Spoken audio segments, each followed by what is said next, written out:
Chapter 949. Blood flowed all over the floor of the dark room. The two cloned angels were lying on the ground. Blood was flowing out of a terrifying hole in their abdomens, spreading the blood on the ground. Most of their aura had dissipated. They were on their last breaths, not far away from death. None of them, including Kensei, BB, or the man called Luo, showed any pity on their faces. They didn't even look at them. They just let them die. Kensei and the others are looking at Canon Kanase. Canon is lying on the bed again. The glowing runes on her body are emitting an unknown power. Canon didn't seem to have left the bed. She's still staring blankly at the ceiling as if she didn't do anything. Ignoring the blood dripping from her mouth? There shouldn't be a problem this time, right? BB waved her hand tiredly and said to Kensei Kanase, "The cost of cloning 2 fake angels is not small. If it doesn't work, your fake angel ritual can also be abandoned." "No problem," Kensei Kanase said in a calm voice.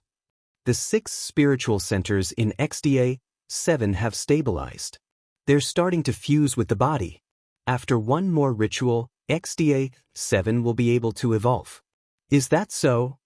BB seemed to heave a sigh of relief and smiled maliciously. "That's good. Otherwise, this monster has no value. So, what is the ritual that needs to be done?" "Battle. Fight." The glasses on Kensei Kanase's face flashed with light, making it impossible to see the expression in his eyes. "A large-scale battle. Let XDA-7 fuse its spiritual centers with the body. This way, XDA-7 will evolve to the final stage. Then the angel will be the strongest. It will be the strongest." "Battle?" BB pondered for a moment. An evil smile appeared on her face. "Then, let's find the guy who injured this monster last time. To be able to injure this monster so severely that it almost died should be enough to be the target of the ritual, right?" "Yes." Hearing that, Kensei was silent. Not long after, he raised his head. "Let's do that, heh." As if she was excited, BB's eyes turned dark red, and a pair of fangs protruded out of her mouth. "She's a vampire." Whoa. Licking the corner of her mouth, BB shouted without the slightest bit of image. "Bring that monster to the company. This is really troublesome. We haven't even found the person yet, what's the hurry?" She grumbled as she walked towards Kanase Natsuan. She reached out her hand and grabbed Kanase Natsuan by the neck. From the looks of it, it was as if Hanase Cannon was a chicken that was lying on the chopping board. In order to put her into the pot, Hanase Cannon was lifted up. But he's destined to fail. Dong! Ryo, who was trying to reach for Kanase Natsuan, seemed to have been hit by an invisible force. He didn't even have time to scream before he was sent flying like an arrow. He flew past Kanase Kensei and BB and smashed into the wall behind them. Bang! The fragile wall was smashed by Ro's body. Ro's body didn't slow down at all. He was thrown out of the boat and fell into a deep slumber. Kensei Kanase and BB did not even have the time to react to the sudden change. For a moment, they were stunned there, as if they had been fixed in place and could not move. On their foreheads, a drop of sweat slid down without explanation, and their pupils constricted in hindsight. Phew! It sounded like the wind, but also like the sound of something breaking through the air. A soft sound reverberated in the air and entered their ears. In front of them, beside Kanase Cannon's bed, a silhouette slowly appeared. Kensei and BB's expressions changed. Even Cannon's blank eyes lit up when she saw the figure. Raising his head, a pair of wine-red eyes swept across Kensei and BB. Then, he looked at the ground that was covered in blood and the 2 fake angel clones. Finally, he threw himself onto the bed and looked at Kanase Cannon. When he saw the emptiness in her eyes and the blood at the corner of her mouth, his wine-red eyes trembled slightly. Then they suddenly turned cold. Slowly turning around, Wu Yan's wine-red eyes turned indifferent. He looked at Kensei Yanase and said in a deep voice, "Are you Kensei Kanase?" Kensei Yase's expression froze and his voice sank. "Or you?" "Me?" Wu Yan pondered for a moment before shaking his head. "Just an incompetent teacher who can't even save a student? Teacher?" Kensei Yase flinched. BB took advantage of this moment to react. How did you find this place? Compared to Wu Yan's identity, BB was more concerned about how her secret location was discovered. There was no other way. Everything they did on this ship was illegal. How could they not care when they were invaded by someone else?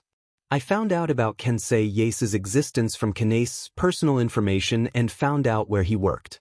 I followed the clues and found my way here. Wu Yan glanced at BB with a disdainful smile. Impossible! BB shouted angrily. This is the ocean, it's not that easy to find. Don't tell me you think you won't be discovered by parking your ship on the ocean? Wu Yan laughed. The fake angels only appeared on Itagami Island last night. Your company is located on Itagami Island. Even if you drove the ship out, how far can you drive it? Just look around. Wu Yan glanced at BB from the corner of his eye. Next time, if you want to do something secretive, sail the ship further away from Itagami Island. You might be able to fool a normal person, but you won't be able to fool a magician who specializes in spatial manipulation. It's just a matter of a few seconds. Damn it! BB cursed. Her crimson eyes turned darker due to her anger. If that's the case, don't even think about leaving this place. Wu Yan ignored BB's words. He turned to Kensei Yace with a strange glint in his eyes. Let me ask you something. Wu Yan spoke with a strange tone. You're the one who created the fake angels, right? Kensei pushed up his glasses and nodded. Just as he opened his mouth to say something, bang! In a flash, Wu Yan appeared in front of Kensei Yace and punched him in the face. Kensei Yace's glasses shattered and he fell to the ground. Blood flowed down his face as he howled in pain. What? BB turned pale with fright. Before she could come back to her senses, a wave of magic power landed on her body and blew her away. Looking at Kensei, who was lying on the ground with his hands covering his face, Wu Yan ignored him and walked over to Kanase's cannon. Looking at her unfocused eyes, Wu Yan took a deep breath and a smile appeared on his face. Wu Yan extended his hand towards Cannon. He stared into her eyes and asked gently, Do you want to come with me? Cannon stared blankly at the smiling Wu Yan. She didn't know if it's her subconscious or if it's just her subconscious. She reached out and placed her hand on Wu Yan's palm. After that, Cannon lost consciousness. She closed her eyes and a small teardrop fell from the corner of her eye. But this time, the teardrop didn't seem sad. Wu Yan sighed as he held Kanase's Cannon's hand. He picked her up with a big hug. His gaze swept to the back again. There were only 2 dead masked parasites left. Kensei and BB were nowhere to be seen. Wu Yan frowned and smiled bitterly. I forgot that woman is a vampire. Wu Yan caressed Kanase Natsuya's hair before disappearing in a flash. Chapter 950. She's Kanase Natsuan? Kotori turned to Wu Yan with a pair of red eyes. The silver-haired girl looked at Wu Yan with a pitiful and holy aura. She looked at Wu Yan with a strange look in her red eyes. Are you sure she's the target of the dungeon mission and not your target? Wu Yan's expression was heavy and serious, but when he heard Kotori's words, the serious expression on his face crumbled, leaving behind only a grumpy expression. She's really Kanase Natsuan. Wu Yan emphasized. Why would you think that way?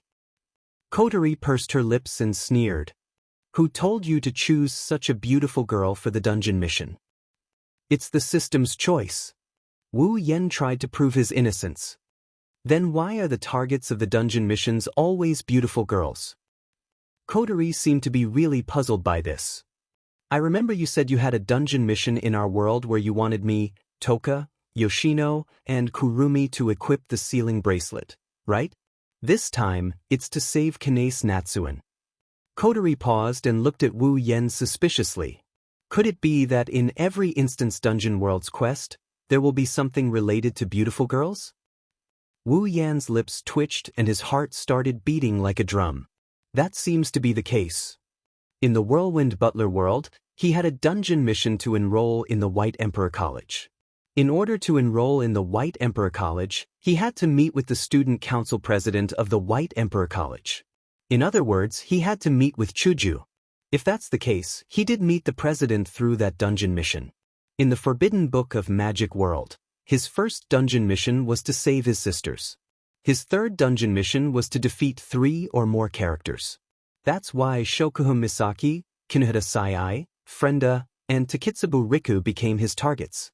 As for the date battle world, there's no need to mention it. Kotori already mentioned it once. Not including the world of the Saber and Sword Dominion. In every dungeon world, there would be at least 1 or 2 quests related to cute and beautiful girls.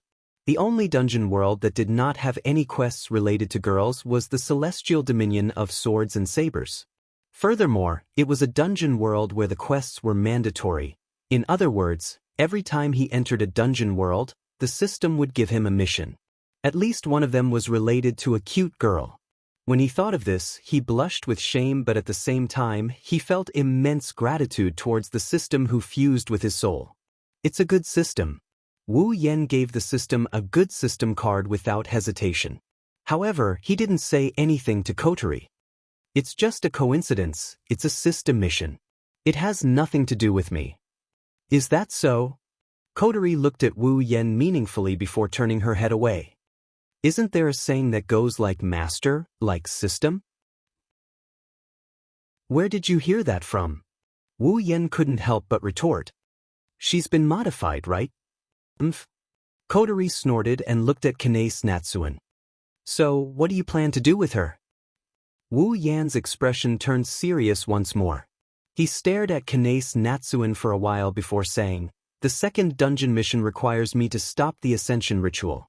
Save Kanae, who has been turned into a fake angel. If I can get rid of the modification spell on her, the mission should be complete." I see. Kotori muttered to herself before turning around. She looked at Wu Yen and said, "If that's the case, it shouldn't be hard for you, right?" Kotori knows that Wu Yen has all the spell knowledge from the 103,000 grimoires in his head. His understanding of spells is the best in this world. Even if the tactics in the 103,000 grimoires are from the Forbidden Tome of Magic, Wu Yen should be able to break Kanae Cannon's spirit evolution tactics with his vast knowledge of tactics. Even if he doesn't know Kanae Cannon's spirit evolution tactics, it shouldn't be a problem for him. However, Wu Yen shook his head. Perhaps it was simple in the past. But now, Yi's body has gathered all the conditions to evolve into an angel. She's on the path of ascension. Strictly speaking, she's no longer a character of this world. She's an existence in a higher dimension. Wu Yen pointed at the flowing spell patterns on Kanae Natsuan's body. She's no longer the Kanae from this dimension. Since her evolution isn't complete, I can touch her. But if I attack her, my attack won't work. Getting rid of the spell patterns on Kanae's body is already within the range of my attack. Wu Yen shook his head with a bitter smile. Of course, it's not that I don't have a technique to deal with angels of a higher dimension. There are techniques in the 103,000 books of witchcraft specifically used against heaven, and even techniques used by angels themselves, the so-called angel techniques. If I spend some time, I'll definitely be able to get rid of the patterns, but I'm a little hesitant. Hesitating. Kotori furrowed her brows. What are you hesitating for?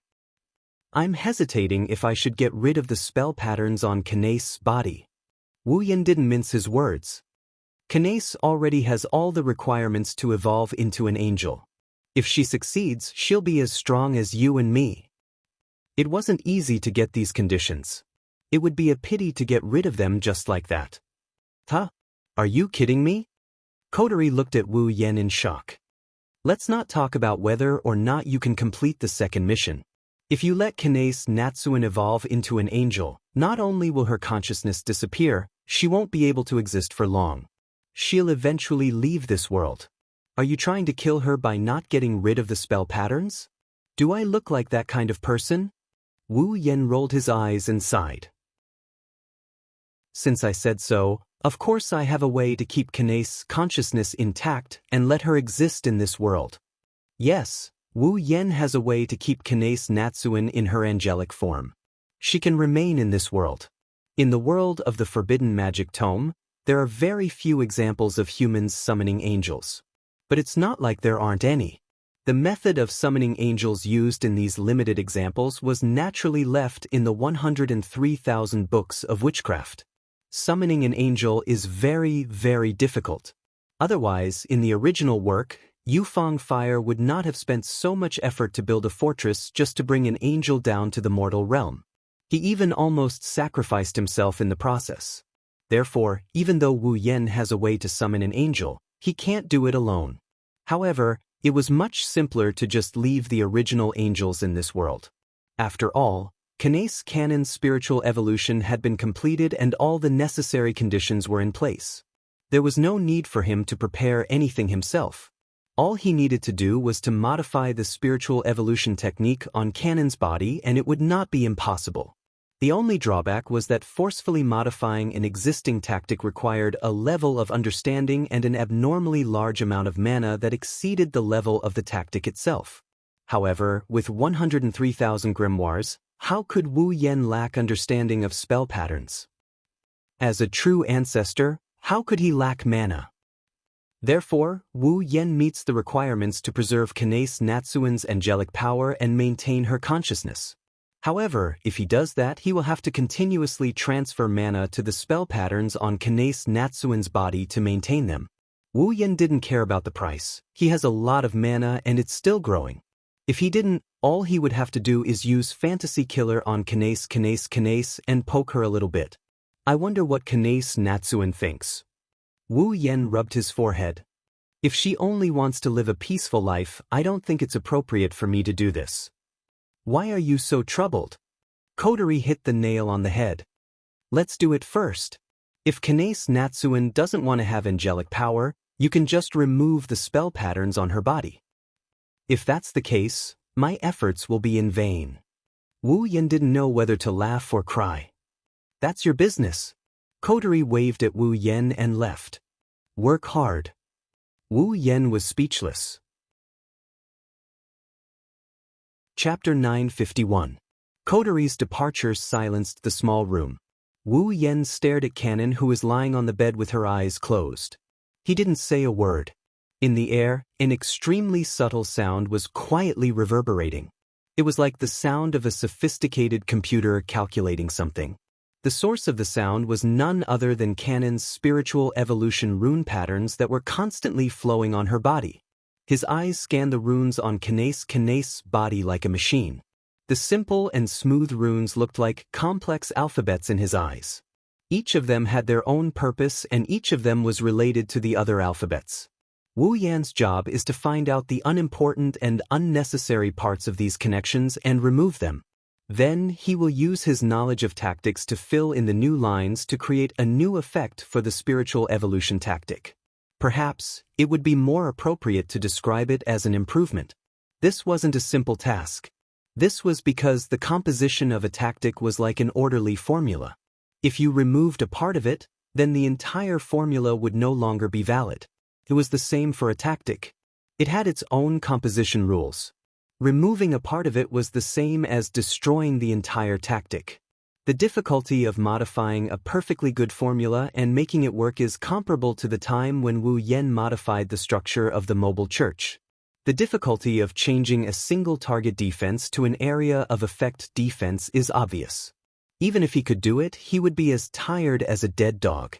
Compared to the mobile church, the spiritual evolution tactic was not inferior at all. One was a tactic that could artificially create angels. The other is an ultimate defensive pattern. They are on par in terms of levels. Or rather, if it wasn't for the harsh conditions required for the spiritual evolution technique to create angels, and if it could be as effective as the moving church, without any side effects or sacrifices, then this technique would be much more effective. It wouldn't be an exaggeration to call it the highest level of all tactics. No side effects or sacrifices. A pattern that can create real angels at any time. Just the thought of it is terrifying. Fortunately, no matter which world it was, tactics with heaven-defying effects like the spiritual evolution tactic had their limitations and conditions. Otherwise, Wu Yan wouldn't have dared to make a name for himself in this dungeon world. His mind flashed with the techniques from the 103,000 grimoires, including magic techniques, alchemy techniques, yin-yang techniques, and even angelic techniques. Wu Yan found the parts he needed from this vast collection of techniques and stored them in his mind. Phew! He took a deep breath. Wu Yan focused his mind and began to remove Cannon's clothes. The spirit evolution tactic was still flowing on Cannon's body as if it was engraved on her clothes. However, the spirit evolution tactic was actually engraved on her body.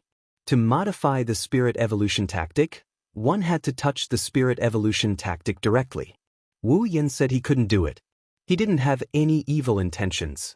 Right now, his heart was also stirring with eagerness. Wu Yan's hands didn't even tremble during the whole process as he removed Cannon's skin-tight clothes that looked like a night ranger's outfit. One can only imagine, when it comes to taking off clothes, just how high is his mastery of the art. When Kanace Natsuan appeared in front of Wu Yan, even Wu Yan couldn't help but be stunned by her beauty. Cannon's body. How should he describe it? Very good. She might not be able to compare to Ikaros, Astria, Shokuho Misaki, Toka, and Takitsubo Riku, but her body is well proportioned. Her body is large where it should be and small where it should be. Also, her breasts are bigger than a 14-year-old girl's. With Cannon's age, it's already impressive that she has such a body.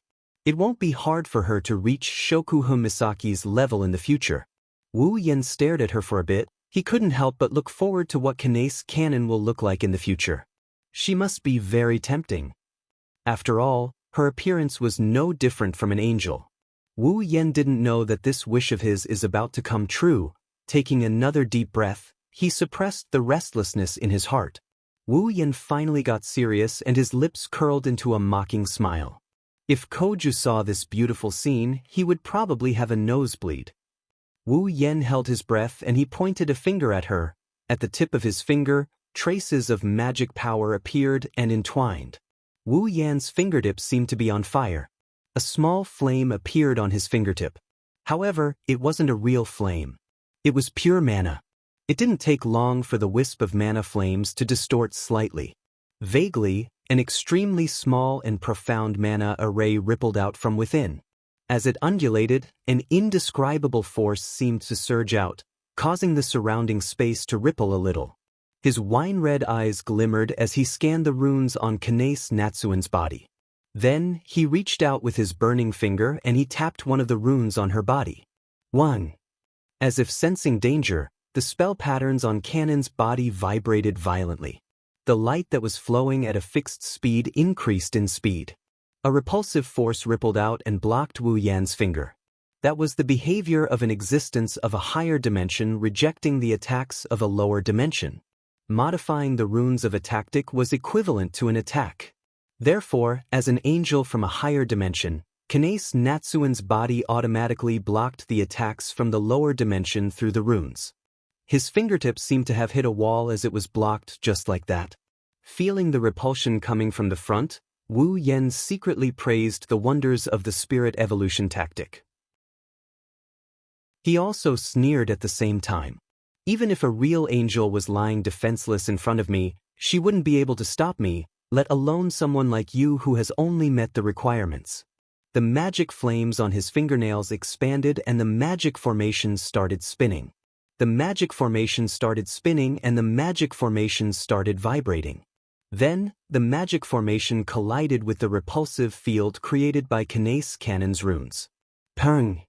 A soft muffled sound rang out, clearly audible in the surroundings.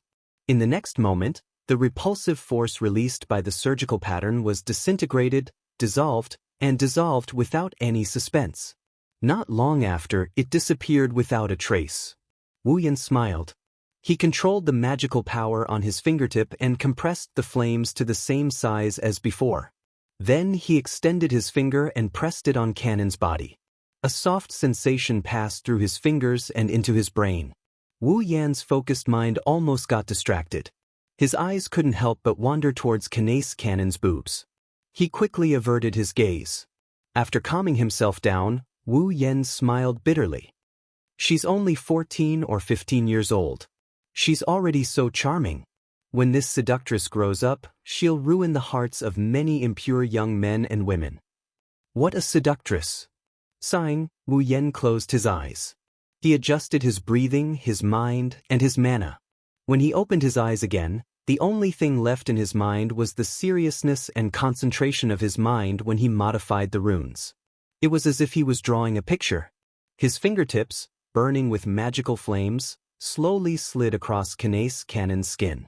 Sometimes he traced the lines of the spell patterns engraved on her skin. Sometimes he bypassed them to create new parts. Sometimes he erased some of the spell patterns. Sometimes he added a few more lines to form a picture.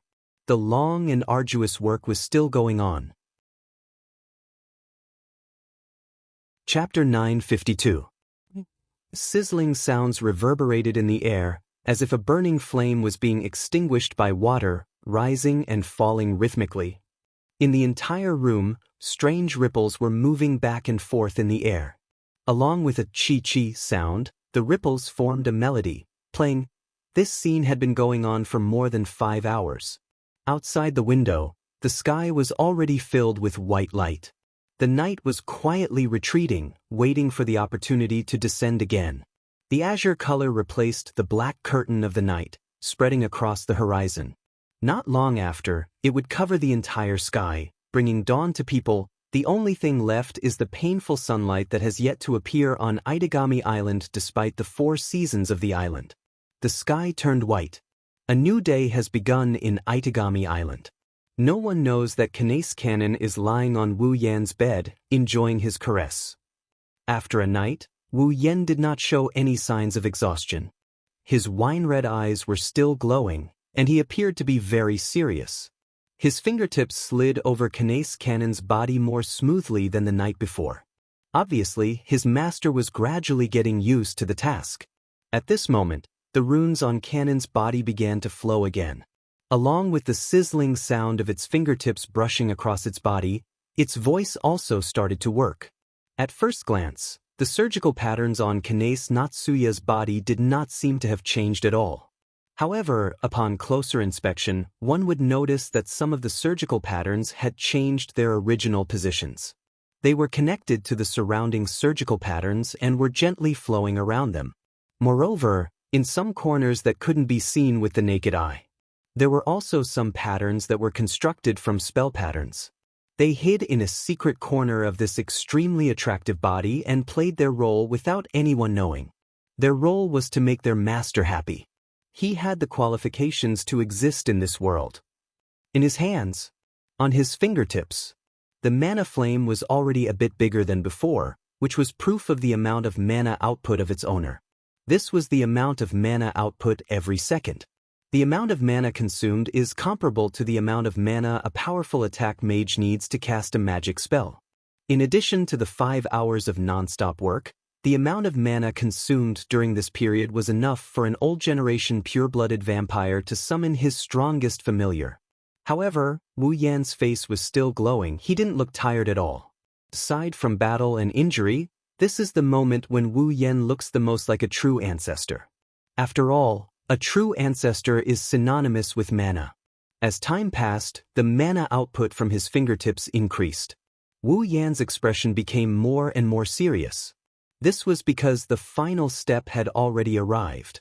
His fingers skimmed over Cannon's soft skin. It passed through her shoulder and reached her chest. Each time his fingers skimmed over her chest, he would leave behind a rune mark. Then he moved his finger and connected it with the rune mark on Cannon's chest. Bang! The moment his finger connected, the mana flame on his fingertips expanded by a few times. The mana output also increased by a few times and flowed into the surgical pattern on Cannon's chest. Wang! Almost at the same time, the runes on Kanace Natsuya's body emitted a humming sound that had been suppressed for an entire night. The light on the runes surged wildly like water through a dam. It lasted for about 10 seconds before it calmed down. Under Wu Yan's gaze, the newly constructed spiritual evolution pattern rippled and gradually melted into Cannon's body. At the same time, the pair of holy wings on Cannon's back slowly retracted into her body. The current Kanace Cannon looked exactly the same as she did before she was turned into a fake angel. She no longer looked like a monster. She was still as holy and noble as before. Her delicate and beautiful face exuded a delicate and pitiful aura. Her tightly shut eyes seemed to have relaxed and opened slightly. She was no longer as pitiful as before, as if she was having a nightmare. Phew! The magic flames on his fingertips slowly dissipated, but Wu Yen didn't stop channeling magic power at all. After a night of reconstruction, Wu Yen managed to connect the surgical pattern on Canon's body with his. This way, even if he is not by her side, he can continue channeling mana to her to maintain the operation of the surgical pattern. As long as Wu Yen does not stop channeling mana, Canon will be able to live normally in this world. However, the amount of mana required to maintain the operation of the surgical pattern is a bit too much. Even a vampire would not be able to handle it. Only a primogenitor would be able to maintain the operation of the surgical pattern without any hindrance. Wu Yen wiped the non-existent sweat off his forehead as he felt the connection between him and Canon. A smile finally appeared on his face. He shifted Kanace Natsuen's body and covered her with a blanket. Covering up her seductive white hair, Wu Yen stroked her bangs and chuckled. "In that case, you're back, right?" Wu Yen said gently as he smoothed out the wrinkles on Canon's forehead. "Kanace, welcome back." Maybe it's because she heard Wu Yen's voice. Canon's frown loosened up. Her expression turned serene and Wu Yen nodded in satisfaction. Just then, beep! Mysterious crystal awakening condition triggered. Mysterious crystal awakening. Mysterious crystal awakening. The sudden system notification caught Wu Yen off guard. Before he could react, the gate of Babylon opened up behind him. An incubator that looked like a human brain, a black crystal, 10 crystal balls that looked like small black holes, and a glowing crystal flew out from the gate of Babylon and floated in front of Wu Yen. Wu Yen was stunned, but he quickly took a step back and observed the 4 items floating in the air. They are completely unrelated to each other. The mysterious crystal rotated and the special items Wu Yen obtained from the dungeon worlds, the control brain, dark crystal, and dimension orb all exploded as the mysterious crystal rotated. Bang! After a series of explosions, the control brain, the dark matter crystal, and the space bead all turned into light spots and surged back into the mysterious crystal. When all of them had entered the mysterious crystal, the mysterious crystal trembled and actually exploded as well. Wu Yen watched in astonishment as the mysterious crystal exploded into a ball of light and rushed into his chest like a hot knife through butter. He didn't even have time to react to the whole process. Staring blankly at his chest, Wu Yen regained his senses and quickly tore off the front of his shirt. On his chest, there were 3 red jade hooks silently announcing their existence, waiting for Wu Yen to wake them up. Above the 3 jade hooks, there was a white mark. That was the appearance of the mysterious crystal. Beep! Mysterious crystal awakening complete. Beep! Obtained demon beast mark. Demon beast mark? Hearing the system's voice, Wu Yen asked with a puzzled expression. What is this demon beast mark? User, the demon beast mark is the incarnation of the demon beast sealed in the mysterious crystal. Incarnation of the demon beast? Hearing the system's answer, Wu Yen was even more puzzled. Before he could ask again, the system answered on its own. The demon beast in the mysterious crystal has an extremely violent consciousness and almost no self-consciousness. After the system's judgment, the possibility of it being controlled by the user is infinitely close to 0. Therefore, the system automatically erased the demon beast's consciousness and body and turned it into a demon beast mark. As for the specific ability, the user is required to figure it out by himself. Wu Yen was at a loss. Even now, he was still in a daze. Chapter 953. The scorching sun shines down on Itagami Island. The atmosphere is hot and humid. Perhaps the weather on Itagami Island was really hard to come by. The temperature was unbearable for most of the people living on Itagami Island, but for those who had lived here for a long time, they were already used to it. Therefore, even though the temperature was terrifyingly high and their backs were covered in sweat, the pedestrians who were exposed to the sun continued to walk. Although their faces were almost covered in sweat, their expressions were abnormally calm. Only a few young people were complaining as they walked. In such weather, a gust of wind blew past the pedestrians who were hurrying on their way. At this moment, almost every pedestrian on the road revealed a satisfied expression. Some of them even stopped in their tracks to enjoy the refreshing wind.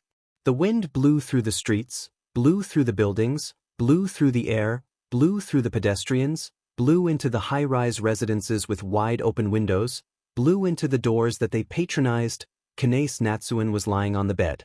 She was lucky enough to be chosen by the wind that blew in through the window. Her bangs fluttered in the wind.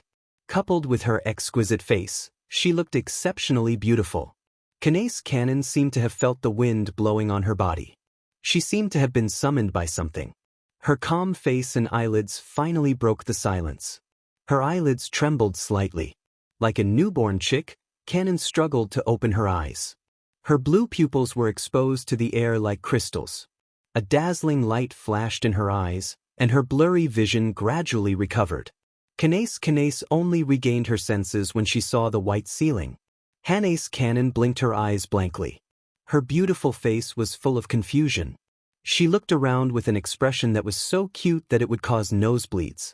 He took in the full view of the room that was filled with a fragrant scent that warmed his heart. Cannon's expression became more and more perplexed as she looked at her surroundings. Are you awake? Kanae Cannon was still trying to sort out her memories, trying to recall why she was here. Suddenly, a voice came from beside her.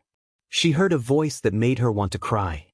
Kanae Cannon abruptly turned her head to the side, which was the direction of the room's door. The tightly shut door opened without anyone noticing, and Wu Yen is standing there. He was holding a tray in his hand. On the tray, plates of delicious and steaming dishes were lying quietly. In a short while, the entire room was shrouded in a fragrant aroma. Wu Yen quickly carried the tray to Kanae Cannon's side. He placed the tray on the bedside table and sat beside her. "How are you feeling?" Wu Yen asked with a faint smile. "Do you feel any discomfort?" Kanae Cannon stared blankly at Wu Yen from the moment he walked into the room until she heard Wu Yan's words. She subconsciously shook her head, then reacted. "Sensei?" Kanae Cannon looked around in confusion. "Where is this?" "This is my home." Wu Yen paused, he smiled and said, "It's also your home." My home?" Kanae Cannon was stunned. The blank look on her face turned into confusion. She didn't understand why Wu Yen would say something like that. Wu Yen hesitated for a moment, he looked at her eyes. "You don't remember?" Wu Yen looked at Kanae Cannon seriously, he said word by word. "What I did. Things done." Kanae Natsuya frowned. She lowered her head and started to recall the past. Her father said he would save her and turn her into a monster. Flying in the sky, using power that was unimaginable to him in the past, he fought against his fellow clansmen in the same form as him. Disregarding the fact that he had swallowed a part of the bodies of his fellow clansmen that he had defeated. Also, he had to stab the heart of this friendly and smiling teacher in front of him. In the end, it was the scene of the pair of hands that he was so familiar with, covered in the blood of others. The confusion faded away, it was replaced by disbelief and deep sorrow.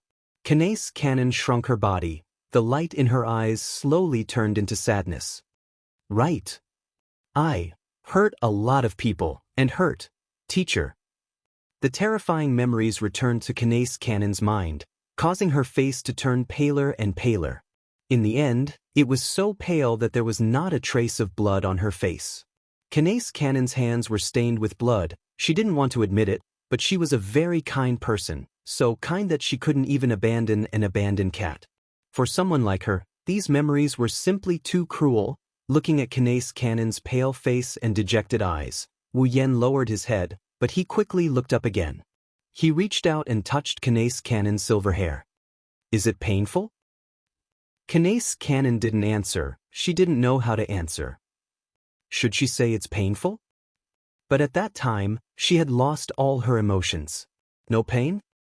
Then, What was with this dull pain that was reverberating in the depths of his heart? Wu Yen looked at Kanace Cannon with a gaze that could see through her heart. He smiled and spoke. It's okay. Kanace Cannon was stunned. She turned around and looked at Wu Yen. It's okay. Wu Yen caressed her hair as if he was trying to convey his thoughts to her. He chuckled. Even if your hands are stained with blood, even if your body is stained with blood, you are still you. Wu Yen tilted his head. A smile that made Kanace Cannon lose her mind appeared on his face. If you feel that you have committed a grave sin, then let me bear it with you. The sin's on your body, let's carry it together. Kanace Cannon fell silent. Her eyes flickered with an undetectable ripple, prompting her to blurt out the question. Why? Why? Wu Yen paused. He was stumped by the question. He scratched his face and sighed. I don't know why, but I just want to do this. After all, if I don't take you in now, you will have to sleep on the streets. Not to mention that I am your teacher. Even though I have only met you once, I am still worried. Kanace Cannon was stunned. She looked at Wu Yen in a daze. Wu Yen felt uncomfortable. He turned his head away awkwardly. Kanace Cannon finally laughed.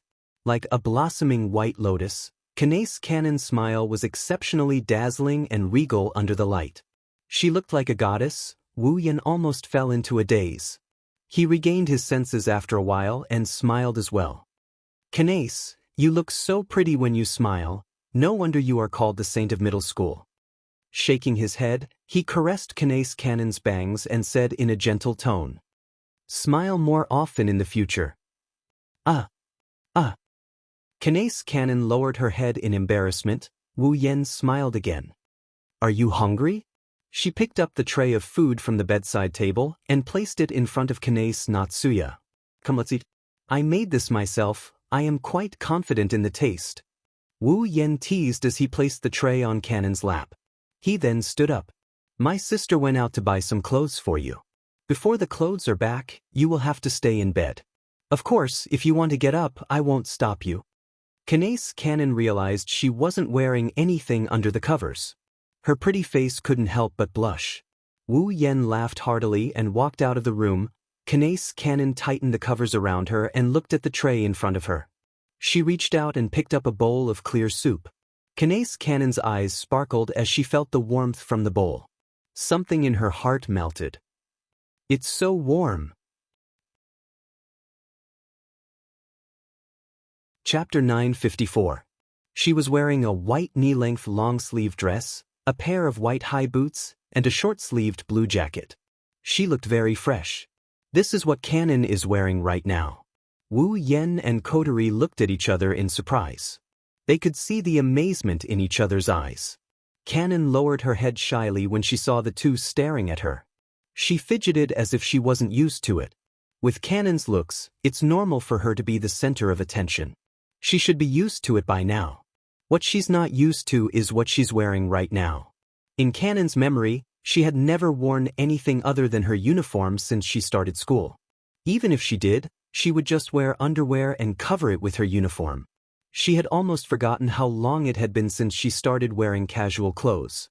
One has to admit that Cannon, who is already pretty to begin with, looked quite stunning in her casual attire. Even though Wu Yen and Kotori were prepared to admire her beauty, they couldn't help but be stunned by her beauty. At the same time, they smiled bitterly. Well, let's leave it at that for now. Kotori put her hands on her waist and tilted her ponytailed head to the side. But is this really enough? Looks like it's quite hot. Itagami Island is like summer all year round. The temperature is terrifyingly high. On this island, the only ones who would wear long sleeves were demons with strong heat resistance or attack mages with special skills. For ordinary people, in such a terrible temperature, it was better to wear as little as possible. There's no doubt about it. Cannon is just a normal person before she transforms into an angel. Even though she has a powerful medium constitution and her spirit body is strong enough to survive the fake angel ritual and become a real angel, her spirit energy hasn't been developed yet. She's still a normal person before she's used. It was very painful to wear long-sleeved clothes here. No, it's fine. Cannon smiled shyly. I'm used to it so. Indeed, even if she's wearing her uniform. Canon would also wear thick underwear under her uniform. Back then, she didn't complain about the heat. Rather than saying that it was a habit, it was more accurate to say that her undeveloped physique had some minor effects, such as resistance to heat and cold. I would like to say that you look great in this outfit, but you don't look like you're used to it. Wu Yen scratched his cheeks when he saw Canon hesitating on the spot. Wear this for now. I'll apply for a new uniform for you when we get back to school. Coterie will take you to buy some daily necessities later. Don't hesitate to ask for anything you need, or we'll be troubled. It's fine. Canon shook her head. A peaceful smile slowly appeared on her face. That's fine. I'm already satisfied. Canon isn't just satisfied, she's extremely grateful to Wu Yen. Not only did he save her from that form, but he's also willing to adopt her and fulfill all her needs. Canon, who almost lost everything not long ago, is overjoyed. As long as you're happy. Wu Yen walked up to Canon and looked at her cute smile. He couldn't help but rub her head. As expected, Canace should smile more, it's prettier. Canon blushed, but she didn't avoid Wu Yan's hand. She shyly said in a voice as soft as a mosquito, Sensei, you can call me Canon. Wu Yen was taken aback, surprise flashed in his eyes. Calling someone by their name is a sign of intimacy in the 2D world. Even though he adopted Canon, this is only the second time they've met, not counting the time she turned into a fake angel and the time she went to class. As if she could read his mind, Canon tightened her grip on her chest. She lifted her head and flashed him a beautiful smile. Sensei is my family. Canon's eyes sparkled as if she was looking forward to it. Family members have to be addressed by their names. Looking at Canon's beautiful face, Wu Yen smiled as well. His smile was both helpless and joyful at the same time. All right, I'll be looking forward to your guidance, Canon. Okay. Canon squinted her eyes happily. Coterie smirked as she looked at Wu Yen. You're pretty capable, aren't you? Wu Yen raised an eyebrow and put on a fake smile. What you just said has distorted the entire reality. I know you're that kind of person. You don't know. You don't know at all. We can't quarrel. Ding dong. Just as the three of them were in a mess, the doorbell rang outside the door. Immediately after, the sound of the door being opened and a sweet and cheerful voice came from outside. Sensei, Kotori-chan. Good morning.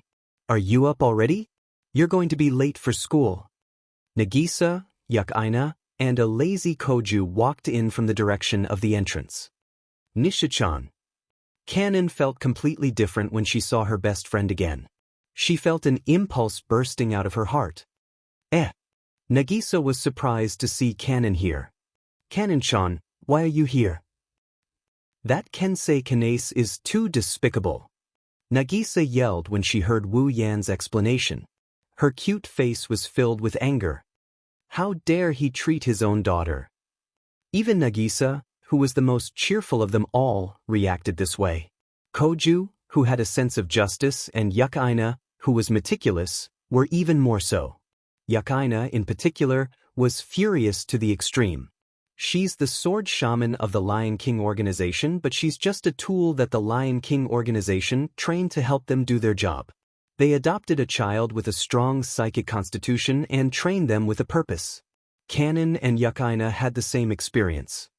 Canon-chan, don't be afraid. Nagisa's tone softened when she saw Canon's sad face. She held her hand and comforted her.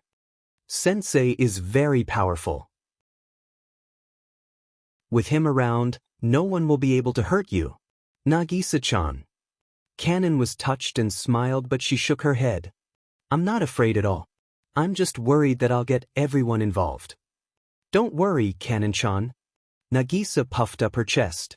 She didn't know where she got her confidence from. Nagisa, I'll be fine. Oi, Nagisa, this isn't something you can meddle in. Don't meddle. Koju jumped out anxiously. Unlike him and Yukaina, who were true ancestors of vampires, Nagisa was an ordinary person. If she was involved in this incident, she would be in grave danger.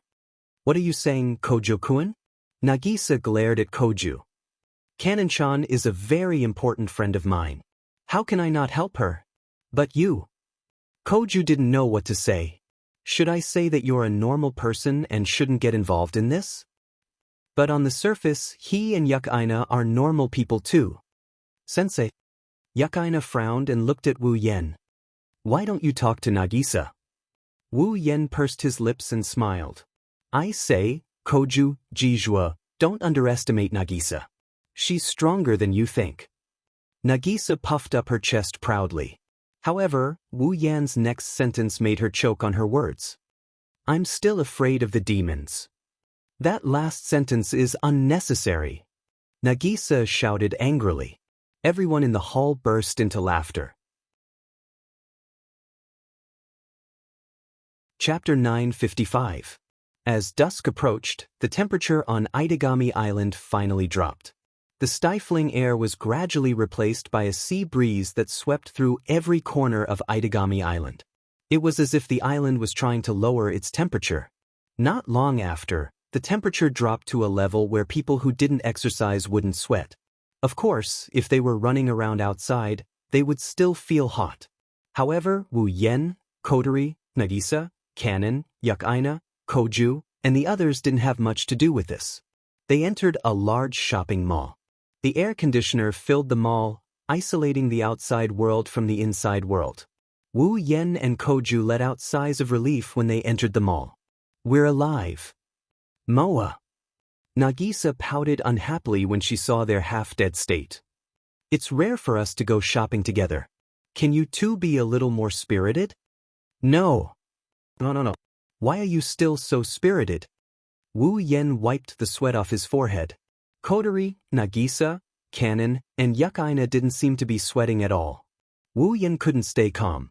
Normal people wouldn't be able to stay spirited in that kind of temperature, right? That's right. That's right. Koju agreed. No matter what, they wouldn't be sweating. Isn't that a little too much? Hearing the two's words, the four girls appeared to be rather disdainful and indifferent. Kotori was a fire spirit, so she wouldn't be afraid of high temperatures. Yukaina was a sword shaman, so she had a certain amount of spiritual power in her body, so she could easily move around in high temperatures. As for Kanon, even though she hadn't developed her physique yet, her physique was extremely powerful. She was even stronger than Yukaina. A little bit of temperature wouldn't affect her. As for Nagisa, Wu Yen knows that she's the most ordinary of them all. It was inside her body. There was also a terrifying ice familiar. Even if Nagisa couldn't control or even sense the familiar, it was still ice's familiar.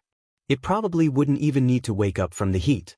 Apart from Nagisa, the other three girls were aware of their own condition, but they still looked at the two true ancestors lazily. No matter what, you're still two grown men. Isn't your performance a little too unbearable? Kotori was as merciless as usual. Those with weak mental fortitude would be ashamed to death. That's right. Nagisa put her hands on her hips in agreement. You can go shopping with so many cute students, juniors, and sisters. What's there to be unhappy about? If the boys in my class knew that they could go shopping with Yukina-chan and Kanon-chan, they might even fight for the seat. Isn't that a little too much? Koju, who had a negative EQ, couldn't understand what was going on, let out a sigh. Are all the boys in the middle school division? He's so stupid to go out and fight with a girl. Wu Yen chose to distance himself from Koju. At the same time, 3 cold gazes landed on Koju. Stupid. Yukina's expressionless face tightened. Her voice was emotionless. Is that so? Huh. Kotori raised an eyebrow and smiled mischievously. I'm surprised that such a slow-witted man still exists. Although, I really want to drag you out and roast you. Oomph. Nagisa narrowed her eyes and announced as if she was announcing a death sentence. Kojo-kun, there's no dinner for you tonight. Hey. Gu Cheng was stunned for a moment before he let out a sorrowful cry. What he got in return was the joyful laughter of the 3 girls. Wu Yen shook his head with a smile. Kotori was right. There are still such slow men around. If they don't have any skills, they'll be lonely for the rest of their lives. While shaking his head, Wu Yen noticed Canon, who has been observing her surroundings without saying a word. He couldn't help but ask her, "What's wrong? Canon, did you notice something strange?" Canon opened her mouth in shock. Then, she quickly shook her head and lowered her head in embarrassment. "And no, it's my first time here. I'm just curious." Wu Yen paused for a moment before remembering. Canon was an orphan from a young age. Ever since she was conscious, she had no information about her parents. According to her, she was adopted by a monastery and spent her childhood there. However, an accident happened to the monastery 5 years ago. Other than Canon, everyone else died in the accident. Even the monastery was damaged beyond repair and almost turned into ruins. If Kensei didn't adopt her, it's hard to imagine how Canon would have survived without a place to call home. She wasn't lucky to be adopted by Kensei. She was transformed into a monster with the name of an angel. She was forced to participate in inhumane killings. Only when he rescued her was Canon truly free from the abyss of suffering. In other words, before today, Canon's past wasn't too bad, but it wasn't too bad either. Even so, she still has a kind heart that others can't compare to. Even though her life was tough and painful, she always had a saint's smile on her face. Really, no matter how you look at it, you can't help but want to hug her and comfort her. Looking at Canon's pure smile, Wu Yen suppressed the pity in his heart and stroked her beautiful silver hair. "If that's the case, then let's enjoy ourselves today. Buy whatever you want, buy as much as you can in one go." Wu Yan's mood lightened up quite a bit after saying such bold words. "Don't worry about my wallet. At least I'm richer than you think." Really? Canon wanted to reject Wu Yan's suggestion. Just like he said, she was worried about Wu Yan's wallet. No, she didn't want to burden Wu Yan. After all, she's staying at his house and might have to be taken care of. If possible, Canon didn't want to burden Wu Yan. Unfortunately, Wu Yan's suggestion was too tempting for Canon. It was one thing that she had never been here before, but it was also because Canon was also a girl. Almost all girls like to shop to their heart's content. Canon didn't want to cause any trouble for Wu Yan. But her real thoughts came out of her mouth first. "Of course it's true." Wu Yan patted his chest. "Don't forget, I'm a teacher and an attack mage. I'm pretty rich with both salaries. Don't worry, I have enough to spend. Even if it's not enough, I can sell it for a few gold coins." Of course, Wu Yan wouldn't say that out loud like an idiot. However, Canon was still as happy as a kitten, her eyes narrowed into slits. "Thank you, sensei." "You're welcome." Wu Yan wanted to reply to Canon with a smile, but he felt a piercing gaze on his back.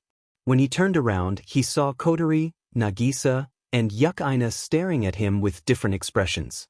Their gazes were especially oppressive. "Weren't you listless just a moment ago?" Kotori glanced at Wu Yan from the corner of her eyes. "Why do you look so happy now?" "Teacher." "Sensei." Yukaina looked at Wu Yan as if she just got to know him again. "I didn't expect sensei to be the same as senpai. My impression of you has changed, idiot." Nagisa scolded with tears in her eyes. She looked like she was bullied by Wu Yan. "Idiot." Wu Yan's mouth twitched. He subconsciously took a step back. He wanted to cry, but no tears came out. This time, he really didn't do it to increase her favorability. Chapter 956. As everyone knows, Itagami Island is a demon special district. This island exists for the purpose of researching demons. Because of this, the most common buildings on the island are the research facilities, followed by the residences of the residents. Even though there are plenty of places like the commercial district that provide daily necessities, they are still lacking compared to the first two. After all, Itagami Island is a man-made island. Its surface area is only so big. Once all the buildings are built on it, there is no way to expand it.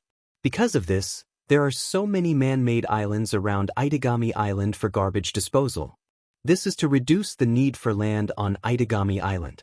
Perhaps due to the fact that Itagami Island was a special demon zone, there were a few shopping malls that took up a lot of space. Basically, as long as it was necessary for daily necessities, such as clothes, food, entertainment, etc. It was very convenient to have everything. This time, Wu Yan's group came to the shopping malls not just to shop, but also to prepare daily necessities for Canon. Even though she was adopted by Wu Yan, Canon came to Wu Yan's house as a pauper. She didn't have any money on her, she didn't even have the daily necessities that she used to own. Otherwise, she wouldn't be wearing the casual clothes that she's not used to, she would be wearing her uniform. Therefore, Canon's daily necessities had to be bought from scratch. For example, clothes, toiletries, bed, sheets, etc. It was quite a lot. Because of this, when Nagisa heard that Canon needed a lot of things, she volunteered to help. She brought Yukaina and Koju along. Of course, a big part of the reason was that Nagisa also wanted to buy a lot of things. Moreover, after walking around the shopping mall for almost an hour, Nagisa's enthusiasm did not diminish at all. Along the way, other than buying necessities for Canon, she also paid special attention to the snacks. From the moment they started shopping, her mouth did not stop moving. Not only Nagisa, but Kotori and Yukaina as well. Even Canon and the other two girls showed a different level of enthusiasm. After walking around the mall for so long, the four girls did not rest for even a moment. They did not complain about being tired. Wu Yan couldn't help but feel suspicious. It said that girls love to shop, this he knows, but why would such thin and weak girls like them? Why did they have so much energy to use up when they were shopping? Especially Nagisa. Her physique was not good to begin with. She was not good at sports, but after walking around for an hour, she was still as energetic as ever. Not only Wu Yan, even her brother Koju was confused. Looking at the four beautiful girls who were running in front of him, laughing and chatting along the way, he felt a chill run down his spine. Wu Yan, who was carrying bags, sighed. He asked Koju, who was also full of bags. Koju, do you think we are the immortal vampires or immortals? Why are they all so energetic, while we're half dead? Who knows? Koju was sweating profusely. I haven't been able to figure out the answer since the first time I went shopping with Nagisa. Koju said. Wu Yan was speechless. Is this really a natural ability of girls? Entering a state of unlimited energy while shopping? Ha! Koju said with a fake smile. If there is such a skill, I want one too. For example, entering a state of unlimited energy in the morning. Koju hated the fact that his vampire physique caused him to laze around in bed. Wu Yan used despise on him. How can you understand how blissful it is to sleep in the morning? Hey, do you think this is something a teacher should say? Koju complained. Shouldn't you say something like early to bed and early to wake up? It's good for your health. Ha! This time, it was Wu Yan's turn to smile. Although I teach junior high school, I'm still a kindergarten teacher. In your heart, do I look like a kindergarten teacher to you? Tisk, who knows? Koju's tone was laced with hatred. Regardless of whether it's kindergarten or middle school, I don't have a good impression of a bad teacher like you who laid your hands on your own students. Wu Yan's mouth twitched. This damn Siscon. Fortunately, he didn't know Nagisa was taken down by Koju, otherwise. The image of Koju going berserk and releasing lion's gold when he found out his sister was taken down surfaced in his mind. For some reason, Wu Yan was looking forward to it. He was looking forward to Koju's reaction. View, come over here.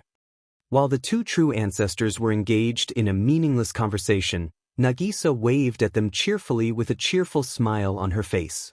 Her short ponytail swayed from side to side with Nagisa's movements like a puppy wagging its tail at its owner. She was extremely adorable. In an instant, the vampire teacher and the Siscon vampire, who had already subdued their student, were shaken. Without hesitation, the two of them lifted their feet and immediately wanted to rush forward. HM? Just as the two of them were about to rush forward, a strange feeling emerged from the bottom of their hearts, causing their charging posture to abruptly stop. The movements of their feet also became sluggish on the spot. This feeling. Koju frowned, his nose twitched. The smell of blood. Wu Yan's eyes flashed and he stopped moving. Yukaina suddenly ran over with a serious look on her face. Sensei, senpai, just now. It was obvious that Yukaina, with her extraordinary astral vision, also felt that something was wrong. Wu Yen waved his hand to calm her down. He took off the bags on his body and handed them to her. You two stroll around, I'll be right back. Are they here for Yanasi-sen? Yukaina took the bags from Wu Yen. She stared at Wu Yen. I'm not sure. Wu Yen shook his head. But apart from this, I don't know any other reason why we would be targeted. Are you still not going to let Yanasi-san go? Koju clenched his fists and gritted his teeth. He turned around and looked at Wu Yen. I'll go with you. If you leave alone, Nagisa and the others will be suspicious. Wu Yen pondered for a moment and nodded. Yukaina hurriedly said, Then I. Jijua, you don't have to go. Wu Yen interrupted her. If too many people go, it'll only arouse suspicion. But... Yukaina panicked when she heard Wu Yen. If senpai does something stupid. As the fourth primogenitor, Koju is still incomplete. But because of that, his familiars could easily wipe out the entire island if he goes on a rampage. How could Yukaina let him out of her sight under such circumstances? Don't worry. Wu Yen smiled at Yukaina. Don't you have me to watch over him? That's why I'm worried. Yukaina didn't try to hide her thoughts. Sensei, don't forget that you're a vampire that's no safer than senpai. She said angrily. Don't confuse me with Koju. Wu Yen retorted. It's not like I only know how to summon familiars. Do I look like the type of person who would casually summon familiars? In fact, Wu Yen only used his familiars once during his first battle with Vatler. Apart from that, he only used his familiars once during his first battle with Vatler. To him, vassal beasts were his trump cards. Who would use them unless it was absolutely necessary? Besides, Wu Yen narrowed his eyes at Nagisa and the others. You still have to protect them. Yukaina hesitated. All right. Wu Yen patted Yukina's shoulder. It won't take long. I'll leave them to you. Wu Yen ignored Yukina's reply. He looked at Nagisa, Kanon, and Kotori, who nodded at him. He turned around and left with Koju. Chapter 957. Unbeknownst to him, the number of people in the shopping center had suddenly decreased. The originally bustling shopping center was still as lively on the upper 10 floors. However, on the first floor of the shopping center, the number of people was decreasing bit by bit. They either went to the higher floors or directly left the shopping center. Now, the entire first floor of the shopping center was empty. Gu Cheng and Wu Yen stood side by side at the entrance of the shopping center. Gu Cheng looked around with surprise. How did you do it? Gu Cheng turned to Wu Yen with a strange expression. There were so many people here just a moment ago. I used a dispel idler's spell. Wu Yen didn't try to hide it. That's a tactic that can give a psychological hint to the people around it. With this tactic, all the ordinary people within the coverage of the tactic will leave under the effect of dispersing idlers. This is also a tactic that is specially used to prevent ordinary people from being involved in the battle. That's really convenient. Well, after all, things like battles can happen anytime and anywhere, and there are many things that are not suitable for ordinary people to participate in, such as this type of tactic. Some attack mages who are proficient in magic should be able to do it as well. Wu Yen cracked a smile. By the way, I've set up a barrier around the mall while I'm casting Dispel the Idlers. As long as you don't release 2 familiars or more, you won't be able to damage anything in the mall. Wow! Gu Cheng was truly shocked. It wasn't that he hadn't heard of barriers before. However, barriers that could stop his familiars. He had never heard of such a thing. Even though he was the 4th primogenitor, he still had some basic knowledge. But at the very least, he knew how powerful his familiars were in this world. Barriers that could stop his familiars. They were practically non-existent. But now, the vampire teacher in front of him said he set up a barrier that could stop his familiars. How could Gu Cheng not be suspicious? Even if he wasn't a complete primogenitor, he was still a primogenic. He looked at Gu Cheng's expression. Wu Yan knew what he was thinking. He rolled his eyes at him. Don't think that my barrier is that powerful. No matter how powerful it is, it won't be able to stop a primogenitor's familiar. I'm only relying on my powerful mana to fill the surface of my barrier with mana. That way, if the barrier is attacked by a familiar, it'll more or less neutralize a portion of the damage. Wu Yan glanced at Gu Cheng. Besides, even if I did that, it would only be able to fend off the attack of one familiar beast, and that would only be the aftermath of the attack. Don't let your familiar beast hit the magic screen, or you'll be in big trouble. Of course, if you want to be cut into pieces by Jizhua, I have no problem with that. I can't protect this shopping center, but I'm confident that I can protect the people in the shopping center. No. No need. This is enough. Gu Cheng's face was covered in sweat. He hurriedly said, I'll only use one familiar. I won't let it crash into the barrier. That's a story for another time. Wu Yan shook his head and sighed. Let's hope the enemy doesn't force you to unleash your familiars to take care of them. Gu Cheng's expression froze. He nodded solemnly. At this moment, the automatic door of the shopping center suddenly opened. Under the watchful eyes of the two, a group of soldiers covered in black armor and armed with assault rifles rushed in from outside the shopping center. They seemed to want to go deeper into the shopping center. The soldiers charged in one direction without hesitation. Wu Yan and Gu Cheng immediately realized what was going on. Their whereabouts had been exposed long ago. The soldiers rushed over in unison.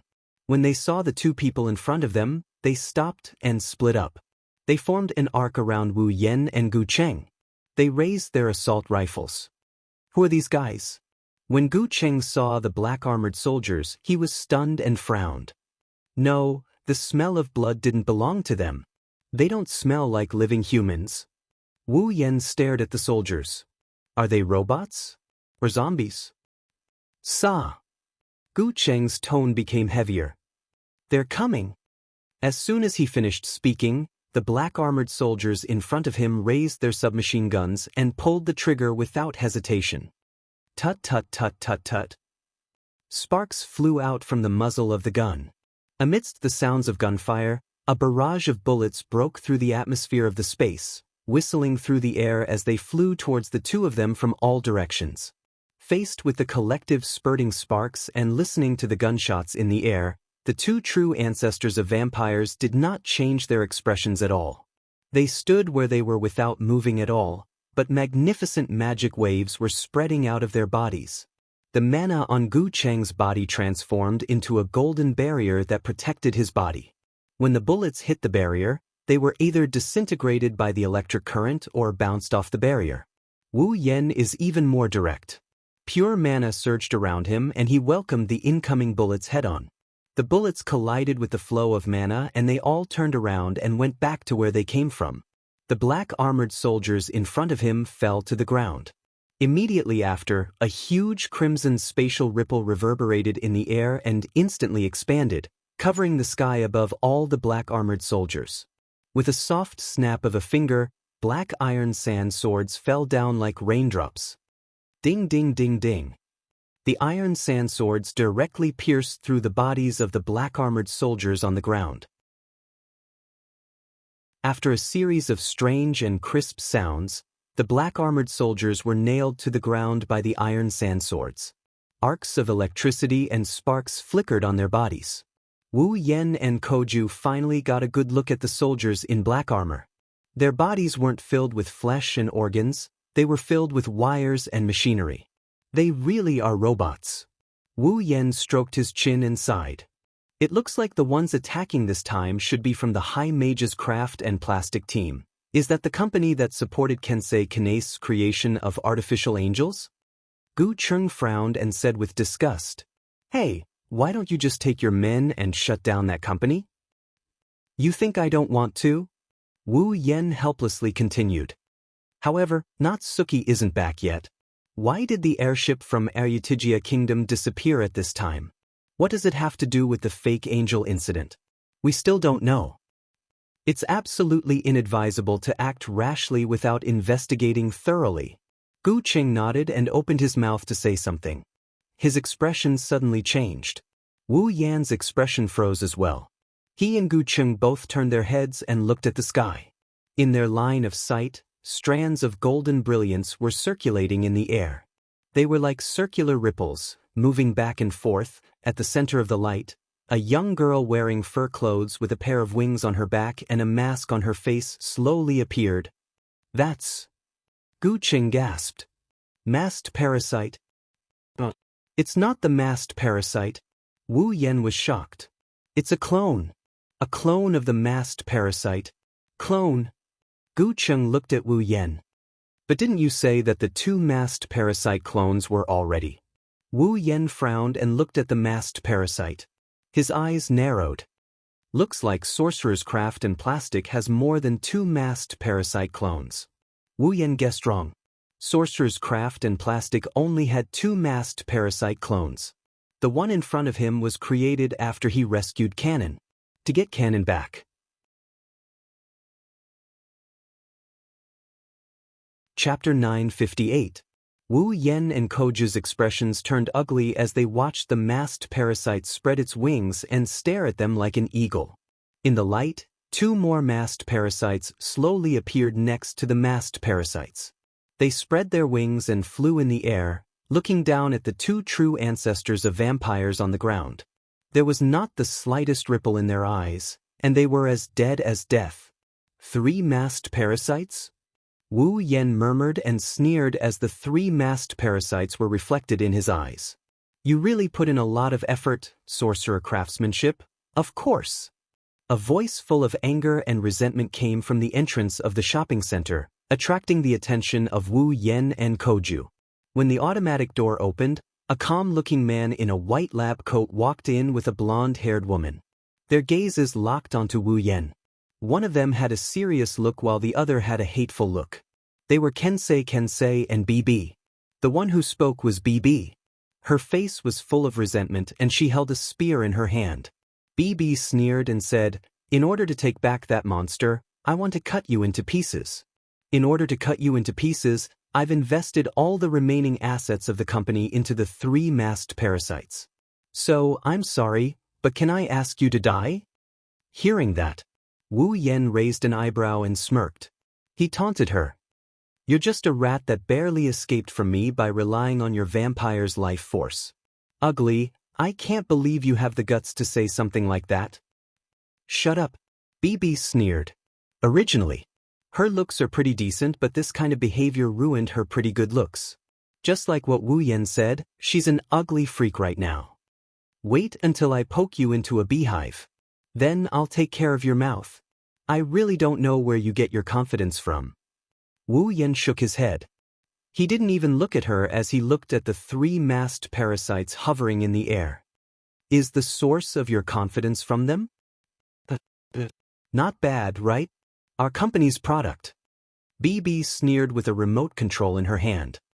"Although it's not as good as that monster's fake, it's surprisingly useful." Hearing BB say, "that monster," and "that monster," again and again, Wu Yan's face suddenly turned cold and then he smiled again. "Do you believe that before my mouth is taken care of by you, I can make that mouth of yours unable to open its mouth to speak?" BB was angry and wanted to refute, but when she saw Wu Yan's cold eyes hidden under his smile, her chest seemed to be blocked by something and she couldn't say a word. At this time, Koju stood out. "Are you Kensei Kanase?" His face was calm and composed. The calm Kensei Kanase. Koju clenched his fist. "Tell me, why did you transform Kanase into a fake angel?" Faced with Koju's reprimand, Kensei lowered his head and said something that almost made Koju explode in anger. "I transformed Cannon into a fake angel. I made the decision when I adopted her."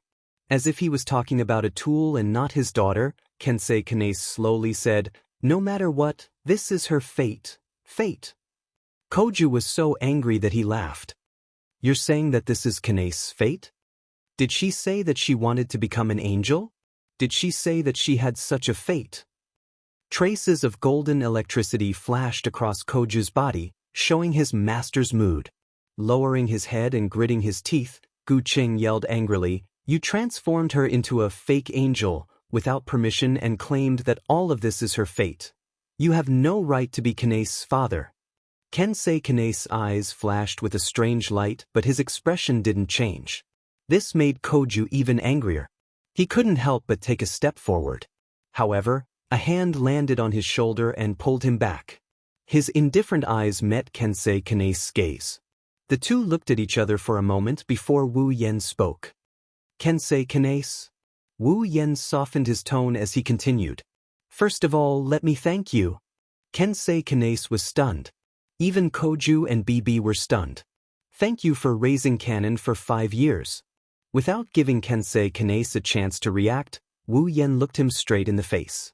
"Although you brought nothing but pain to Kanon, if you didn't adopt her, she wouldn't have been able to survive until now. She wouldn't have been able to stand in front of me. Therefore, I want to thank you for raising Kanon for 5 years." Wu Yan's tone suddenly changed. "However, from now onwards, no, from today onwards, Kanon is my family. Kanon's future will be created by the two of us." Taking a few steps forward, Wu Yan looked at Kensei, who is still in a daze. His unquestionable tone came out of his mouth. "You, the one who adopted Kanon, gave her a fate without a future. Now, Kanon is no longer your daughter, but my family. Her fate will be decided by me. Let me tell you, if you want to snatch Kanon away from me and turn her into a mindless monster." Wu Yan's lips curled into a cold smirk as his voice reverberated throughout the area. "Don't even think about it." Kensei Kane's expression changed drastically. He lost his composure as he looked at Wu Yan, who made a declaration to him. He couldn't help but take a step back. The anger in Koju's heart dissipated silently. He smiled and walked forward to stand beside Wu Yan. "That's right. Kane's fate. It's not something you can decide anymore." Kensei Kane trembled, his face was filled with anger. "What do you know? What do you know? You don't know anything. What right do you have to deny me everything? What right do you have?"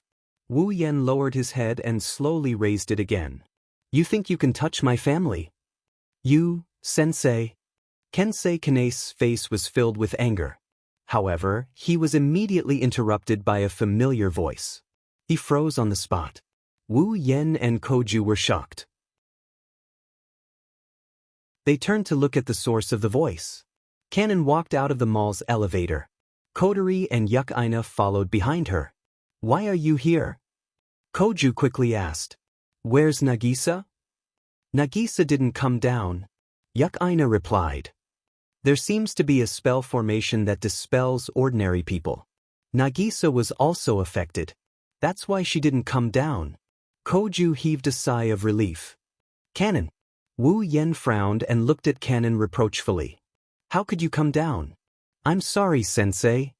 Kanon apologized without hesitation. However, her face was full of smiles. She looked at Wu Yan emotionally. She clearly heard Wu Yan's words. "But I don't want to run away anymore." Kanon looked at Wu Yan with determination. She said expectantly, "At least let me face it, okay?"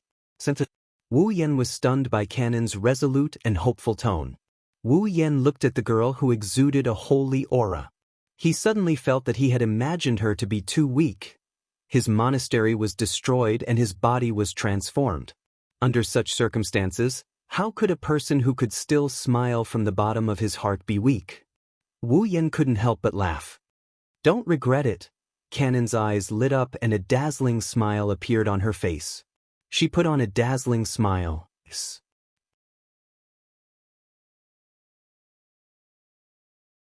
Chapter 959. When he saw Kanon appear in front of him, Kensei Kane's restless heart strangely calmed down for some reason. A calm expression returned to Kensei Kane's face. His eyes hidden behind his glasses were fixed on Kanon. "Why?" Kensei looked at Kanon and gritted his teeth as if he didn't understand what was going on. Kensei looked at Kanon and gritted his teeth. Why is Kanon able to regain her consciousness? The evolution of a fake angel can be divided into 8 stages. Every time a fake angel devours the spiritual core of another angel during a ritual, she will evolve and advance to the next stage. If a fake angel devoured the spiritual centers of the other 6 fake angels, she would be in the 7th stage. The artificial angel at the 7th stage will be the last artificial angel. Once she completely fuses the 7 spiritual centers in her body and reaches the 8th stage, which is also the final stage, she will be able to evolve into a real angel. After the battle, she will ascend and disappear. Canon had already devoured 7 spirituality centers, and was now at the 7th stage of the artificial angel. At this stage, the artificial angel was the closest to becoming an angel. It was only a step away from becoming an angel, and angels didn't have their own consciousness. Canon should have lost all her consciousness after reaching the 7th stage. Even if she didn't lose all her consciousness, there shouldn't be much left. She can't even support the operation. But Canon looked exactly the same as she usually did. Could it be that the spiritual evolution ritual was destroyed? Kensei Kanase pulled out a remote control from his pocket and stared at the indicator light that was still on. No. I can still sense the spiritual evolution tactic. It hasn't been destroyed yet. But why?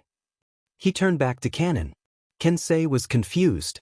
Could it be that angels could also maintain their own consciousness? Realizing her inner thoughts, Kenji shook her head. But soon, she remembered something and turned her head abruptly. He looked at Wu Yen. It's him. He must have done something. While Kensei was thinking about what Wu Yen did, Canon shifted her gaze to him. There was a hint of sadness in her eyes. Father.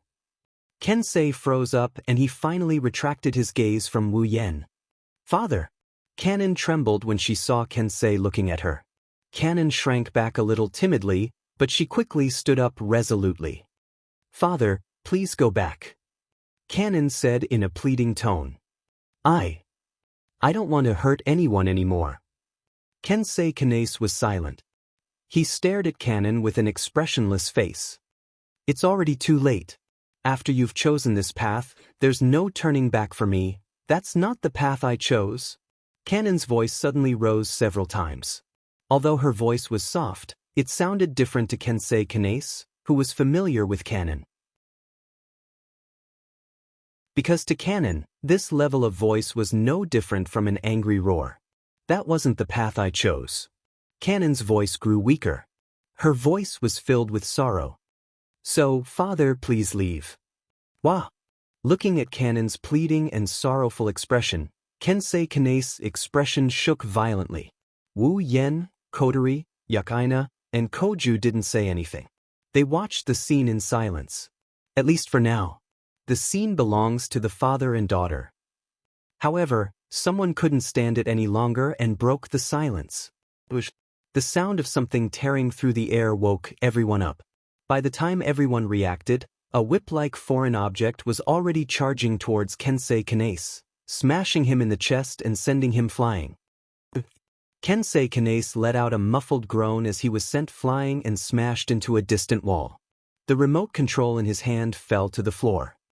Father! Canon cried out in alarm. Ah, outsiders are unreliable? As if she was impatient, Bibi walked to the remote control that had fallen on the floor. She reached out and picked it up.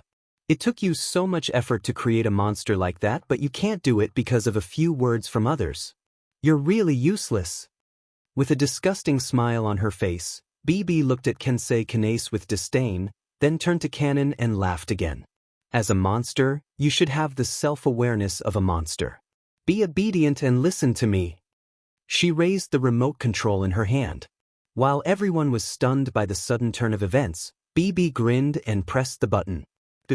Canon, who was standing beside Wu Yen and Ko, started glowing faintly. Kanase! Koju and Yakaina were shocked. They wanted to take a step forward, but it was too late. Canon's face was filled with shock, confusion, and bewilderment.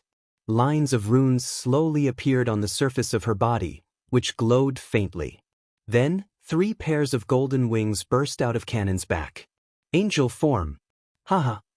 Bibi laughed maniacally and pressed the remote control in her hand again. Kill them all. No. Cannon's face was pale as she looked at the changes on her body.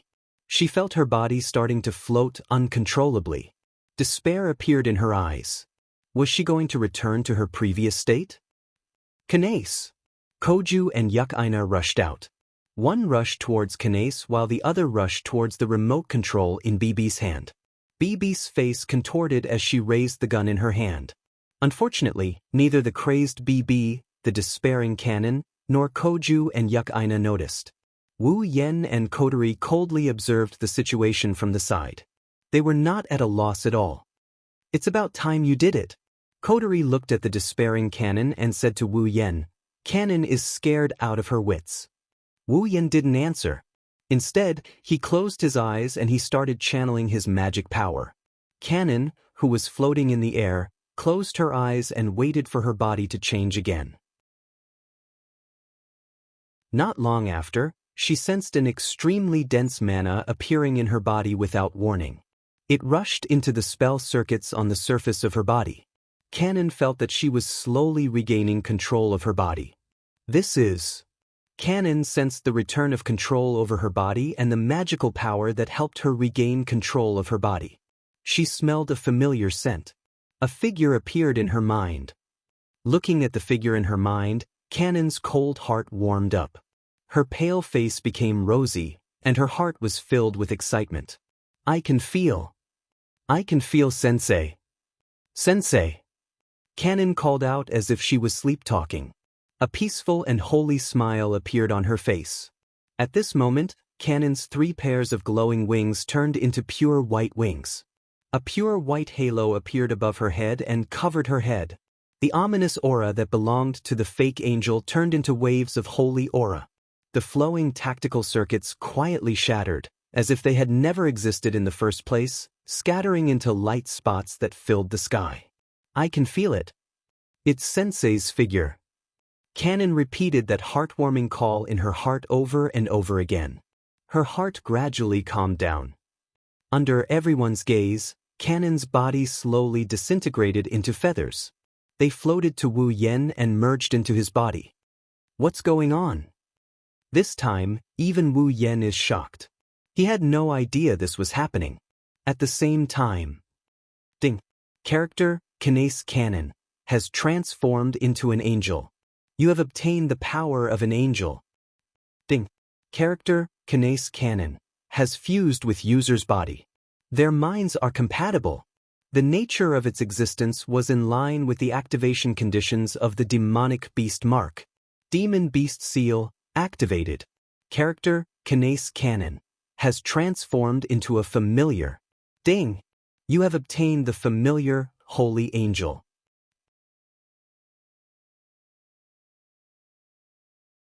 Chapter 960. Ding! Character, Kanase Natsuan, has transformed into an angel. Obtained angel's power. Ding! Character, Kanase Natsuan, has fused with user's body. Mental compatibility. Beast mark's activation condition is met. Demon beast seal, activated.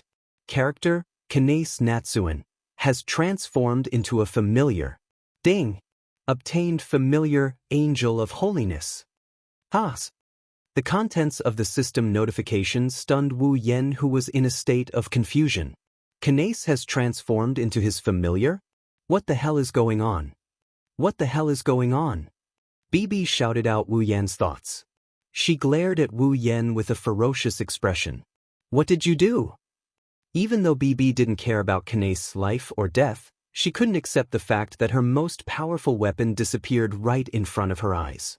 Kotori snapped out of her daze and looked at Wu Yen in shock. What's going on? Wu Yen smiled bitterly. Why are they asking me questions? He wants to know what's going on too. A living person has turned into his familiar and she's now residing in his body. This is even more unexpected than merging with the girls' lives. Wu Yen didn't expect this. However, Wu Yen can clearly sense Kanase's presence in his body. She's sleeping with his other 2 familiars. She's residing in his blood, just like any other familiar. The only difference was that vassal beasts were a collection of mana, but Cannon's vassal beasts were real. While obtaining a familiar, Wu Yen learned all about the familiars, including Kanace. Now that she's his familiar, Wu Yen can even read Kanace's measurements. Her existence is the same as well. That's why Wu Yen knows that if he releases Kanace, she'll appear in her real body. She's the same as other familiars, summoning Kanace to maintain her existence. Both require magical energy to support her, but she's immortal. As long as the host doesn't die, the familiar will never die. The host only needs to expend magical energy to summon the familiar again. That's what's happening to Kanace. In other words, she's a real familiar. Other than having an extra body, she's the same as a real familiar. Wu Yan's mind was still in a daze. It's strange to have an extra person in his body. Taking a deep breath, Wu Yan suppressed the questions in his mind. He told Kotori in a low voice, "I don't know what's going on, let's talk about it later, sensei." Koju and Yukaina came to Wu Yan's side. They looked at BB. They were also full of questions. They wanted to know what had happened and where Kanon had gone. But now was not the time to talk about this. You guys. BB's face was full of anger as she slammed the remote control on the ground. After smashing it into pieces, he picked up the remote control. "Forget it, I have plenty of weapons like that." The 3 masked parasites that had been floating silently in the air suddenly came to life. They dived down towards Wu Yen and the others. Looking at the 3 masked parasites diving towards him, Wu Yen reached out his hand and placed it on his chest. "Although I still don't know what's going on, it seems like we've become one." Wu Yen closed his eyes and muttered softly, ignoring the masked parasite that was about to attack him. "I know you can hear my voice. So, Kanon, come back to me once again." Wu Yen opened his eyes. Unlike his usual berserk demonic power, a gentle and holy aura surged from his body. As the gentle mana surged, the hand on his chest turned black at a speed visible to the naked eye. Then, a few blood-red lines appeared on his hand. In the next moment, a thick blood mist gushed out from the black hand that was covered in red patterns. Descent. Holy Angel. Following Wu Yan's summon, the bloody mist turned and its color was replaced by gold. It floated into the air and twisted into a ball of light. Within the ball of light, a beautiful figure slowly appeared in front of everyone. Her silver hair fluttered without wind, and 3 pairs of pure white wings fluttered up and down. A gentle golden brilliance circulated on the surface of her body, and with the halo of an angel, she opened her blue eyes. "Kanon!" Koju, Yukaina, and Kotori shrieked. They didn't expect Wu Yen to summon a familiar, the so-called Angel of Holiness, to be Kanon. No way. BB was also dumbfounded. As if she didn't hear their cries, Kanon spread her arms and the 3 pairs of beautiful wings on her back spread out. The feathers danced in the air. A faint smile never left her face. Kanon closed her eyes again and holy mana surged around her. The ball of light around her expanded and illuminated the entire area. Everyone involuntarily closed their eyes under the strong light, but they felt extremely comfortable. It was as if they were exposed to sunlight in winter. Everyone revealed a satisfied expression. However, the 3 masked parasites were different. Under the bright light, the 3 masked parasites cried out in agony and fell to the ground in agony. Waves of black gas rose from their bodies and dissipated in the bright light like a miasma. The wings on the masked parasites vanished abruptly and the masks on their faces shattered into powder amidst the clear cracking sounds. They had actually broken away from their fake angel's form and turned into humans. This was Kanon's ability. Or rather, it was the ability of Wu Yan's familiar, the Holy Angel. Purify. Purify all filth in the world. Heal all pain in the world. After transforming into a familiar, the Holy Angel, Kanon had completely lost her ability to fight. However, she now possessed unparalleled purification and healing abilities. It was an ability that suited Kanon very well. "That's impossible!" BB cried out in shock as she retreated. The weapon that she relied on to survive, the weapon that she planned to use to revive the magic shooters, was actually defeated in a single exchange. She had used up all the remaining funds in the sorcerer's craft molding to create the clone. Is it over just like that? Damn it. Her face was covered with twisted resentment. BB raised her head and looked at the angel like cannon, roaring crazily. I want you dead. He swung the spear at Cannon like a whip, but under the purifying light of the angel of divinity, the spear was vaporized with a cry of anguish. What? BB was shocked. Before she could react, a petite figure flashed and appeared in front of her. The corners of Coteries' lips curled into a sinister arc. She swung her petite arm, and a stream of flames lashed over. Under Coteries' control, it smashed into BB's chest. Amidst the wailing, the flames enveloped BB's body and started burning. Her clothes instantly turned to ashes and her skin was charred black and smoking. BB's eyes rolled back and she fell to the ground like a dead pig that had been scalded into boiling water. Her body twitched bit by bit. Phew. Koju and Yukaina breathed a sigh of relief and smiled. He glanced at BB before looking at Kensei Kanase. He looked at the 3 masked parasites who were resurrected after fainting. Wu Yan's mood was unusually calm. Sensei, a soft voice followed by a golden light descended. Wu Yan looked up and saw Cannon with 3 pairs of wings. She had a gentle smile on her face as she floated down.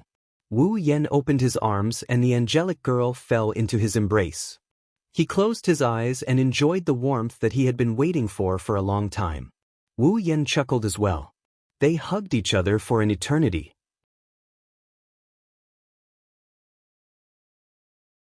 Chapter 961. The sky was clear and cloudless for thousands of miles, and the ocean waves were rolling. The sunlight of the day mercilessly sprinkled down, and the scorching temperature caused those who were exposed to it to feel dizzy and dizzy. It's been a whole day since the chaos in the shopping center. With the passing of the day, the fake angel incident came to an end. Regardless of the world or place, the police will only show up after the incident to clean up the mess. Yesterday's incident was no exception. By the time Itagami Island's police arrived at the shopping mall, the battle had been over for more than half an hour. The instigators of the incident, Kensei Yase and BB, were arrested by the police. Although the laws on Itagami Island are different from the outside world, there are still spells and abilities that can control people's consciousness. Therefore, the instigators of the incident won't necessarily be detained. However, Kensei and BB, who caused this series of events, will definitely receive a heavy sentence. There is no room for change in an incident caused by one's own motives. He was afraid that for a very long time, BB, this ugly vampire, would have to stay in prison for a long time. No matter what, she was an immortal vampire. She didn't have 100 or 80 years. She won't be released. As for Kensei Yase, his punishment is a little different. Wu Yan only found out after the fact that this guy looks like a doctor or a doctor. He was actually a royal magician of the royal family of the Kingdom of Aryutigia. He had once bought his life for the Kingdom of Aryutigia with his magic knowledge and methods. He's one of the reasons the Kingdom of Aryutigia sent an airship to Itagami Island. That's why he went missing. As a court magician of the Kingdom of Aryutigia, Kensei's magic skills required the power of the Aryutigia royal family as a medium in order to be effective. Moreover, members of the Aryutigia royal family were naturally very powerful mediums. In other words, the Kingdom of Aryutigia. They all have powerful spiritualists. When the Kingdom of Aryutigia's airship arrived at Itagami Island with a princess on board, he came up with a devious idea. Furthermore, the sorcerer Plastic covets the bloodline of the Kingdom of Aryutigia. He planned to use cloning technology to create powerful spiritualists and sell them for profit. The sorcerer's craft had attacked the Kingdom of Aryutigia's airship and caused it to go missing. Fortunately, the princess managed to escape at the last moment. Otherwise, she would have ended up in a worse state than Cannon. At the very least, she would have ended up as a test subject for Kensei Kanase. Kensei Yase is a royal magician of the Kingdom of Aryutigia. He's very knowledgeable in magic. Otherwise, he wouldn't have been able to create an artificial angel. The higher-ups of Itagami Island seem to have taken a liking to his talent. He's probably working for them for a while. Of note, Before Kensei Yase was taken away, he left behind a message for Wu Yen. Perhaps I'm an incompetent father. I don't have the right to be Kanen's father. So, please make her happy. It's obvious that Kensei Yase cares a lot about his daughter. Wu Yen agreed to his request without hesitation. Kanen is now his familiar and can't be separated from him. Even if she's no longer his familiar, he's already decided to treat her as his family. He won't let any harm come to her. This was a decision that he had made to himself at the very beginning of his extraordinary life. He won't let any harm come to the girls by his side. Wu Yen never changed his mind. Of course, knowing that Kensei Yase cares about Kanen is one thing, but what he did is another. No matter what, he treated Kanen as his experimental subject. That's unforgivable. Kanen, on the other hand, has already let go of this matter. Maybe it's because she's no longer a fake angel, or because she's become Wu Yan's familiar, but her smile has become more profound. She's also more cheerful. She's both cute and holy. Wu Yen and Koju couldn't help but glance at her. After the incident, Kanen managed to get a chance to meet Kensei Yase through Wu Yen. Kanen stayed for more than an hour during that meeting. Wu Yen didn't know what she was talking about with Kensei Yase. He only knew that Kanen was in a good mood when she came back. Wu Yen didn't know what they talked about during the meeting, but he did learn a surprising piece of news. Kanen's mother is Kensei Yase's younger sister. Even though Kanen isn't Kensei Yase's daughter, the two of them are related by blood. Maybe it's because she knows she has a real family in this world that Kanen was so happy when she came back. She's such a lovable girl. In short, the incident has come to an end, and the ending seems pretty good, excluding some people's resentment. Itagami Island, Southern Residential Area, Room 704. The sound of a kitchen knife chopping against a chopping board could be heard continuously from the kitchen. Not only was the sound extremely messy, every move was made with more than 120% strength. It made people wonder if the chopping board would be split in half just like that. It's obvious that the person holding the knife is in a bad mood. Wu Yen, Kotori, Kanen, Yukaina, and Koju looked at each other and smiled bitterly. Nagisa. Koju looked like he's having a headache. He couldn't help but yell. If this continues, you're going to tear down the entire kitchen. It's none of your business. Nagisa didn't even turn her head. She was wearing an apron, so everyone could only see her back. She angrily chopped the ingredients on the chopping board. Who told you to leave me alone? Who told you not to let me join? Who told you to hide it from me? Who told you to hide it from me? Nagisa has a nagging personality to begin with, and now she's showing it to the fullest. She kept mumbling as she chopped the chopping board. The two voices mixed together is the most terrifying noise in the world. Wu Yen rubbed his forehead and looked around at everyone. Seeing the helpless look on everyone's face, he sighed and stood up before heading to the kitchen. He's Nagisa's secret lover. If he doesn't console her when she's upset, who else can? All right, Nagisa. Wu Yen rubbed Nagisa's head and he bitterly smiled. I know you want to help Kanen, but, if you were there, we wouldn't be able to rest easy. But Nagisa can't accept it. Nagisa pouted with tears in her eyes. She looked like she's about to cry. Kotori-chan, Yukina-chan, they all helped Kanen-chan, even Kojo-kun. I'm the only one who doesn't know anything. I didn't help at all. Nagisa can't accept it. I can't accept it. It's okay. Kanen, who also came into the kitchen, said. Kanen held Nagisa's hand with a comforting smile. She looked at Nagisa with her blue eyes. I know Nagisa-chan's intentions, so I'm happy. Really? Nagisa puffed up her cheeks. Don't you think I'm useless? Of course not. Of course not. Kanen quickly denied. Nagisa is amazing too. Is that so? Nagisa's eyes lit up like a child being praised. Wu Yen didn't know whether to laugh or cry. She's still a child.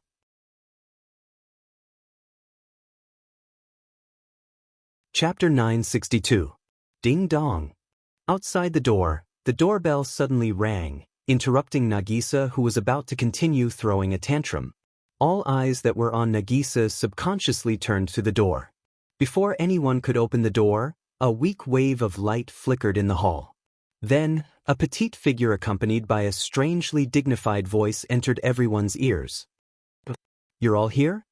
Seeing so many people gathered at the scene, the person who came seemed to be a little surprised. Hearing the voice of the person, everyone reacted one after another. Wu Yen was the first to cry out in surprise. "Natsuki!" Koju also reacted and shouted without thinking, "Natsuki-chan!" Bang! Just as Gu Chung finished speaking, the tip of a parasol pierced his forehead.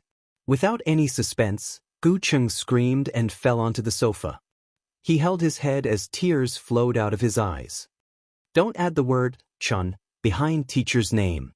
Her face was as expressionless as ever, like a doll's delicate expression, and her gem-like eyes flashed with serious dissatisfaction. "You can call the vampire teacher over there, but why do you call me by my name? You even added the word, chan." Hearing this, the crowd couldn't help but laugh.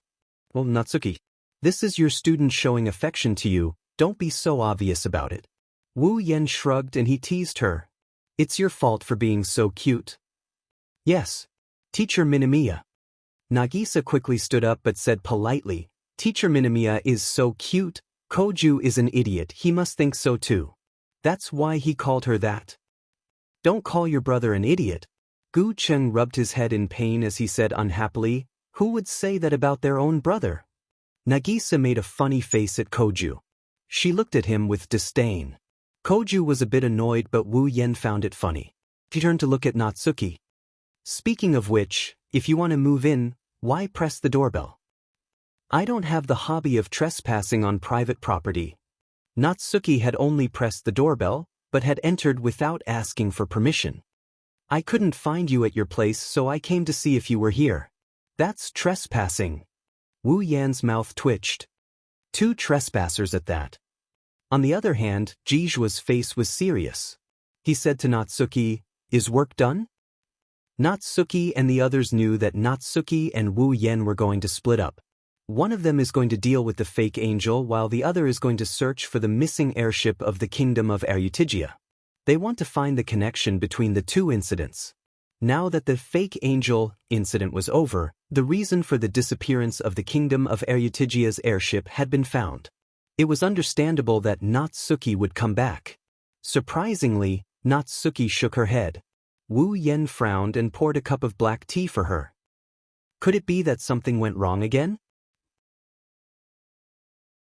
Natsuki's face brightened up a bit when she saw Wu Yen pouring her a cup of black tea. She accepted the cup of black tea. She took a sip. "It tastes good." Natsuki praised before looking at Wu Yen. "I can't say that there's a problem. You've solved the mystery behind the disappearance of the airship from the kingdom of Erutigia. I've also found the surviving members of the Knights of the Holy Ring." Natsuki smacked her lips. "Including the princess who escaped. Isn't that great?" Kotori glanced at Natsuki expressionlessly with a lollipop in her mouth. "Or could it be that something has happened?" Natsuki shook her head once more. Soon after, she looked at Kanon, who was sitting beside Kotori. She seemed a little nervous. "The reason I'm here this time is for her." "For Kanon-chan?" Kotori, Nagisa, Yukaina, and Koju were stunned. "Kanon?" Wu Yen was taken aback. He looked at Kanon who didn't know what to do because of Natsuki's words. Natsuki didn't explain, she just said something. "Akatsuki, open the door." "Huh?" Koju was confused by Natsuki's words. Natsuki hit him with her parasol again. "I told you to open the door, so open it. Damn it." Koju's forehead turned red after being hit twice by Natsuki. "Is this my home or your home?" Koju complained but he still stood up and walked to the door. He opened it. For a moment, the entire place was deathly silent. Gu Cheng, who had opened the door, had a blank expression on his face as he frantically retreated step by step. As he retreated, the sound of footsteps could be heard. Gu Cheng maintained a blank expression as he retreated to the main hall. At that moment, a figure walked into the hall from the corner of the hallway. Looking at that figure, everyone present was stunned. Kanon was even more shocked. She was originally calm, but now her eyes were violently fluctuating.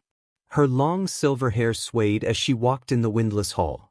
She didn't look like a soldier, but she was wearing a military uniform that reminded people of a military performance. She was also wearing high-quality leather boots, just like a beautiful female knight in civilian clothes. However, her otherworldly temperament caused her knight-like attire to change into a princess in plain clothes. In addition to her breathtakingly beautiful face, the young lady who was dressed like a strong woman was completely transformed into a noble princess. Her eyes were a deep blue, like ice crystals that had been frozen for eternity. She glanced at everyone, and her eyes lit up when she saw Cannon. A perfect smile appeared on her face. Looking at the beautiful girl who was smiling, no one present was able to react in time. The girl was indeed very beautiful. No, using the word beautiful was not enough to describe her appearance. It should be said that she was simply too beautiful. Of course, if it was only because of her beauty, the crowd would not have reacted so unbearably. The reason why they were collectively stunned was because of the young girl's appearance. If she cut her hair to shoulder length, her height to less than 1.6 meters, and her age to less than 4 or 5 years, she would be Cannon's other side of the mirror. That's right, she looks too much like Cannon. She looks like Cannon's older sister. You. Cannon pointed at her in disbelief, but she quickly realized that it was rude of her to do so. She quickly lowered her hand with a timid expression on her face, which made the girl burst into laughter. R.A.? Freya? Lee Havane. Calling himself R.A.? The girl named Freya tilted her head and smiled sweetly at the crowd. I'm the princess of the kingdom of Erutigia. The princess that the Witch of the Gap mentioned just now was referring to me. Princess of the kingdom of Erutigia? Everyone was shocked, but strangely, they didn't feel the slightest bit of shock in their hearts. Instead, they believed the other party's words. Looking at that extraordinarily beautiful face, if such an appearance could not be called a princess, then there really was no one in this world who was qualified to be called a princess. Princess of the kingdom of Erutigia. Wu Yen pursed his lips. He looked at Natsuki with a questioning gaze. Her Highness is here for Kanace Natsuki. Natsuki said bluntly. She did not try to avoid arousing suspicion. Or rather, the reason why the kingdom of Erutigia sent a flying ship to Itagami Island with this princess is because of Kanace Cannon. Wu Yen had a feeling after hearing Natsuki's words. It seems like there's more to the fake angel incident than meets the eye.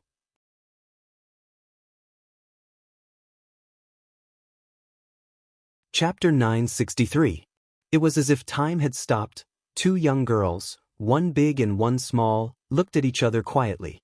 However, one of them had a weak and helpless expression, while the other had a big smile on her face. Everyone stared at the scene of the two girls quietly looking at each other. Then they sized up their appearance and temperament. In the end, the conclusion was that they were similar. They were two alike. Both their appearance and temperament were very similar. Everyone would believe them if they said they were sisters. The only difference was that Cannon's temperament was more holy and timid. Freya's temperament was different from Cannon's. Noble, gorgeous, elegant, smart. No matter which one it was, they all showed her identity as the daughter of the king of Erutigia. Only someone of such status could cultivate such a temperament.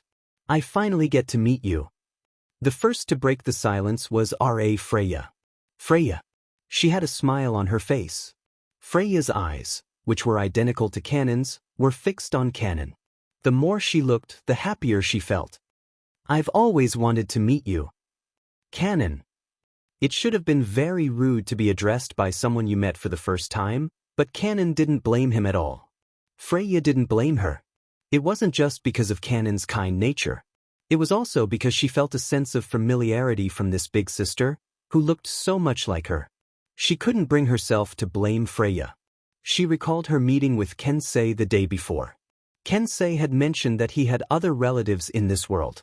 Cannon couldn't help but feel hopeful. Cannon's mouth opened and closed, but she didn't know what to say. She didn't know if it was because she hoped that the person in front of her was her relative or because she was afraid of receiving bad news. In the end, Canon couldn't form a complete sentence. She was so anxious that she almost died. Wu Yen could clearly sense Canon's emotions. After all, Canon was his familiar. Familiars were magical entities with their own consciousness. The host who provided them with a home could naturally sense part of their familiar's consciousness. Canon might have a physical body, but she was still his familiar. To maintain her existence, Wu Yen was still releasing his magical power.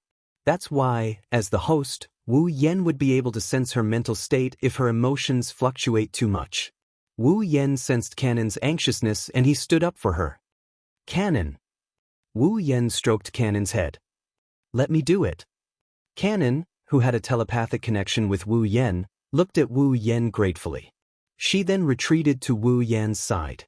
Freya flinched as she looked at Wu Yen in surprise. She seems to be surprised by his actions. You are? Me. Wu Yen scratched his face, shrugged. There are a lot of people who are related to Canon, like her teacher, her guardian, and so on. Hearing this, Freya nodded in relief and smiled.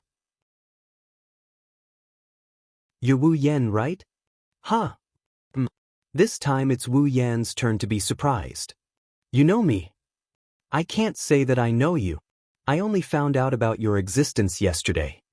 Freya tapped her cheeks and said, I'm Canon's guardian at this stage after all. I hope you don't mind me asking around a little. Well, it doesn't matter. He looked at Lala. Freya glanced at him and he pursed his lips. But, you seem to be very interested in Canon's situation. Plus, with your looks, can you tell me why you're looking for Canon? And Wu Yen glanced at Canon. Your relationship with Canon. R.A.? Freya's smile faded. She looked at Wu Yen and Canon, who was looking at her expectantly. She smiled bitterly. I do have a relationship with Canon. A look of surprise instantly appeared on Canon's face. But Freya, on the other hand, was unusually distressed, as if she had something that was hard to say and was too embarrassed to say it. But in the end, she still said it, and the moment she opened her mouth, everyone present was shocked. Canon's father. I'm talking about her biological father, not Kensei Kanase. After a moment of silence, he paused. Freya lowered her voice. Her father is my grandfather. Everyone was silent. Grandfather? Wu Yan's eyes widened. Wu Yan wasn't the only one who was shocked. Everyone, including Canon, except Natsuki, couldn't stay calm. You mean grandfather? Grandfather? Wu Yan's eyebrows twitched as he asked carefully. Are you sure he's not her father? Is he your father? It's a pity. Freya forced a smile and sighed. But it's true. Canon's father is my grandfather. In other words, Canon is my aunt. Everyone looked at R.A., who was 17 or 18 years old. Freya paced back and forth between Canon, who was still a little immature despite her charm. Then she fell silent. If the two were to be reversed, then R.A.? Everyone could still believe that Freya was Canon's aunt. But Canon is R.A.? Freya's aunt. A huge sense of dissonance continuously attacked everyone's heart. Rubbing his forehead, Wu Yen organized his words. Suddenly, he realized something and exclaimed in surprise. Doesn't that mean Canon is a member of the royal family? Everyone finally realized this, and their faces stiffened at the same time.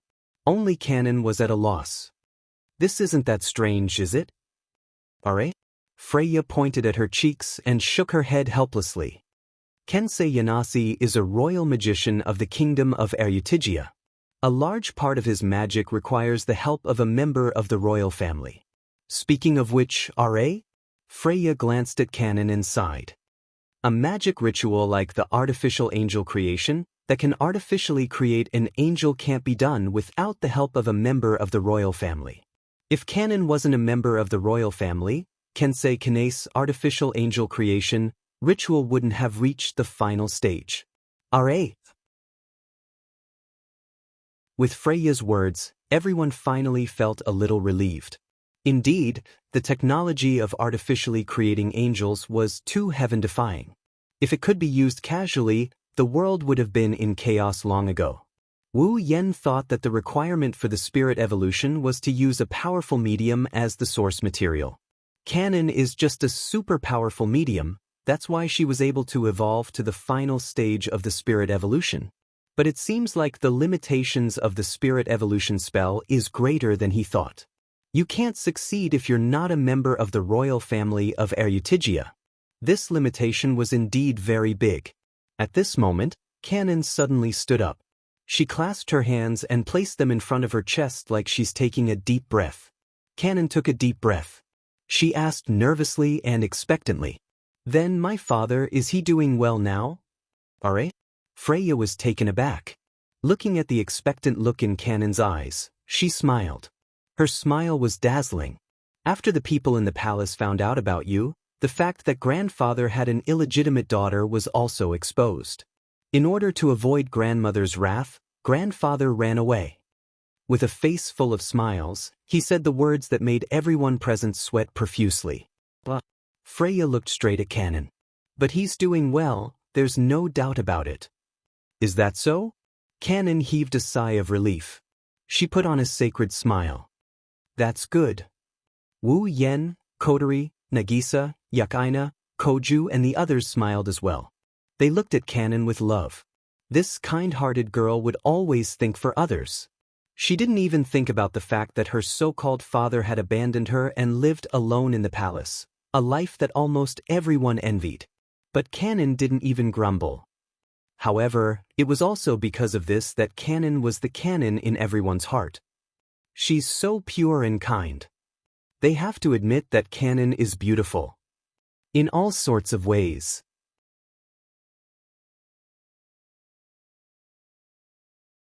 Chapter 964.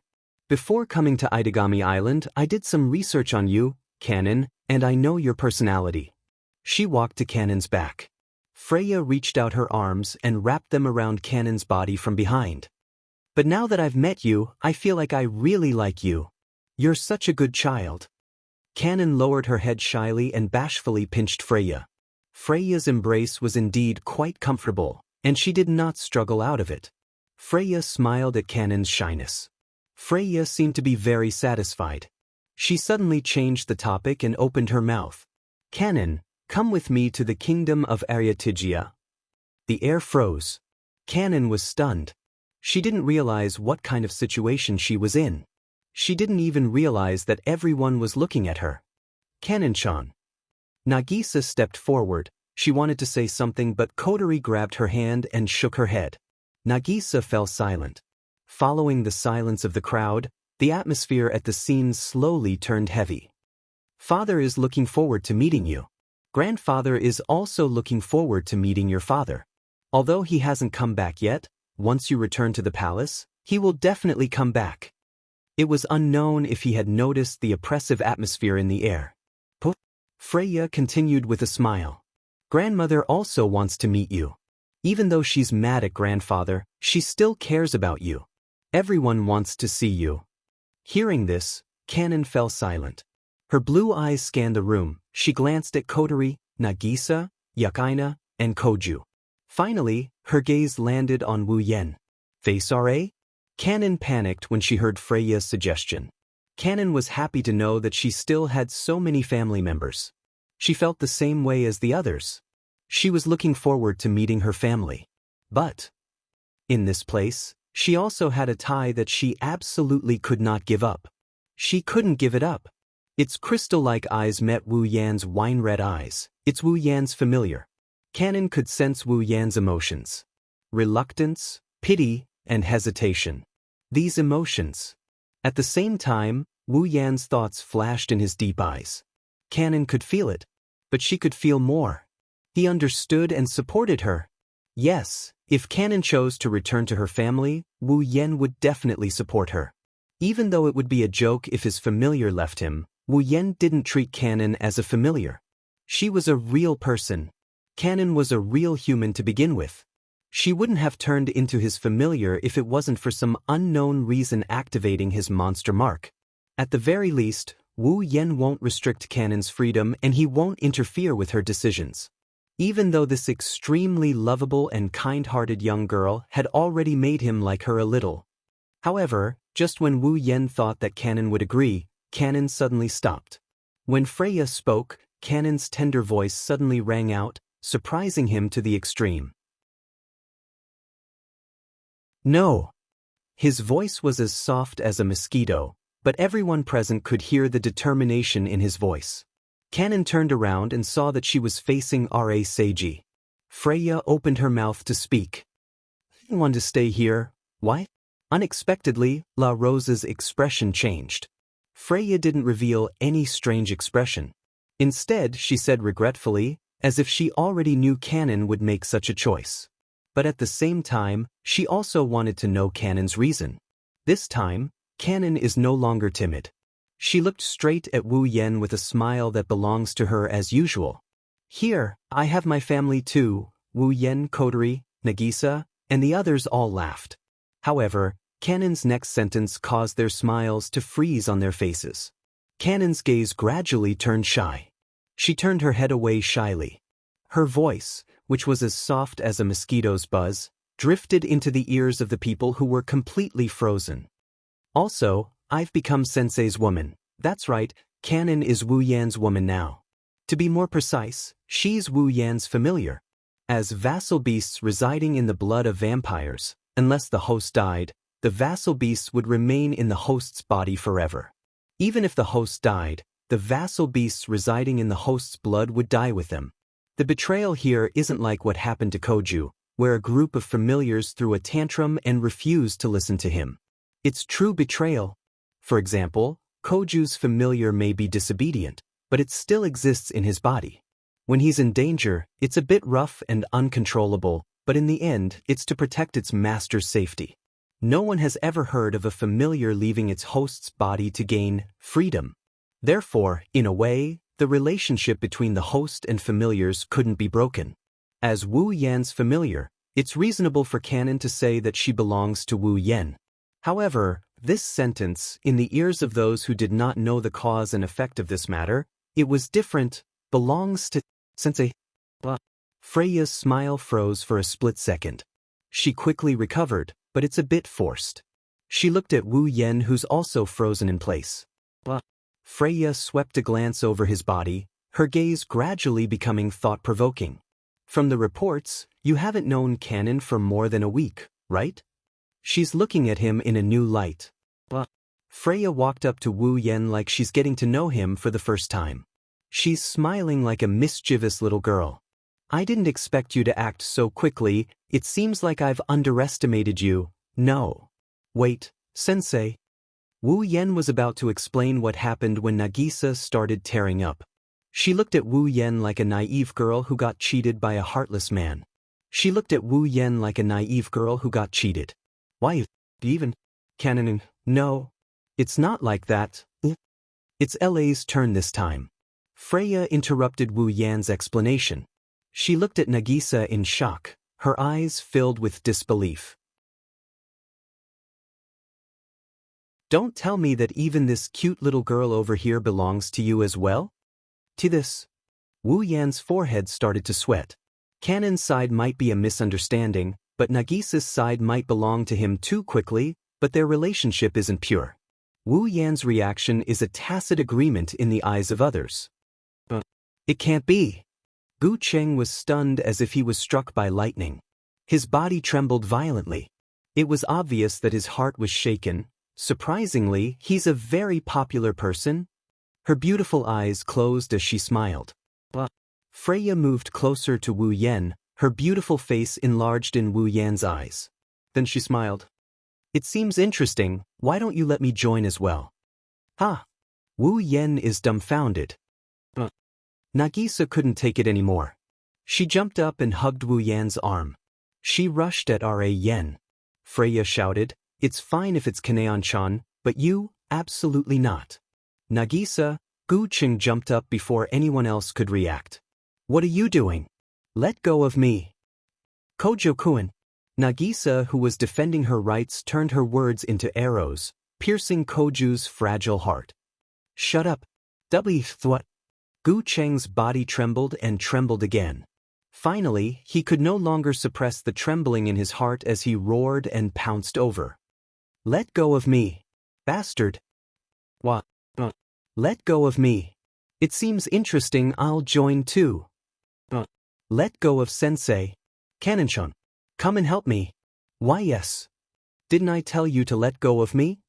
They looked at La, who was hugging Wu Yan's arm together with Kanon. La, who was hugging Wu Yan's other arm. Freya, Nagisa, Kotori, Yukaina, and Natsuki turned around expressionlessly. Nagisa, and Kotori turned around while Koju grabbed him by the neck. Idiot. Pervert. Boring.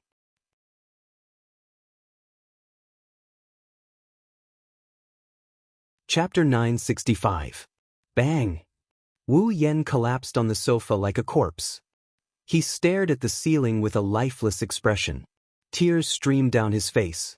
Wu Yan couldn't help but cry. Why am I always the one getting hurt? You're so noisy. Kotori walked in with Kanon. She glanced at Wu Yan with dissatisfaction. You're being treated like that by a few beautiful girls. Do you know how many people would die for such treatment? What are you unhappy about? I'm not unhappy. Wu Yan retorted weakly. I'm just tired. Sensei. Kanon lowered her head guiltily when she saw how tired Wu Yan was. I'm sorry, it's all my fault. No. Kanon, this has nothing to do with you. Wu Yan couldn't bear to see the kind-hearted Kanon upset. He got up from the sofa and forced a helpless smile. It's all because of that princess prank. I understand now. She looks elegant and noble on the surface. But pulling? Freya's hidden attribute is black-bellied. Kanon blinked. She didn't understand what Wu Yan meant by hidden attribute. She nodded in confusion. Kotori rolled her eyes at Wu Yan. Wu Yan's words aren't wrong though, Pull. Freya is indeed black-bellied. Kotori pulled Kanon to the sofa and sat down. She glanced at Kanon before turning to Wu Yan. Right about Kanon. Did you figure it out? Kotori asked. Wu Yan slapped his cheeks and his expression turned serious. He knew Kotori was asking him why Kanon became his familiar for no reason. That's right. It's strange. A living human turned into a familiar or something like that. Before this, Wu Yan had never heard of such a thing. Wu Yan wasn't the only one. Even Yukaina, who came from the Lion King organization and learned a lot about demons, was confused. She had never read about humans turning into familiars in books, let alone seen or heard about it. Her head was full of question marks. Wu Yan knew the reason Kanon became his familiar was because of the Yao Beast mark he obtained from the mysterious crystal. After all, the system notified him when Kanon turned into a familiar. However, the system only notified him that he activated the Yao Beast mark and turned Kanon into a familiar. It didn't tell him the reason for it. Why would the activation of the monster beast mark turn a perfectly fine human into a familiar? Wu Yan asked the system about this after the incident, but the system only gave him the following answer. The user will have to figure out the specific ability. That's all. That's all. Not only did the system not tell him the ability of the Yao Beast mark, it didn't even tell him why Kanon turned into a familiar. It's not that the system doesn't want to tell him. According to the system, a mysterious Yao Beast King was originally sealed within the mysterious crystal. That Yao Beast King's consciousness was inclined towards violence. It didn't have much of a will of its own, it only had a strong desire to destroy. After he met all the requirements to unseal the mysterious crystal, the system determined that unsealing the Yao Beast King would only bring him harm. Therefore, it erased the Yao Beast King's consciousness and body, leaving behind only the Yao Beast King's strength and abilities to form the Yao Beast mark. However, the composition of the demonic beast seal was completely a manifestation of the demonic beast king's strength and ability. Its composition had nothing to do with the system itself. On top of that, the system had already erased the consciousness and body of the monster king, resulting in the birth of the monster mark. The system had no way to directly specify the ability of the monster mark. The only thing it could do was to give him a hint when the monster mark was activated and its effects were produced. To put it simply, this demonic beast mark had nothing to do with the system.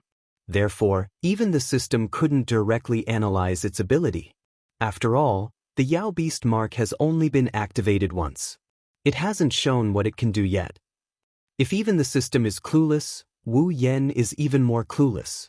In the end, the system only gave him the information it analyzed the last time the Yao Beast mark was activated. First, the Yao Beast seal was activated, which allowed the target character to become the user's familiar. Second, in order to activate the Yao Beast mark, the Yao Beast King must meet the requirements of the Yao Beast mark. It must also be compatible with the user's body and mind. Both sides must be compatible. This was the information that the system obtained when the Demon Beast mark was activated for the first time. In order to get more information, the Yao Beast mark has to be activated as often as possible. It has to be activated at least a few times to confirm its ability. That's what the system said. Because of this, Wu Yan is very confused. However, the activation of the Yao Beast mark isn't a bad thing. Canon might be his familiar, but she'd rather be Wu Yan's familiar than be a fake angel who only knows how to hurt people. She doesn't hate being turned into a holy angel either. The holy angel didn't have any fighting ability, but it had unparalleled purification and healing abilities. For a kind-hearted canon who grew up in the monastery and had always wanted to be a nun, it was something she couldn't even dream of. Not only does she not need to hurt people, she can also help and heal people. Canon isn't opposed to being turned into a holy angel. Not only that, but the holy angel also retained a part of her angelic nature, allowing Canon's nature to transcend the lower dimensions and become an existence of a higher dimension. In the future, low-dimensional attacks would not be able to harm her. She might not have any combat abilities, but she's invincible in healing, and can purify filth. Now, Canon was that kind of existence. Moreover, Canon has a good impression of Wu Yan. That's why she's not against becoming Wu Yan's familiar. After telling Kodori all the information he got from the system, Kodori fell into deep thought. She held the jewel in her mouth but didn't do anything. She's helping Wu Yan analyze the information he got from the system. Wu Yan praised Kodori in his heart. As expected of the commander of Ratatosker. He pulled Canon, who has no idea what the system and the Yao Beast mark are, to the side and waited for Kodori to speak. In other words, since the Yao Beast mark has only been activated once, there's no information to prove its abilities. That's why the system wants you to figure it out on your own, right? Yes. Wu Yan scratched his cheek and nodded. Kodori nodded when she saw Wu Yan nod. She then gave an order. Then go find someone to conquer it. Wu Yan almost spat out a mouthful of saliva. What did you just say? Say it again. I said, go and find someone to conquer. Kodori chuckled in a calm tone. Didn't you say there's not enough information? Then let your demonic beast seal activate a few more times, and the information will naturally come out. Wu Yan's jaw dropped. But why do we need to find a person to activate the demonic beast seal? If you don't want someone to conquer it, what do you want to do? Kodori narrowed her eyes. Oh, by the way, Nagisa has already conquered you, but she hasn't been turned into a familiar. She can't be your target. That's not the point. Wu Yan yelled in frustration. What I mean is, why do we have to find someone to guide us? Are you an idiot? Kodori slandered him. If I don't conquer it, who would want to fuse with your body and mind? Wu Yan opened his mouth, but he didn't know what to say. Kodori's red eyes stared at Wu Yan's face. She smirked and crossed her arms. Don't worry, Ratatosker exists for times like these, right? Although the target isn't an elf, I'll do my best to support you. Let's begin. Kodori snickered when she saw Wu Yan's stupefied expression. Our war.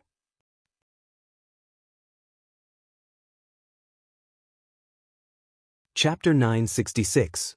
Itagami Island, Saikai Academy. Wu Yan stood in the middle of the plaza, looking at the students greeting him.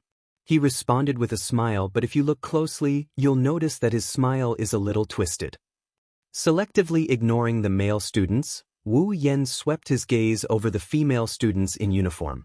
At first glance, he looked like a pervert, but when he looked at the female students, there wasn't a trace of smugness in his eyes.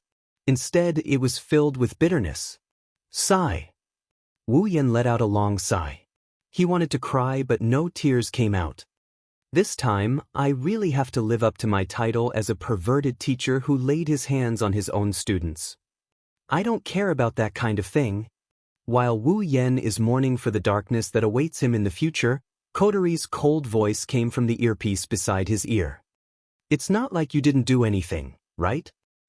Whose fault is it? You're the one who instigated Nagisa. Wu Yan gritted his teeth. Also, where the hell did you get the wireless equipment? There was a hint of pride in Kotori's unabated voice. Radio equipment is the most basic equipment in every battle. If you don't even know this, then you're still far from it. Don't tell anyone that you're from Ratatosker when you go out. We can't afford to lose face. I'm just a combat officer, I haven't even been here for 2 months, how would I know about this? Wu Yan retorted without a second thought. Also, do you think Ratatosker's existence is something you can just tell others? Besides, this isn't your world. Don't bring Ratatosker's tricks here. Ratatosker exists wherever I am. Kotori said arrogantly. Then she changed the topic. By the way, don't keep telling me all this nonsense. Hurry up and find me a target. How am I supposed to find a target? Wu Yan's eyebrows twitched. There are so many students in Saikai Academy, but I don't know many of them. Kotori's impatient voice entered Wu Yan's ears. Then hurry up and find me a random target. I'll tell you. Are you really my sister? Wu Yan felt like he was going crazy. You want your brother to find a random target? What the hell is in your head? Isn't this good? A little sister who fights for her brother's happiness. Kotori's voice was flat. Her words pierced Wu Yan's heart. Don't you like this kind of setting? Wu Yan's words left him speechless. He felt a little guilty. Could it be that Kotori had already seen through his desire to have a capable younger sister? Kotori sneered as if she knew what Wu Yan was thinking. Alright, hurry up and find me a target. I've been waiting for you for an entire day. Before Wu Yan could say anything, Kotori added. I'm not the only one here, Kanon is also helping. After saying that, Kanon's timid yet gentle voice sounded from the other side of the earpiece. Sensei, you can do it. Even though she's cheering him on, Wu Yan couldn't help but feel weak all over. He exhaled helplessly and resumed his scanning mode. Now that school was over, except for those students with clubs who were still active in school, the rest of the students who had nothing to do would be returning home at this time. Therefore, there were quite a few students who passed through this path to leave the school, and among them, there were quite a few who were particularly beautiful. Of course, this is just a relative term. In other people's eyes, this might be the case, but for someone like Wu Yan who has a bunch of wives that are as pretty as flowers and jade, they aren't enough to move his heart. This is why he hasn't decided on a target yet. However, part of the reason is that he doesn't want to drag normal people into his life. If he really does, it's fine if he doesn't succeed, but if he does, she will leave this world with him and go to the Spalier world. Plus, with the summons of life intertwining, his fate with the person he loves will be forever linked. Therefore, Wu Yan can't just pick a random target like Kotori said. It's fine if he doesn't succeed, but if he succeeds, it will be a lifelong thing. Therefore, even if he really wants to pursue a girl, he must be very careful. At the very least, he can't drag those normal people who don't like to take risks into his life. For example, Asuna. Although she struggled to survive in SAO for 3 years, she's a gentle person who likes to live a peaceful life. Being able to be with the person she loves, being with her daughter Yui, is all she wants. Because of this, Wu Yan didn't summon Asanai and Yui over. If you put it nicely, he and the girls are living like an adventurer group. If you put it bluntly, it's more like they're roaming around. They don't have a place to call home, At the very least, he has to wait until he has a place to stay in the Spalier world. A place that he can call home. Only then can he summon Asuna to his side with peace of mind. Even Mikoto, Shokuha Misaki, and the other girls who don't want to live a peaceful life think that he's their heaven and earth. I have to think about the people I love. With this thought in mind, Wu Yen glanced at the girls while sizing them up. All of this happened without anyone noticing. Otherwise, Wu Yen would have been treated as a pervert. At this time, "Why are you standing here?" A familiar voice entered his ears, causing Wu Yen to be slightly dazed. He turned around and saw Natsuki in a white gothic costume, holding a fan in her hand. Wu Yen immediately saw her. "Don't you usually run home as fast as you can after school?" Natsuki crossed her arms in front of her chest. She stared at Wu Yen with those big eyes of hers that seemed to be able to talk. She looked confused. "Why are you behaving so strangely? Are you planning something again?" The more Natsuki spoke, the more she felt that it was possible. Her gaze on Wu Yen became more and more oppressive. Wu Yan's heart skipped a beat and he almost ran away. They say that a girl's intuition is accurate. Is Natsuki a girl? Isn't she a girl? This is our chance. Just as Wu Yen was about to use his great bewitching charm to brush her off, Kodo's high-pitched voice sounded from his earpiece. "That's her. Our target." "What?" Wu Yen shrieked. His sudden shriek startled not only Natsuki, but also the other students who were passing by. "What the hell are you doing?" Natsuki raised her beautiful eyebrows and her voice was filled with dissatisfaction.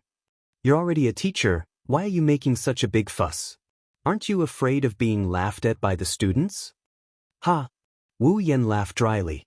He ignored Natsuki's confused expression and turned around to yell into his earpiece. "Don't make any noise. Are you trying to get me killed?" "I'm here to support you," Kotori emphasized. "Natsuki should be your target, right?" Hey, are you serious?" Wu Yan's mouth twitched. Natsuki's words fit his requirements, but this troublesome fake loli isn't that easy to deal with. Isn't that great? Kotori had a different opinion. "Aren't you afraid that you'll be seen as a perverted teacher who harms his students? Natsuki is a teacher like you and you're close in age. It's not strange for a boy and a girl like you to be together, right?" "Well, your analysis makes a lot of sense." Wu Yan's heart started twitching. "But if you can consider the appearance of both of them before that, I'll be happier. Isn't Natsuki's appearance to your liking?" Kodo said bluntly. "Are you a man or not? If you're a man, then go for her." "You brat." Wu Yan's veins popped up on his forehead. "She's already gone this far, I can't take it anymore."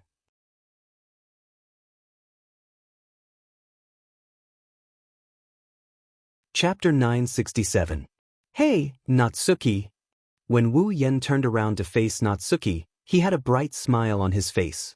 He was acting weird just a second ago, but now he changed so quickly that Natsuki was stunned. She didn't know that a certain wolf was baring his fangs at her. "What do you want to do next?" "Huh?" Natsuki regained her senses and she looked at Wu Yen in confusion. "What do you want?" "Nothing." "It's nothing. Just answer me." Natsuki stared at Wu Yen with even more suspicion. She tried to read his expression, but all she saw was a bright smile on his face. His wine-red eyes are also filled with joy. Other than that, Natsuki couldn't see anything else. Nayu narrowed her eyes and snorted. The fake angel incident has come to an end. Kensei Yanase, Sorcerer Tsukasa, and the other related personnel have all been arrested. Yesterday, the people from the Lion King organization have also taken away that troublesome princess. I can finally relax. At least, I won't be wandering around the school like you. In other words, Wu Yen interrupted Natsuki with a grin on his face. "You're free, right? What do you want?" Natsuki's tone became more and more impatient. Her eyes showed a bit of displeasure. "If you have something to say it quickly." Wu Yan's smile didn't change, but he felt helpless. As expected of the Witch of the Void. No matter how cute Natsuki looks, no matter how strong she is, she's still a witch. At least, every word she says is filled with malice. I need to reorganize my emotions. Wu Yen also removed the fake expression on his face. It was replaced with helplessness. "It's really nothing. I just heard that a new coffee shop opened nearby. I heard that the black tea there is good, so I want to join you. Let's go there and have a seat." Oh! Natsuki heard Wu Yan's words. As expected, Natsuki, who loves black tea, was attracted. She glanced at Wu Yan. You actually invited me to drink black tea with you? That's really rare. I've always been like this. Wu Yan said in a matter-of-fact tone. Kotori on the other side of the earpiece looked at him with disdain. You just don't know. How long have you known me? Although it's a lie, the truth is pretty much the same. Natsuki didn't know Wu Yan for long. It hasn't even been a month. Thinking of this, Natsuki's emotions started to become complicated. I've known him for less than a month. During this period of time, Wu Yan stayed at her house for a week or two, spending time with her day and night together. Even after he moved out as a teacher of the same school and a temporary colleague, Natsuki felt like she had known Wu Yan for a very long time. Natsuki suddenly realized that she and Wu Yan have only known each other for less than a month. Natsuki let out a sigh and returned her attention back to the topic. A new coffee shop? Although I'm also very interested, but is the black tea there really as good as you say? Natsuki knows Wu Yan's ability to make black tea. It can be said that the black tea made by Wu Yan is the best black tea she has ever tasted in her life. Even now, even after Wu Yan moved out, she's still extravagantly teleported to his house just to get a pot of black tea. If there really is a black tea that tastes better than Wu Yan's, Natsuki is looking forward to it, but at the same time, she doesn't believe it. Wu Yan chuckled as if he could understand Natsuki's thoughts. Well, in terms of taste, it's naturally not as good as mine, but it's also unique. Occasionally, I'll try different flavors of black tea. Although I only heard about it from the mouths of the students, since it's so good, it can't be bad, right? Originally, I wanted to find someone to accompany me. That's why I have been looking for people to accompany me. Wu Yan calmly said. Then he looked at Natsuki. You're free anyway, right? Why don't we go together? When Natsuki heard Wu Yan's words, she felt that something was wrong, but she couldn't pinpoint what it was. However, black tea is her only interest. Even though she has her favorite brand of black tea and loves to drink Wu Yan's black tea, she is still willing to try different types of black tea. But Natsuki nodded expressionlessly and walked in front of Wu Yan. Let's go and try it. Wu Yan let Natsuki walk past him with her back to back. He smiled and secretly made a victory pose. As expected of my brother. Kotori didn't hold back her praise.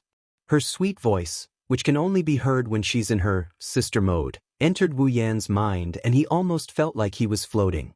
Not only that, Kanon's voice of admiration and longing came from his earpiece as well. Sensei, you're amazing. Wu Yan smiled proudly. He turned around and saw Natsuki walking far away. He quickly followed after her. On the other side, Kotori pulled off her earpiece. She had the confidence of a commander. She turned around and looked at the people in front of her. Kanon isn't the only one there. Nagisa, Yukaina, and Koju are also there. Basically, all of Kotori's friends and family in this world are there. However, when they stand side by side, their expressions, how should I put it? They are conflicted. Kotori glanced at everyone, ignoring their expressions. Are you all ready? Let's go if you're ready. Wait. Upon hearing Kotori's words, Koju couldn't hold back his anger and spoke with a twisted expression. Are we really going to help that vampire sensei conquer Natsuki? Kotori-chan, I don't think it's appropriate. Yukaina couldn't stay calm when someone spoke up for her. After all, she's already experienced it once. Compared to Koju, she's more agitated than him. Sensei, didn't she already? Are you and Nagisa there? Why did you attack Namiya-sensei? Also, why are you supporting him? Yukaina screamed in her mind, but she couldn't bring herself to say anything. In the end, she looked even more conflicted than before. Don't worry. Kotori acted as if she didn't see Koju and Yukina's reaction. Don't be fooled by that guy's harmless face. He's actually very good at this kind of activity. I'm not worried about that. Koju complained. Speaking of which, is that vampire sensei a pervert? Yukaina nodded in agreement. She labeled Wu Yen as a pervert, even worse than Koju. At least, Koju is interested in women with great figures. As for Wu Yen, Kotori, Nagisa, Natsuki, and even Kanon, they were all lowless. Kotori-chan, Nagisa said with a bitter expression. Are you sure it's okay? You don't mind at all? Of course. Of course I will. Not only did Kotori not show any displeasure, she even had a smile on her face. However, my brother does have a lot of difficulties. At this moment, as the people closest to him, shouldn't we help him? But. Nagisa didn't feel relieved, she felt even more conflicted. Nagisa couldn't get over the fact that her lover was trying to woo other women. Don't you want to use your own strength to help sensei? Kotori tried to reason with Nagisa, but Nagisa started hesitating. Of course I want to help sensei. Then it's fine. Kotori raised her head and puffed out her chest. I'm sure sensei can feel how I feel, right? Kanon. Seeing Kotori suddenly turn around, Kanon froze for a moment and nodded reflexively. Kotori laughed and Nagisa was speechless. Thus, the group that was filled with all sorts of emotions walked towards the door and walked out.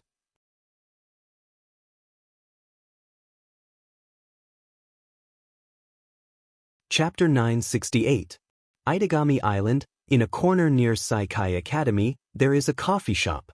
It wasn't very big, but the interior decoration was quite luxurious. The walls were painted in a golden color, and there were lace curtains hanging from the edges. On the ceiling, there were luxurious chandeliers that looked like they would be used in a ball.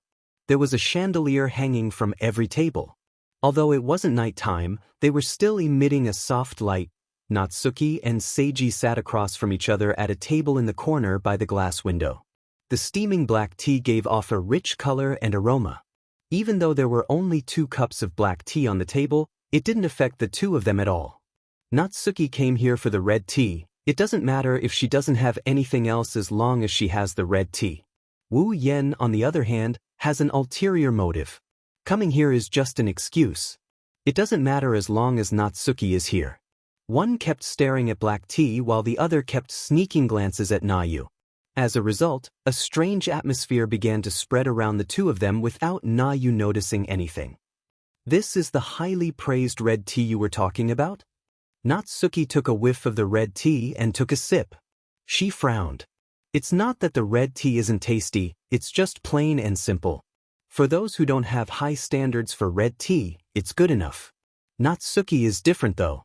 First, she's very picky about red tea. This red tea isn't bad, but it doesn't reach her standards. Second, this isn't her favorite brand. Even if it's good, it's not as good as her favorite brand. Third, this red tea, in terms of taste, it might not lose to her favorite brand. But compared to Wu Yan's tea, bad. It's not just bad. It's easy to imagine how picky Natsuki is about red tea and how much she loves Wu Yan's red tea. It's really not that good. This is the personal comment of Master Chef Wu Yen. However, his face was full of smiles. However, I originally came here to try a different flavor from my own black tea. Now, I've already memorized this flavor. When I go back, I'll be able to taste it. Based on this taste, I can make a tasty red tea that doesn't lose its unique aroma. Natsuki's eyes lit up as she looked at Wu Yen. You have such a skill? Of course. Of course. Wu Yen said in a proud and high-spirited manner. The black tea you drank before is a taste that I created after continuous improvement. Other than that, according to the tea leaves. Based on the tea leaves, I can make at least 7 different types of red tea leaves. I should be able to make the 8th soon. I see. Natsuki lowered her head and smiled faintly. I didn't expect you to have so many secrets. No matter how good a chef who only knows one type of cuisine, he's still not a good chef. Wu Yen shook his head. Similarly, if you only know how to brew one type of black tea, that doesn't count as knowing how to brew black tea, right? You still think you're in the right. Natsuki couldn't help but laugh. She waved her fan in front of her and a joyful smile appeared on her doll-like face. But for now, let me look forward to your new red tea and the other 6 types of red tea. Do you want to drink it? Wu Yen snickered like a big bad wolf seeing a little white rabbit, or a profiteer seeing a sucker for money. It's not that I can't make it for you, but how do you want to repay me? Natsuki paused for a moment before smiling meaningfully. I remember. Back then, I helped you apply for the position of attack mage for free, right? Wu Yan's smile froze. Now, you're asking me to repay you for a cup of red tea? Natsuki closed her eyes with a smile on her face. If you dare to accept it, I don't mind. Ah. Wu Yan chuckled dryly. He's done for. Since you put it that way, I wouldn't dare ask you for anything. Natsuki curled her lips and picked up the black tea in front of her. Although the taste was not to her liking, it was not to the point that she hated it. Moreover, she had come here to drink tea. If she did not drink a cup or two, it would be too boring. She finished the rest of the red tea and pressed the bell on the table to ask the waiter to refill her cup. Wu Yan shook his head. He refilled his cup and the waiter left with a big smile on his face. He went to get the black tea. Good chance. Kotori, who was hiding behind a pillar in the cafe, saw the waiter walking towards Wu Yan and Natsuki. She turned towards Koju. Akatsuki. Wait for my orders. If I tell you to do it, you. What? Hearing Kotori's words, Koju cried out in surprise, but was immediately knocked down by Kotori's fist. Don't shout so loudly. Are we really going to do that? Koju didn't mind. He held his head and his heart was pounding. Do whatever I tell you to do. Kotori activated her commander mode and pressured Koju. Koju only managed to hold on for a second before he nodded. But Kotori didn't stop there. She seemed to have thought of something and turned to look at Yukaina. Yukaina, you too. Take out that Frostwolf sword that can break magic and wait for my orders. Yukaina didn't expect to have a part in it, but since she has worked with Kotori before, she didn't hesitate and pulled out a silver gun from her guitar bag. It's the Type 7 Assault Demon Subduing Machine Gun. This was the name of the gun, also known as Snow Frost Wolf. It's a weapon developed by the Lion King organization to fight against demons with special abilities. It's shaped like the streamlined silhouette of the latest fighter jet. That's why it's called a machine gun. It's said that there are only 3 such guns in the world and it's the most powerful weapon for personal use. After all, it's a weapon that can kill a primogenite. Of course, no one knows if it's been used to kill a primogenitor or not. There are only a few primogenitors and there are only 3 7 assault demons subduing machine guns. There's no proof that it can kill a primogenite. However, it was a fact that it could kill immortal vampires. The Frostwolf spear was engraved with a quintessence vibration wave activation spell, which could instantly erase all mana from the target it pierced. That was why demons who lived on mana, even vampires, would die if they were pierced by it. No matter what, vampires weren't truly immortal. The only ones who could truly be immortal were the true ancestors. Kotori looked forward and stared at the waiter. When the waiter was about to reach his seat, Yukaina took out her Frostwolf and stared at the waiter. No. Akatsuki. Gu Qing gritted his teeth and his expression turned serious. With a flick of his hand, an extremely small golden electric current shot out like lightning and struck the waiter's foot. The waiter only felt his legs go numb, as if he had been electrocuted by something. Then his whole body went limp. In his hand, the tea set filled with black tea suddenly fell out of his hand and was thrown into the air. The black tea immediately splashed forward. And in front of the black tea that flew out, there was a figure. It's Natsuki. Natsuki faintly felt that something was wrong and looked to her side. When she looked, she saw a stream of black tea splashing down on her face, causing her to frown slightly. Natsuki didn't dodge. Instead, she tapped the table with her finger. Immediately after, an obscure magical power flew out and met Black Tea's attack head-on. 1. Suddenly, there's a slight vibration. No one heard it, not even Natsuki. However, Natsuki discovered that the magic she had unleashed had suddenly disappeared. Before she had time to be surprised, the black tea had been splashed over her head.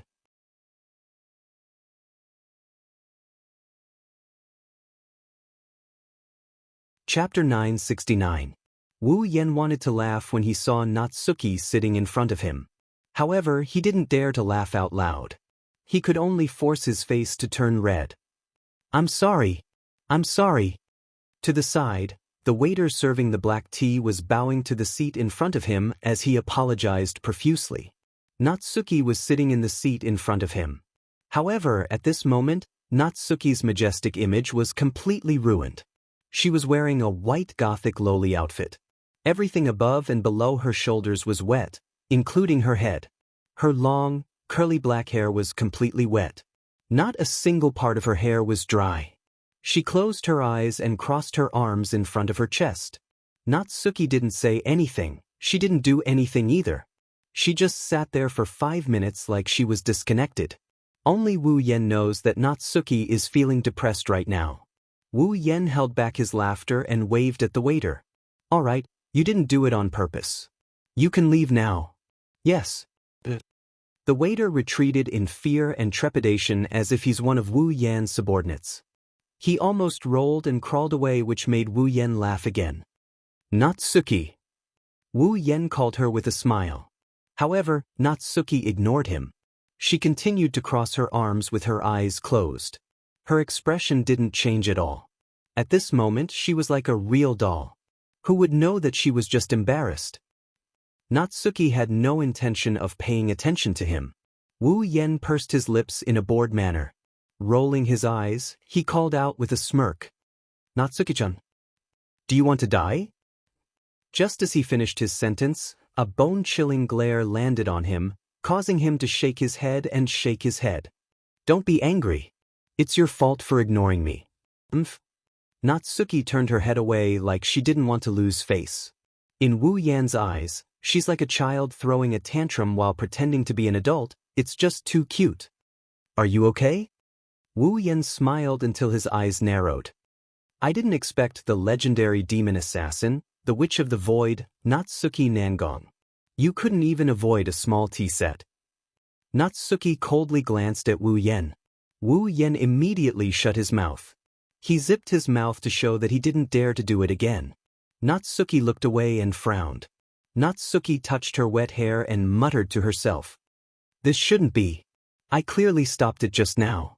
Why did my magic suddenly disappear?" Wu Yen paused for a bit before he recalled something. He started looking around as if he was searching for something. He quickly spotted a few blurry figures behind the pillar furthest away from the cafe. Immediately, Wu Yen understood. "What are you looking at?" "Nothing." "No. Nothing." Wu Yen quickly turned his head back. He looked at Natsuki, who was staring at him with a serious expression. He wanted to laugh. Ahem. Coughing a couple of times, Wu Yen pretended to be kind and asked, "Don't you feel hot?" The most standard temperature for brewing black tea is at least 80 degrees Celsius. "It's none of your business," Natsuki said in a muffled voice. Wu Yen was angry and amused at the same time. Wu Yen took out a handkerchief out of nowhere and he started wiping Natsuki's face. Na Yu froze on the spot. Natsuki felt the handkerchief rubbing against her face. Looking at Wu Yan's smiling face, Natsuki's heart sped up for a split second. I'll do it myself." Natsuki felt awkward and placed her hand on Wu Yan's hand. She wanted to pull it off, but she was no match for Wu Yan in terms of strength. "Don't move." Natsuki's hand froze, but Wu Yan's hand continued to move. Natsuki grabbed Wu Yan's hand and gently rubbed her face with it. As for Natsuki, her mind went blank. She couldn't react in time. "As expected of my Oni-san." Kotori nodded approvingly after witnessing the scene. "Grabbing every opportunity you get, as expected of our Ratatosker's god of strategy." "Natsuki-chan." Koju looked at the scene in front of him. Cold sweat dripped down his forehead. "No. That can't be Natsuki-chan. If it's Natsuki-chan, she should be smashing her fan into that vampire sensei's face." "Sensei." Yukina's eyebrows twitched. Her movements are so practiced, she really is a pervert. So amazing. Kanon blindly worshipped Kotori. As for Nagisa, She stared at the scene in front of her. Her cheeks puffed up until she couldn't puff them up anymore. She turned her head away, out of sight, out of mind. Natsuki waited for Wu Yen to dry her face and hair. She looked at Wu Yen strangely. I didn't expect you to be such a gentleman. Wu Yen rolled his eyes. He didn't want to bother with the arrogant Natsuki. He continued. I wiped your face and hair clean, but I can't do anything about your clothes. That's black tea. Even if I wipe it clean or use magic to evaporate it, there will still be traces left behind. Natsuki furrowed her brows and she nodded in agreement. Wu Yen chuckled when he saw this. Then let's go to my house and change. Fortunately, it's not that far from here. Distance is meaningless to me, I can teleport. Just do as I say. Wu Yen interrupted her domineeringly. Natsuki raised an eyebrow and glared at him. It was as if she wanted to slice off a piece of flesh from his body. However, Wu Yen ignored her. He finally understood. For a girl like Natsuki, if you wanted to gain her favor, you either had to be patient and slowly grind her down, or you had to be more domineering than her. Unfortunately, Wu Yen is the impatient type. He can only be more domineering than Natsuki. He has an immortal body anyway. Wu Yen tossed the thoughts of turning into a masochist out of his mind. He grabbed Natsuki's hand and pulled her up from her seat. Let's go, I don't think you want to sit here like this anymore, right? Wu Yen pulled Natsuki's hand and walked out of the cafe. Let go. Natsuki struggled. I can walk on my own. I told you, just do as I say. Let go. You. The two of them walked out of the coffee shop while cursing at each other. Follow them. Kotori jumped out from behind the pillar and gave the order. The group of 5 followed Wu Yen and Natsuki's direction. Itagami Island, Southern Residential Area, Apartment.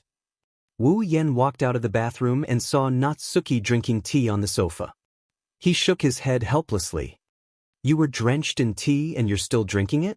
Do you really like tea that much? Wu Yen walked up to Natsuki. The hot water is ready. Go and take a bath. Don't leave the smell of black tea on your body. I've also prepared your clothes. Before you wash them, wear them first. Natsuki glanced at Wu Yen and sighed. She didn't think she would one day have to take a bath in a man's home. But this is also Kotori and Kanase Kanon's home, so it shouldn't be considered a man's home. It shouldn't count. After comforting herself, Natsuki stood up, walked into the bathroom, and closed the door with a bang. Aha! Wu Yen laughed dryly. She ignored me. Natsuki took off her clothes that were stained with the smell of black tea. Natsuki's young and charming body was exposed to the air. Then, she picked up a piece of clothing from the shelf. Just as she was about to walk into the bathtub filled with hot water, she glanced at the corner of the clothing in her hand and froze completely. Natsuki abruptly pulled up the clothes in her hands and spread them out in front of her. When she saw the full picture of the clothes, veins popped out on her face.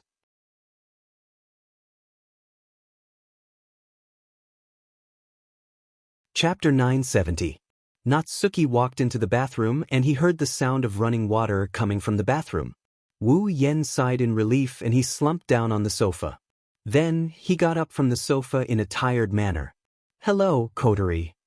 Wu Yen spoke into the headset in his ear in a tired voice. Where are you?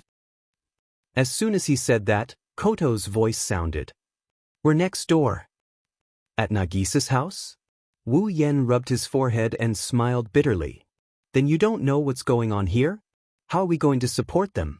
Don't worry. Don't worry. Kotori's calm voice came from the headset. We're ready. Ready? Wu Yen tilted his head and his expression changed. Are you spying on us with high-tech gadgets again? What do you mean by spying? This is called support. Kotori was displeased. Besides, we didn't install any cameras. We don't know what you're doing in there. Ha! Wu Yen chuckled awkwardly. Are you hinting at something? Ha! Ha! Kotori giggled. Wu Yen didn't know what she was talking about. He also had a bad premonition in his heart. This girl, could it be that she's secretly doing something that I don't know about? Just as this thought flashed through his mind, in the next second, a sonic boom broke through the air and with an irresistible force, it flashed towards Wu Yen. Wu Yen, who was in deep thought, jumped in fright when he saw this. Wu Yen extended his hand and grabbed the culprit that caused the sonic boom in his hand. Upon closer inspection, he found out that the culprit is actually a person. It was a black lace fan. He knew who it was. Who was the one who did this? Wu Yen wasn't happy about this. I say. Turning his head towards the bathroom door, Wu Yen wanted to grumble.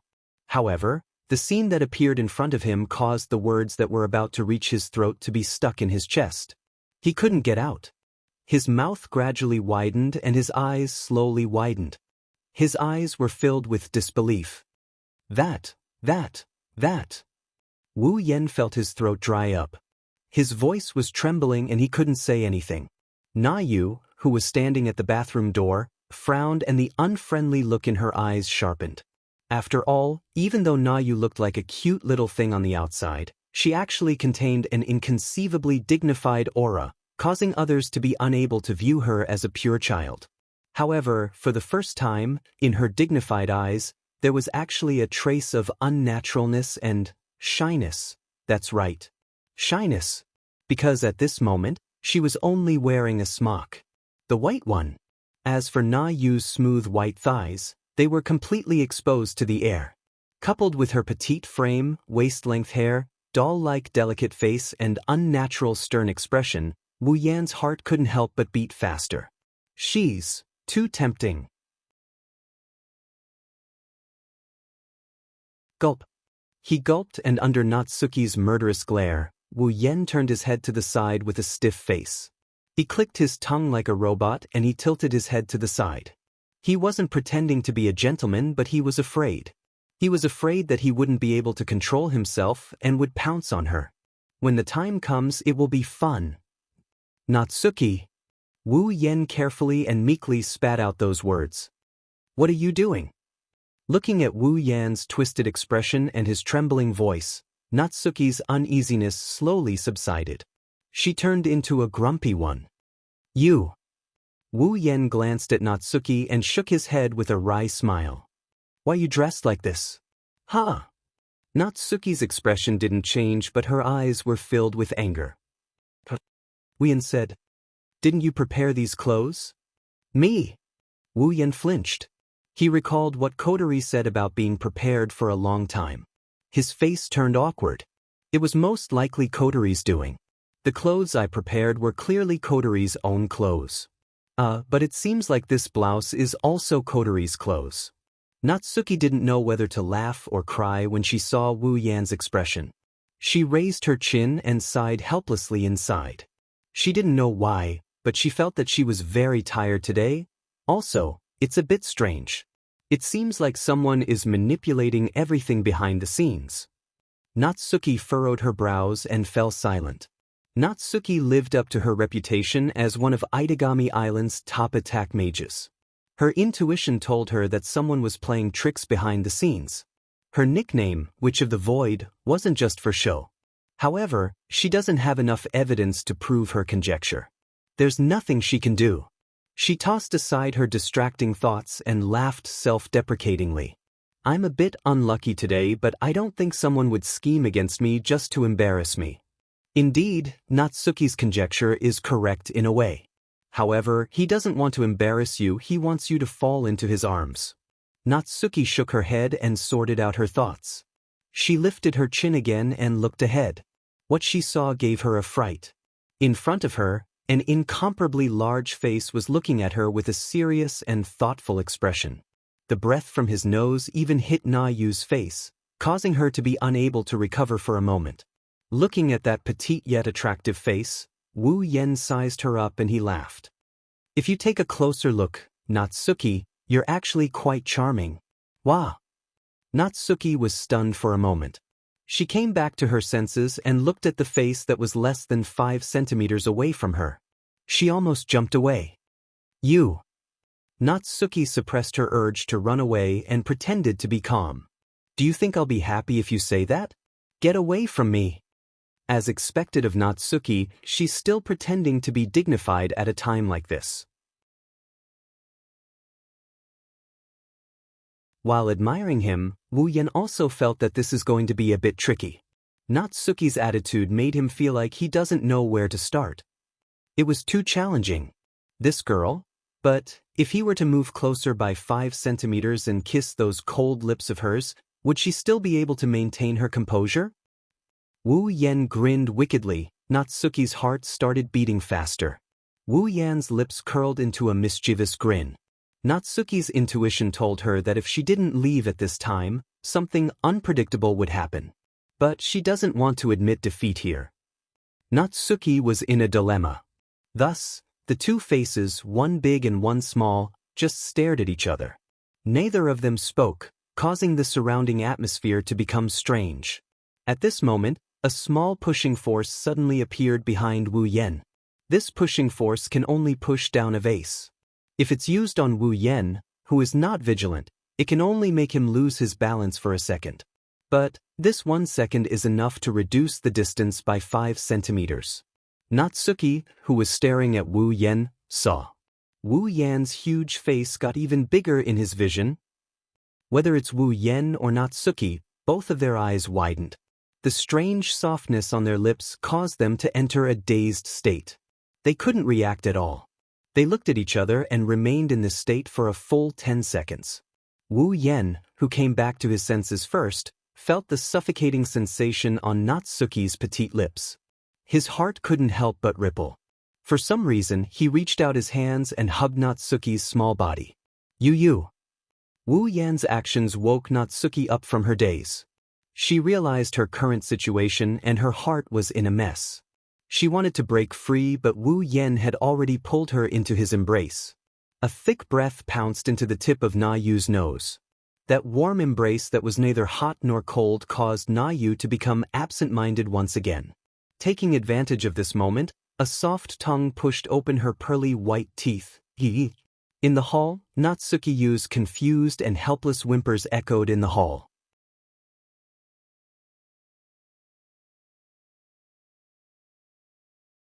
Chapter 971. On the other side, Nagisa and Koju's home. Kodori, Nagisa, Kanon, Yukaina, and Koju were all huddled in front of the TV. They were watching the show in silence. Their reactions were different from each other. Not bad at all. Kodori tossed the pearl into her mouth as if she had just won a competition. A smile hung on her face. I just wanted to create an ambiguous scene. Who knew Oniai-san would seize the opportunity better than I thought? Unlike the smiling Kodori, Nagisa stared at the TV with a stern face. Her eyes were filled with anger. She was almost spitting fire. She kept mumbling something as if she was cursing someone. Nangong, you really kissed him. You actually kissed Sensei Nangong. Sensei is not a good person. Nagasha will ignore you from now on. No, wait a month. That's a bit long. Then I'll ignore you for a week. Ooh, it's still a bit long. All right, I'll ignore you for an entire day. Kanon and Yukaina forced a smile as they listened to Nagisa's machine gun-like mumbling. However, when they saw the TV, they blushed and opened their mouths. Perverted. How? How dare you? The four girls surrounded the TV that was broadcasting the kiss between Wu Yan and Natsuki. Although their reactions were all different, their eyes were still fixed on it, not moving away for even half a second. Koju was the only one who was lying down not far behind the four girls. His back was dark. It's over. If Natsuki-chan finds out I'm the one behind this. Gu Cheng's body trembled as he recalled Natsuki's terrifying revenge. His back view became even darker. It was obvious that he was the one who pushed Wu Yan. That was exactly what he had done. Even though he was only following orders. Of course, Koju had no idea what Kodori was planning. He just listened to her like an idiot. He secretly tricked Wu Yan. He was just a scapegoat. However, compared to this, if Wu Yan was here, he would definitely complain loudly. Didn't I say there were no cameras? Like hugging a doll, he hugged Yu Xiaoxiao's soft body. He kept capturing the little tongue that was twining around in her mouth. It was a real little tongue. At this point, the battlefield has shifted. At first, Wu Yan was still hugging Natsuki. Due to Natsuki being too short, Wu Yen lifted her off the ground and held her in his arms as he gently kissed her on the lips. Wu Yen is sitting on the sofa and Natsuki is straddling Wu Yan's thighs. Their lips are moving in a very intimate manner. But Wu Yen is the only one who's doing all of this. As for Natsuki, she was dazed by the series of events. She didn't react for a long time. It couldn't be helped. Although Natsuki was already 26 years old, she looked like a young girl who wasn't even 15 years old. So, up until now, the most important topic for girls was nothing more than a luxury for Natsuki. Natsuki's looks were absolutely top-notch, and she was the ultimate temptation for uncles with special interests. However, coupled with her unbelievably dignified aura and temperament, she had never been touched by a man before at the age of 26. In fact, there weren't even many women who had touched her hand. It was easy to imagine how much of an impact this was to Natsuki. Even Natsuki can't face this with her dignified aura and calmness. She can only stare blankly at Wu Yan's face. Under Wu Yan's lead, she passively responded. She has lost her usual calmness and composure. His hands subconsciously slid down Natsuki's back.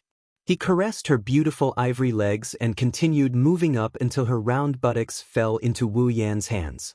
Wu Yan, who was concentrating on his mouth, couldn't help but be startled when he felt the smoothness of her buttocks. His eyes were filled with astonishment.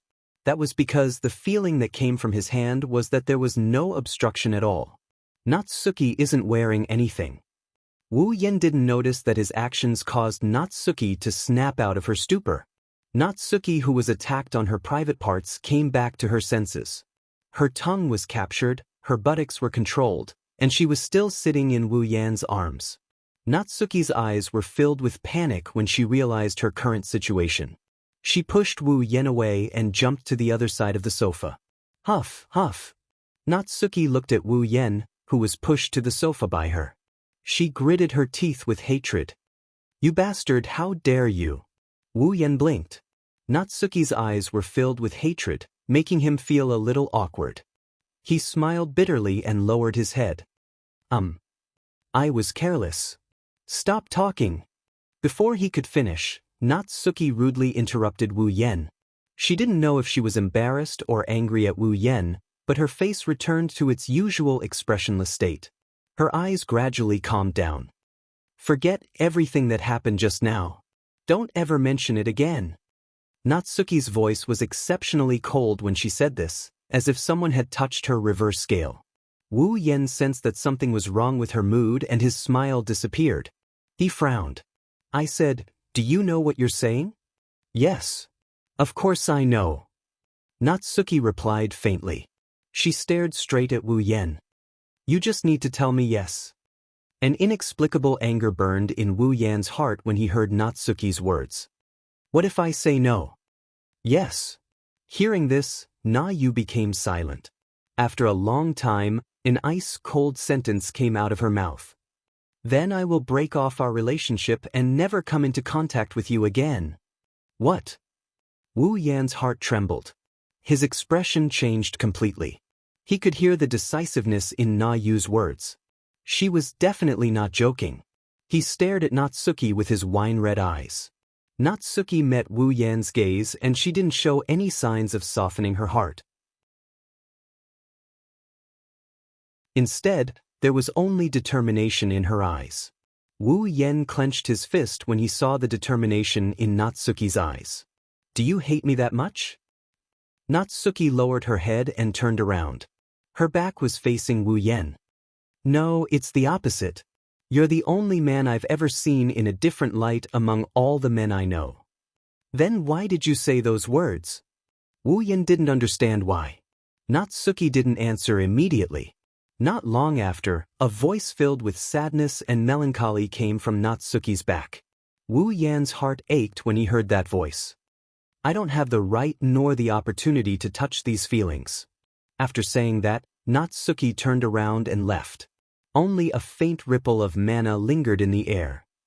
Wu Yan remained silent as he watched Natsuki disappear into the distance. Oniai-chan. Sensei. Kotori, Nagisa, Kanon, Yukaina, and Koju walked in from outside. They came to Wu Yan's side. None of them had the same expression as before.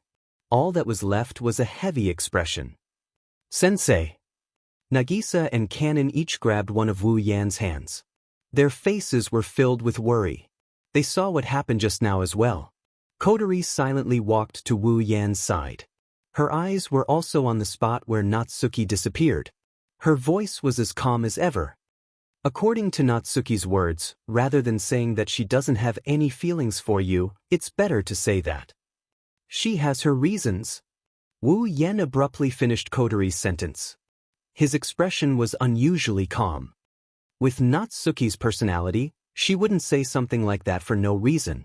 There must be something we don't know about her that's affecting her freedom. What could it be? Koju and Yukaina looked at each other before turning their attention to Wu Yan.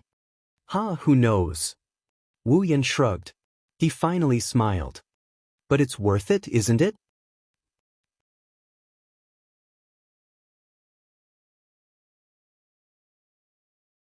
Chapter 972. Itagami Island, Saikai Academy Middle School Division. Wu Yan pushed open the office door. He didn't go straight to his seat. Instead, he looked ahead and stopped at a certain spot. Without hesitation, Wu Yan walked in front of a desk. Nasasaki-sensei. HM? Sasasaki-sensei, who was busy with something, turned around. When she saw Wu Yan, she smiled. Era, Wu Yan-sensei, what a rare guest. Sasasaki-sensei said with a teasing tone. She seemed surprised, but her eyes were smiling. It seems like it's lunchtime right now. Normally at this time, shouldn't Wu Yan-sensei and his middle school girlfriend be lovey-dovey in the classroom? How come you have time to come to the office? Did you get dumped? Hearing this, Wu Yan's serious expression instantly melted away, leaving only helplessness in its place. Nasasaki-sensei, please don't tease me. I came here today because I have something important to discuss with you. Something important? Sasasaki-sensei tilted her head in confusion. What's so important that you abandoned your cute girlfriend and came here to find me? That's what she said. Sasasaki-sensei put down all her work. She turned around and faced Wu Yan. On the surface, Nagasaki Misaki didn't seem reliable, but no matter what, she graduated from the same university as Natsuki and had been with her all this time. She was also an attack mage who wasn't as famous as Natsuki, but was extremely famous in her own circle. What was important and what was not, Sasakazaki Headland naturally had a ruler in her heart to measure. Perhaps she felt that what Wu Yan wanted to say was important. Sasasaki-sensei still had a smile on her face. But the smile in her eyes was gone. Tell me, no matter what, you're still my junior. If I can help you, I'll definitely help you. Wu Yan smiled. Nodded. He thought about what to say. Then he spoke. Hey, Nasasaki-sensei, is Natsuki under some kind of restriction? Restriction? Sasasaki-sensei paused. She didn't understand what Wu Yan meant, but when she realized what he meant, the smile on her face disappeared. Wu Yan narrowed his eyes when he saw Sasasaki's reaction. He thought that he had a chance. I have a feeling that Natsuki has a very important reason that is restricting her freedom. Wu Yan hesitated. He lowered his voice. Like a relationship. Why would you think that? Sasasaki-sensei smiled. Wu Yan noticed Sasasaki-sensei's attitude changed. Scratching his cheeks, Wu Yan shrugged. Well, why would I think so? That's one thing. You should tell me the truth first. A relationship. Sasasaki-sensei looked Wu Yan up and down. She smirked. Wu Yan-sensei, the students aren't enough to satisfy your appetite, so you want to make a move on the teachers? That would be very troublesome. Nasasaki-sensei. Wu Yan didn't know whether to laugh or cry. Don't change the topic. Tell me, is Natsuki?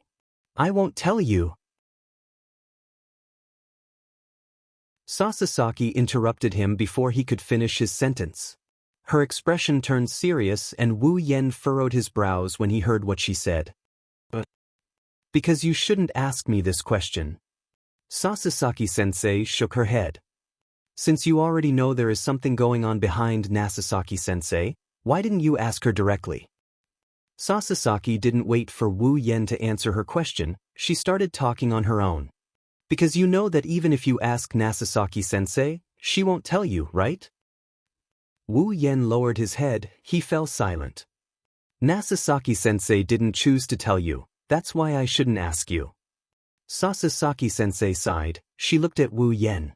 It's not a secret, in fact, many people know about it, but since Nasasaki-sensei didn't tell you, I won't tell you either. I can only say that Nasasaki-sensei is under some kind of restriction, a lot of restriction. Sasasaki-sensei said to Wu Yen with a complicated and sympathetic tone. Nasasaki-sensei is a very pitiful person. After saying that, Sasasaki-sensei didn't say anything else. She turned around, lowered her head, and started working again. Wu Yen knew that Sasasaki-sensei wouldn't tell him anything else. She doesn't seem to be on good terms with Nasasaki-sensei, but everyone knows that they are closer than real sisters. If there was something going on behind Nasasaki-sensei's back, Sasasaki-sensei should have stepped forward. But she didn't. That's because compared to stepping forward, she was more inclined towards Nasasaki-sensei's choice. In other words, Sasasaki-sensei can't solve the problem behind Nasasaki-sensei's back. Wu Yen has a feeling that things aren't as simple as they seem. Suddenly, ding! Mission 2 completed. Obtained 10,000 equipment points, item points, ability points, summoning points.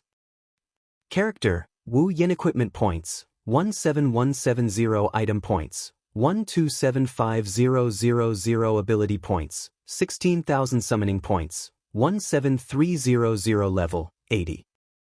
This. Wu Yen pulled himself back from his train of thought when he heard the system notification. He's surprised by the system notification. Whether it was rescuing Kanon from Kensei Yase, changing the spell on her, or even turning her into his familiar, he had failed to complete the second quest that had been giving him so much trouble. Yet, he was able to complete it just like that? He checked the contents of the system notification in a daze and after confirming that it wasn't an illusion, he quickly opened up the system list. World, Bloodlust Rampage. Mission, Redemption. Mission 1. Become an attack magician in Itagami City. Completed. Mission reward. 5,000 equipment points, item points, ability points, summoning points. Mission 2. Stop the Ascension Ritual and save the fake angel. Kanace Kanon. Completed. Mission reward. 10,000 equipment points, item points, ability points, summoning points. Mission 3. Find out the secret behind Nasasaki-sensei and deal with it. Mission reward. 30,000 equipment points, item points, ability points, summoning points. The moment he saw his quest 3, he laughed very happily. Even the system is on my side. Nasasaki-sensei, looks like my meeting with you has decided our future. If you accept your fate, just wait for me to show up again. Sasasaki, who was peeking at Wu Yen, curled up his lips in a manner that made Sasasaki, who was peeking at Wu Yen, question marks all over her head. Wu Yen didn't ask any more questions as he left the office. After closing the door behind him, Wu Yen walked towards the high school building. He took out his phone and dialed a number he got not long ago. After a series of busy tones, a frivolous voice came from the phone. Yo, scandal teacher, how come you have time to call me? Wu Yen could hear the teasing and dissatisfaction in the other person's voice. I came out of my delicious lunch just to pick up your call. Do you have work to do? But I didn't receive any information. Quietly listening to the other party's complaints, Wu Yen didn't say anything. When the other party was about to finish his sentence, Wu Yen said something. Come out and meet me. Perhaps the other person noticed Wu Yan's unusual tone. The other person's voice became serious. What's the matter? Yes. Wu Yen smiled and looked at the rooftop of Saikai Academy's high school building. Private matter.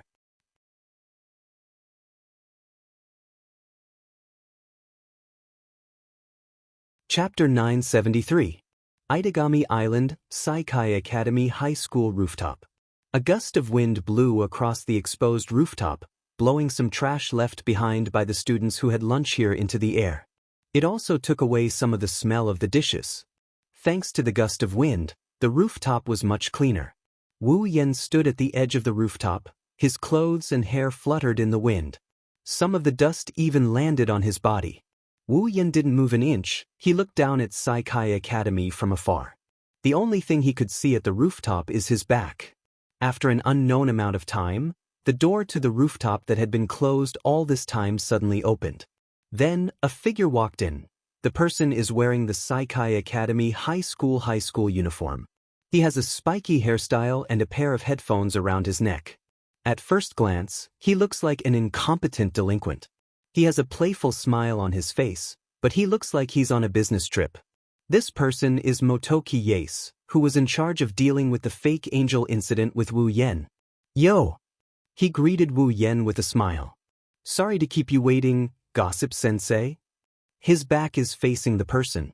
Wu Yen shook his head and turned around to face Motoki Yase. When he turned around, he saw another person standing next to Motoki Yase. She's wearing the Saikai Academy high school uniform. Her long hair was tied into 2 braids in front of her. She has a pair of glasses on her face. She looks calm and collected. The first impression she gives is that she's a very knowledgeable person. However, Wu Yen doesn't think she's only knowledgeable. It was impossible for Motoki Yase to bring someone with only knowledge to this place. Frowning, Wu Yen looked at the girl with glasses. "You are..." "Well, let me introduce you." Motoki Yase stepped forward and tilted his body slightly. He revealed the girl with glasses in front of him. Koyama. He was a third-year student from Kaihai Academy High School. "She's my senior, and she's also my girlfriend." When he said this, Yase Motoki's face showed a trace of pride. On the other hand, Koyomi's expression didn't even change. It was as if Yase Moki didn't introduce her. What a weird couple in all sorts of ways. Wu Yen immediately made such a conclusion about Yase Moki and Koyomi. "Are you trying to say that the reason you brought her here is because she's your girlfriend?" "Of course not." Motoki Yase shook his head. He put his hands in his pockets and smiled. "I brought her here because she wanted to see you." "See me?" Wu Yen pursed his lips and looked at Xian Gaiyong. "What's your reasoning?" "Because of her other identity," Yase Motoki said bluntly. "She is one of the 3 saints of the Lion King organization."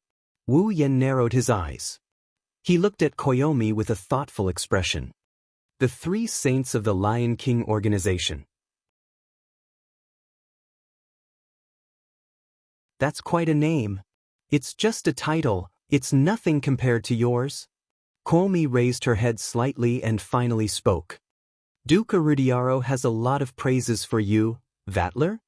Wu Yen glanced at Koyomi. "You're here because of him?" "You can say that." Koyomi's magnetic and intellectual voice slowly came out of her mouth.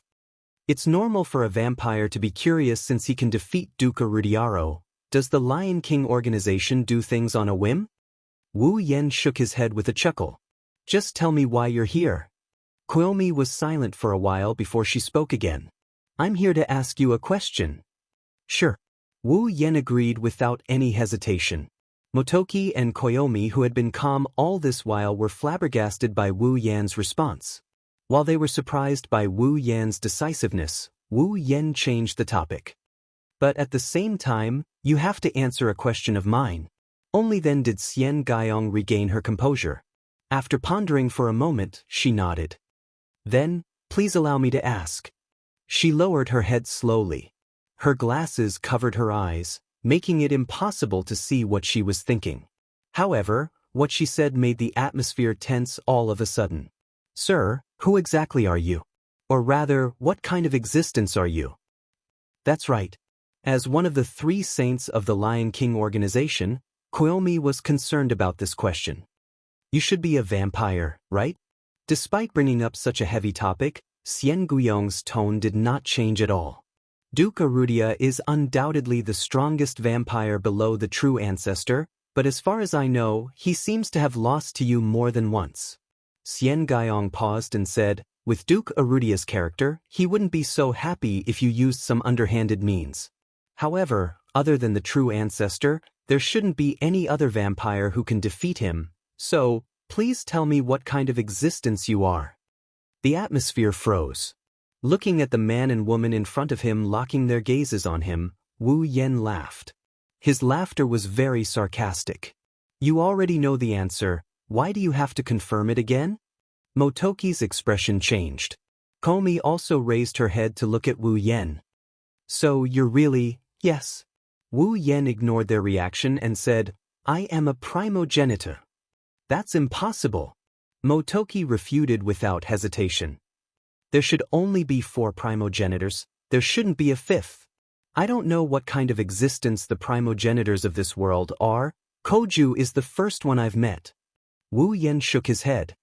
So, I can't give you an answer to the question you raised, this world? Komi caught the main point of Wu Yan's words. Wu Yen nodded without hiding anything. Is it strange? Familiars and fairies are creatures from another world. It shouldn't be strange for me to come from another world, right? Hearing this, Yace Motoki and Koyomi fell silent. Wu Yan's words were beyond their expectations. Alright, it's my turn to ask you. Wu Yen waved his hand, his tone became heavy. As one of the 3 saints of the Lion King organization, you should know the secret behind Natsuki, right? Natsuki-chan. Motoki frowned, he didn't expect Wu Yan's question to be related to Natsuki. Koyomi looked at Wu Yen and she enunciated each word clearly. Prison barrier. Prison barrier? Wu Yen turned to look at Koyomi. You're talking about the rumored prison barrier used to imprison criminals? The secret behind Natsuki is related to it. Do you know about witches? Koyomi suddenly asked. Witches are those who form a contract with the devil and become a guardian of the devil's kin. Their magical power is comparable to that of a superior demon. Wu Yen didn't say anything, he waited for Koyomi to continue. Of course, he knows that Natsuki is a witch. If Koyomi mentioned this, it must be related to Natsuki. As expected, Koyomi continued, however, there is a price to pay for forming a contract with the devil. The devil won't give you power for no reason. The Witch of the Void, the price Natsuki paid to become a witch, is to become the guardian of the prison barrier. She hibernates alone in the prison barrier and guards the entrance to the prison barrier. Until death. That's impossible. Wu Yen followed Motoki's lead and declared the same thing. You said Natsuki will guard the prison barrier until death, then who is this Natsuki? It's just a magic doppelganger? Xian Gaiyong expressionlessly replied. Nangong Natsuki is sleeping in the prison barrier. She projected her 5 senses and most of her power into a doppelganger to act in her place. That doppelganger is the current Nangong Natsuki. Wu Yen clenched his fists when he heard Koyomi's words. His heart was in turmoil. No wonder Natsuki said she didn't have the right to love. It's just a doppelganger. Her real body has been imprisoned. How can she fall in love with others? How can she get married and have children? Wu Yen looked up at the clouds in the sky. He couldn't calm down for a long time.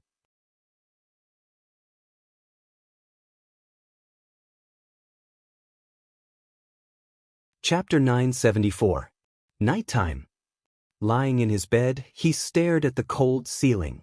Wu Yan's wine-red eyes were filled with a sense of loss. He couldn't calm down for a long time. Wu Yen recalled the information he got from Xian Gaiyong during the day.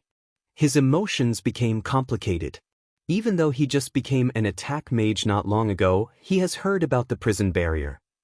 In this world, demons and attack mages weren't everywhere, but at least in a special district like Itagami Island, they were quite common. Naturally, there were some who were much stronger than other demons and attack mages. Powerful strength often made people complacent and led them to the path of spiritual depravity. Among those demons and attack mages who possessed powerful strength, some of them were quite perverted. There are many examples in the history of Itagami Island after it was built. Many times, Itagami Island was attacked by powerful demons and attack mages, resulting in a large number of deaths. However, the demons and attack mages who caused these terrorist attacks would usually mysteriously disappear not long after the incident. No one had heard any news about them ever since. Naturally, the residents didn't care about the lives of the humans and demons who brought harm to their lives. They were just curious as to why these criminals who had committed serious crimes would disappear for no reason. Since the criminals disappeared, the residents of Itagami Island started guessing that the criminals were captured by powerful individuals and sent to an unknown prison. As time went by, this rumor spread far and wide. In the end, an urban legend of a prison made specifically for criminals was born. The rumor spread across the entire Itagami Island. Of course, this is only an urban legend. After all, no one knows if the prison barrier is real or not. The residents of Itagami Island treated it as an urban legend, something to joke about. Even Wu Yen was the first to hear about it. Wu Yen believes that all legends have their own basis. No legend is groundless. Even if it's exaggerated countless times, the legend still has its source. Just like in Academy City, behind those urban legends, there's always a secret that no one knows about. Itagami Island's urban legend must be the same as well. However, Wu Yen didn't think about verifying it. He also didn't think that the prison barrier would have anything to do with him. Unless he caused a terrorist attack on Itagami Island, the prison barrier would only be a joke for Wu Yen. Now that the prison barrier isn't just an urban legend, it's a real thing, it confirms Wu Yan's suspicions. He didn't expect this to be the truth behind the prison barrier.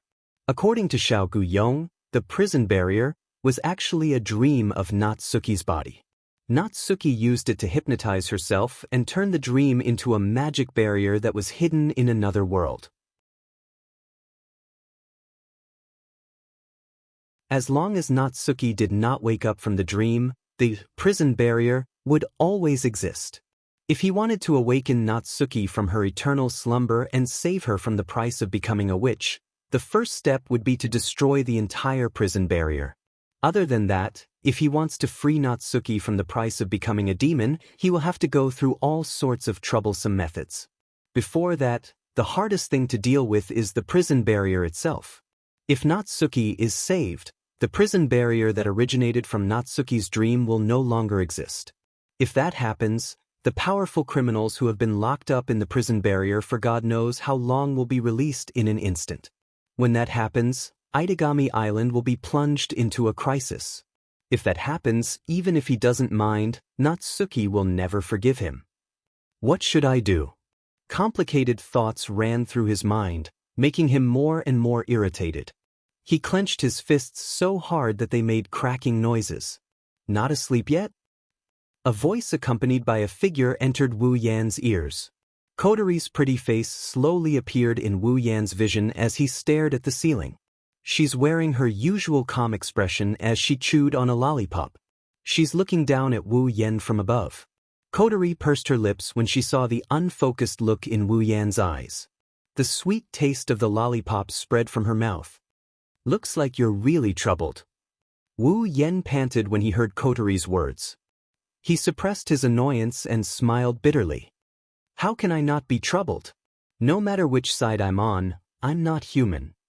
Oh! Kotori raised an eyebrow.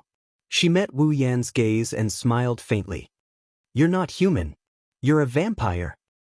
You're still in the mood to joke? Wu Yan's bitter smile deepened. I'm so envious of you. I'm so troubled. Kotori snorted. Who told you to do such a thankless task? Thankless task? Wu Yan rolled his eyes at Kotori.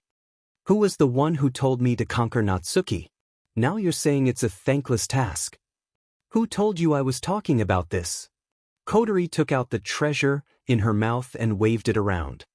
I'm talking about your troubles. Troubles? Wu Yan frowned. What do you mean? You still don't get it? Kotori glanced at Wu Yan. She stared at him and said something emotional. I don't understand why you're thinking so much. You're not suited for this kind of delicate work. Delicate work. Wu Yan paused. Kotori's eyes softened when she saw Wu Yan's blank expression. My big brother is the kind of person who would risk his life to protect a piece of pure land in his heart. He won't give up easily due to various reasons. Kotori muttered with an unusually soft and sweet voice as if she was in a daze. Even though he's lazy to the point where he needs someone to wake him up in the morning, he'll still do what he needs to do.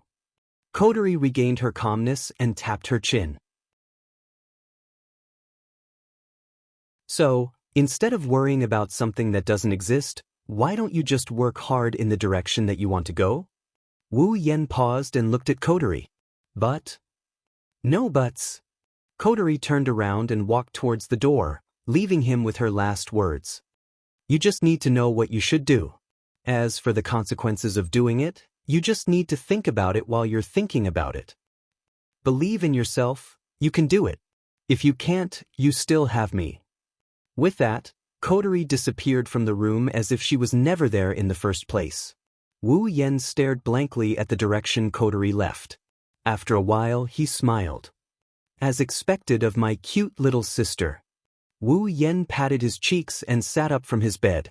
The hesitation on his face disappeared, only determination remained. That's right, I just need to know what I need to do. As for the consequences, I'll take responsibility for them. The one who was hesitating here was the worst. With that thought in mind, Wu Yan's eyes trembled. No one knows what he's thinking. Wu Yan reached out and pulled something in the air. A system list appeared in front of him. Wu Yan tapped a few times and something appeared in front of his eyes. Talisman of 10,000 spells. Grade C, a dagger that can break all kinds of magic. It is the ultimate magic weapon. It can restore objects strengthened with magic and life created with magic back to their original state. Its attack power is weak. It only has the same lethality as a normal dagger. However, it is very effective in breaking contracts. Equipment points, 1,000. Wu Yan smiled when he saw the words, very effective in breaking contracts.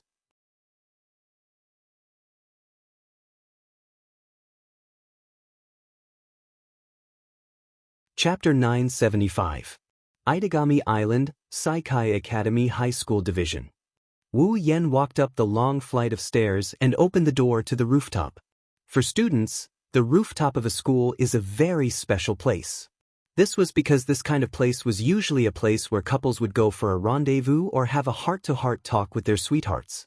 Therefore, if a man and a woman appeared on the school's rooftop, unless there were some special reasons, there was a high chance that they were not in love with each other, or they were a real couple. It was the same for Kai-Hai Academy. Although there was only one rooftop in the high school section, it was fortunate that it was quite spacious. Many couples could eat and chat here during their lunch break. As for their free time, it was too short. Very few people would come to the rooftop. However, when Wu Yan arrived, there's already a beautiful figure waiting for him on the rooftop. At this time, if an outsider were to come here, then the man and woman present would be misunderstood as a couple regardless of whether they were related or not. However, the two people here clearly knew that their meeting was much more complicated and serious than a couple's tryst. The one waiting on the rooftop is Xian Gaiyong, whom he met yesterday. At this moment, Xian Gaiyong was hugging a book in her arms.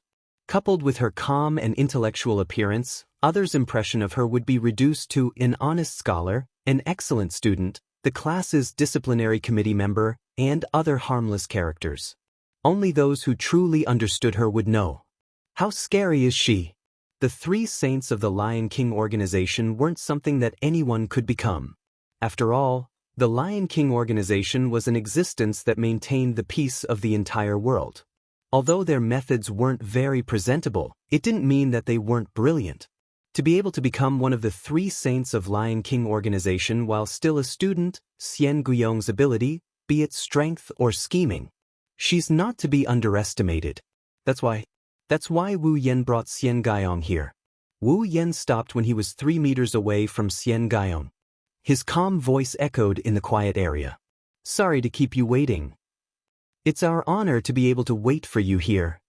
Xian Guiyong's tone was flat. A voice that was filled with magnetism slowly rang out. No matter what, you are the noble fifth primogeniture, the pinnacle of existence in the world. I am flattered to be praised by the three saints of Lion King organization. Wu Yan said without a trace of flattery on his face.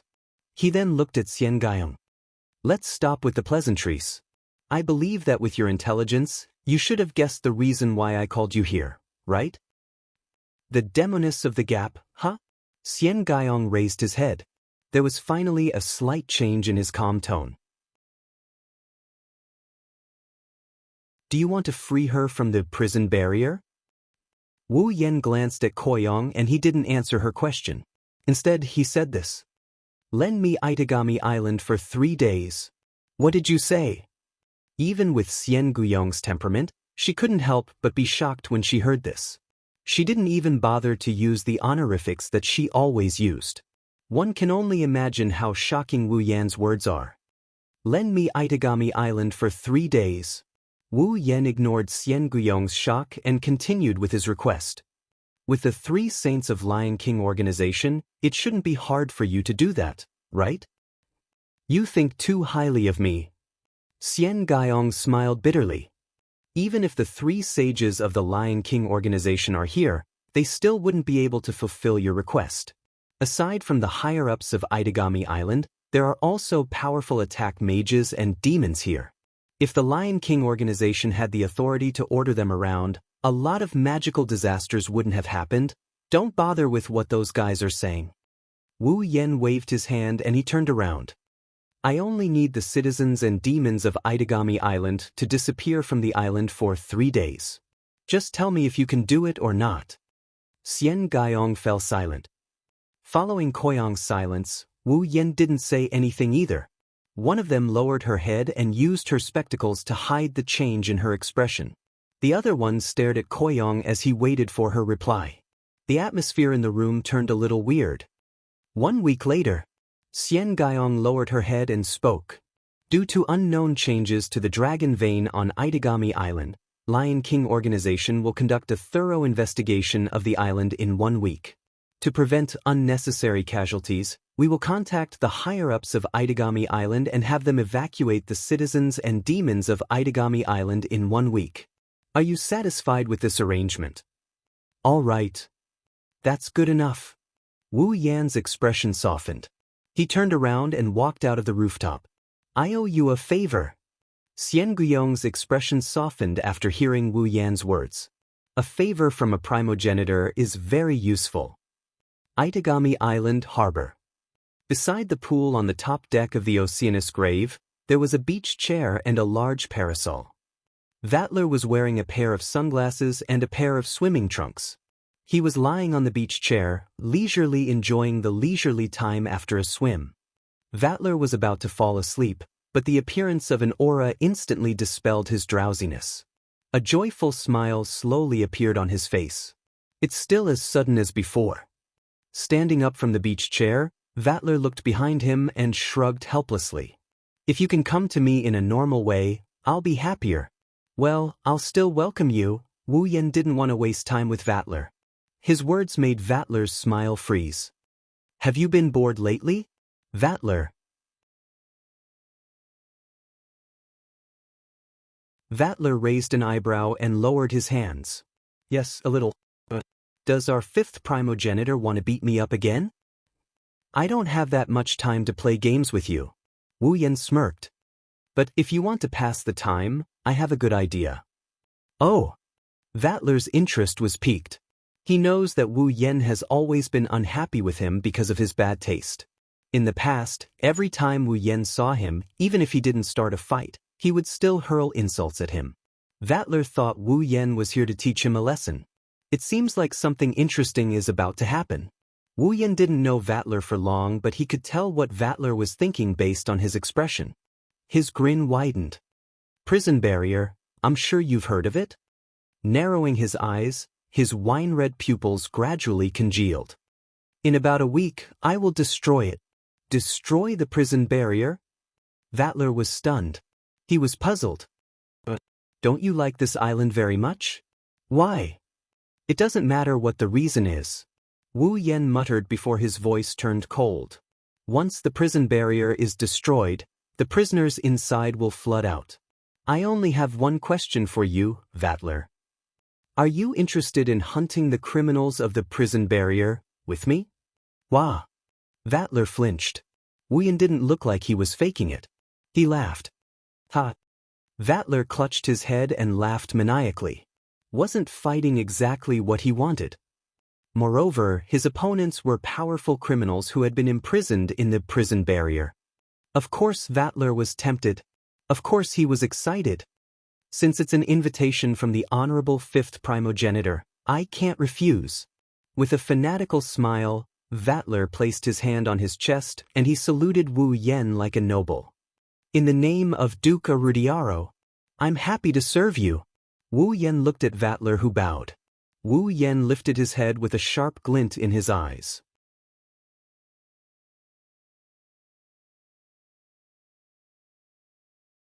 Chapter 976. Itagami Island is in an uproar because of the following news. The dragon vein on Itagami Island is undergoing an unforeseen change.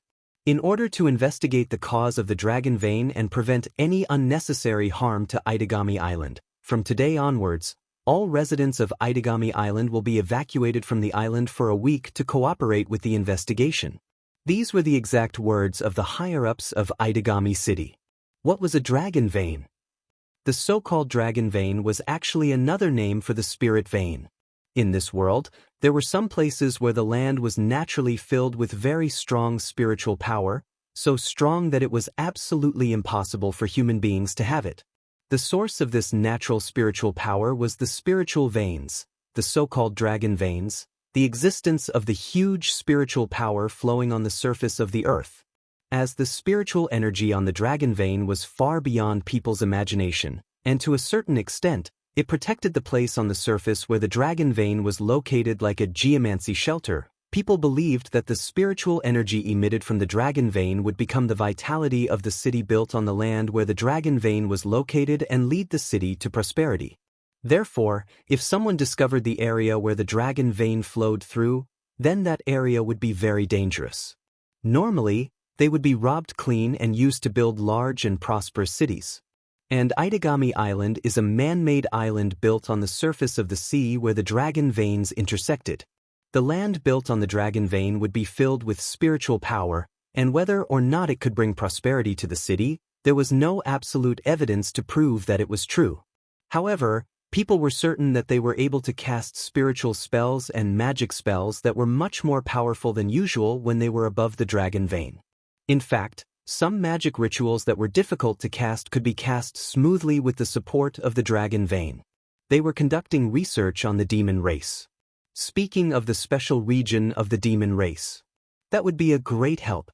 Because of this, Itagami Island was built far away from the mainland in order to gain the blessing of the dragon vein. It wasn't just Itagami Island.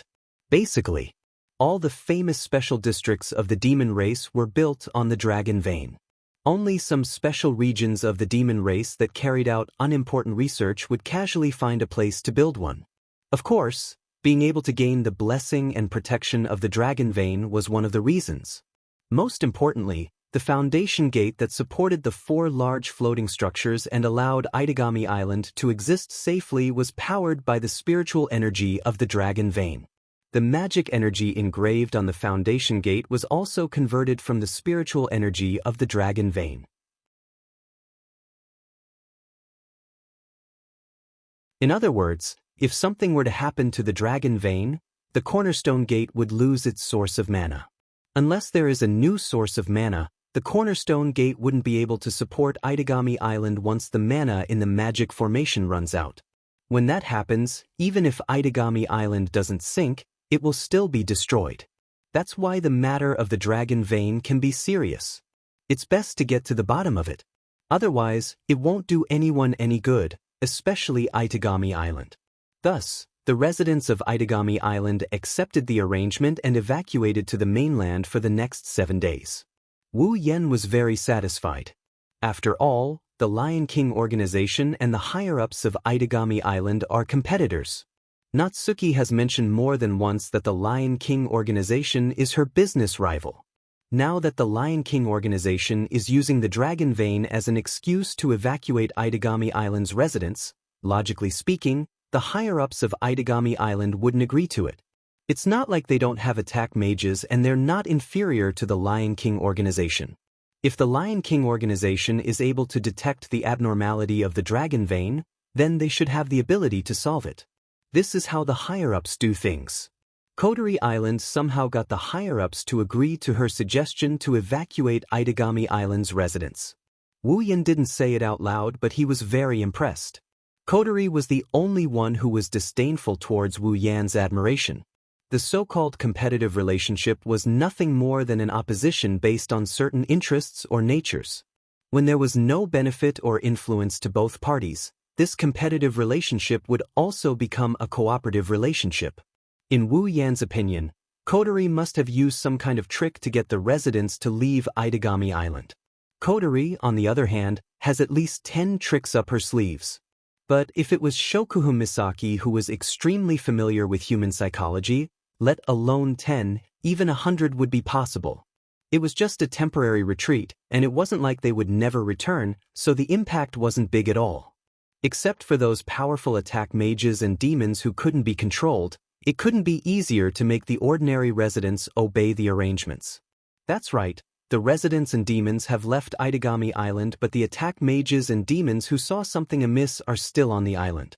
No, it's not just the attack mages and demons, normal people are still on the island.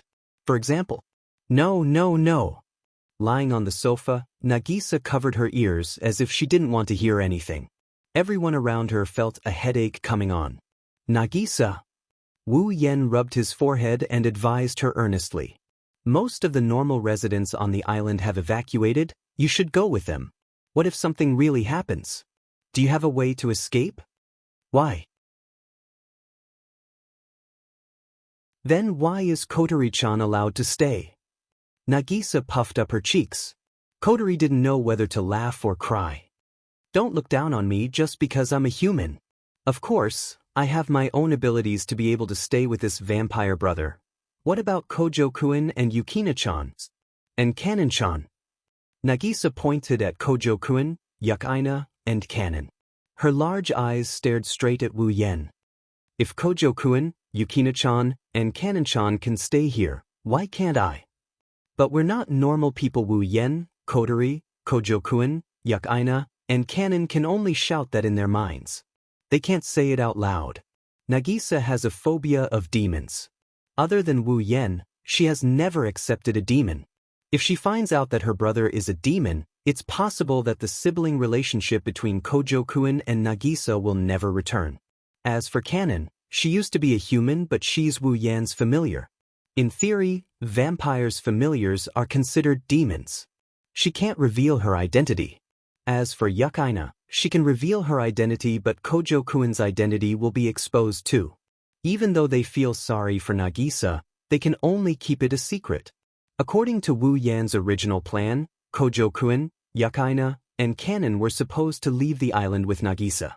Unfortunately, they saw how Wu Yan and Natsuki almost fell out. Yukina is also a sword shaman of the Lion King organization. She more or less knows the inside story. The excuse of the dragon vein's abnormality can't be kept from them. After knowing that they're going to save Natsuki, the three of them wanted to help as well. Wu Yan had no choice but to agree. The three of them have their own special abilities. Even if they're facing the criminals in the prison barrier, it shouldn't be a problem. The problem lies with Nagisa. In Nagisa's eyes, the three of them are normal people. Since they're willing to stay, Nagisa doesn't want to leave. Nagisa was one of the witnesses to Natsuki's incident. Wu Yan didn't want to hide the truth from her, so he told her the truth. But he didn't expect trouble to appear. With a bitter smile and a sigh, Wu Yan turned to Kojo-kun and the others. Why don't you all leave the island with Nagisa? The three of them shook their heads without hesitation. Kojo-kun shook his head the most resolutely. Natsuki was his homeroom teacher, and she was also his benefactor, who protected his true identity in the dark. How could he not help her? But Nagisa, I don't want to listen. Kojo-kun wanted to persuade her, but Nagisa cut him off. Since you're not leaving, I'm not leaving either. After speaking, Nagisa lay down on the sofa and refused to listen to another word. Seeing this, everyone looked at each other helplessly.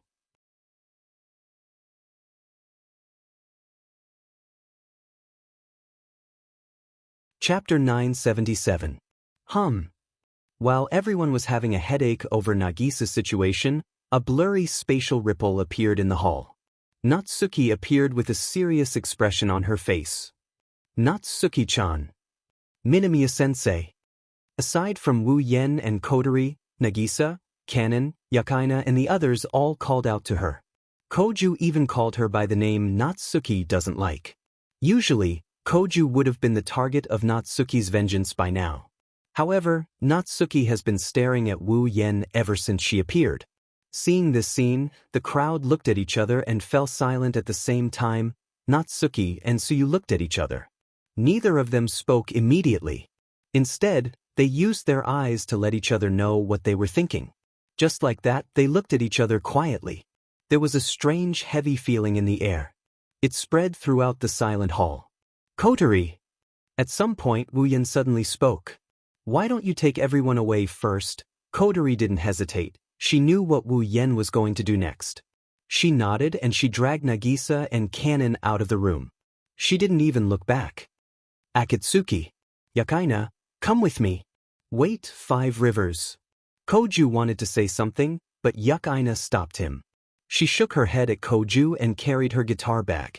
She followed Kotori and the others. Yakaina also walked out. Koju looked at the two of them, then at Kotori's group, who was about to leave the room, and gritted his teeth.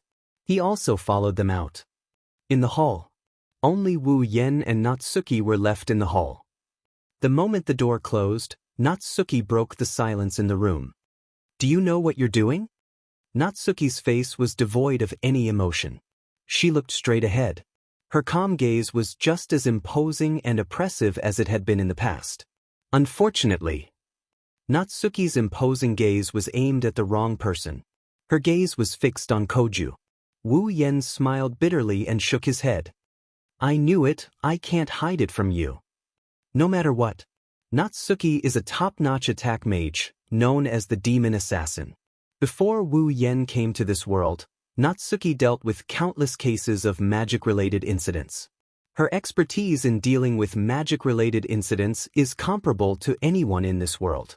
The Dragon Fountain anomaly could only be used to confuse ordinary people, but even those slightly capable offensive mage commanders and demons could vaguely sense that something was wrong. As a demon killer, Nayu, who had been an offensive mage commander for God knows how many years, of course, it was impossible for her not to sense it. Wu Yen didn't expect her to be able to link this incident to him being the mastermind behind all of this. Let's stop. Natsuki knew that if she pressed Wu Yen wouldn't compromise. So, she softened her tone. It's not too late to stop now. Is that why you came here? Wu Yen chuckled.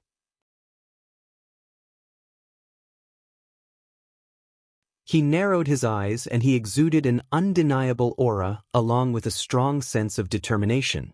Then I'm sorry, I'm afraid you came here for nothing. You. Natsuki was a little angry. She raised her voice. Do you know the consequences of your actions? Got it. Compared to Natsuki, Wu Yen is surprisingly calm. That's why I spent so much effort to deal with the aftermath. You don't understand how serious this matter is. Natsuki pointed her lace fan at Wu Yen. Do you know how many criminals were locked up in the prison barrier in the past 10 years? Do you know what kind of strength these criminals possess? Do you know how much effort I've put into arresting them? If it's just 1 or 2 of them, some of them are even difficult for me to deal with. Some of them were even captured before my real body went into hibernation. Perhaps any one of them would have no chance of winning against you.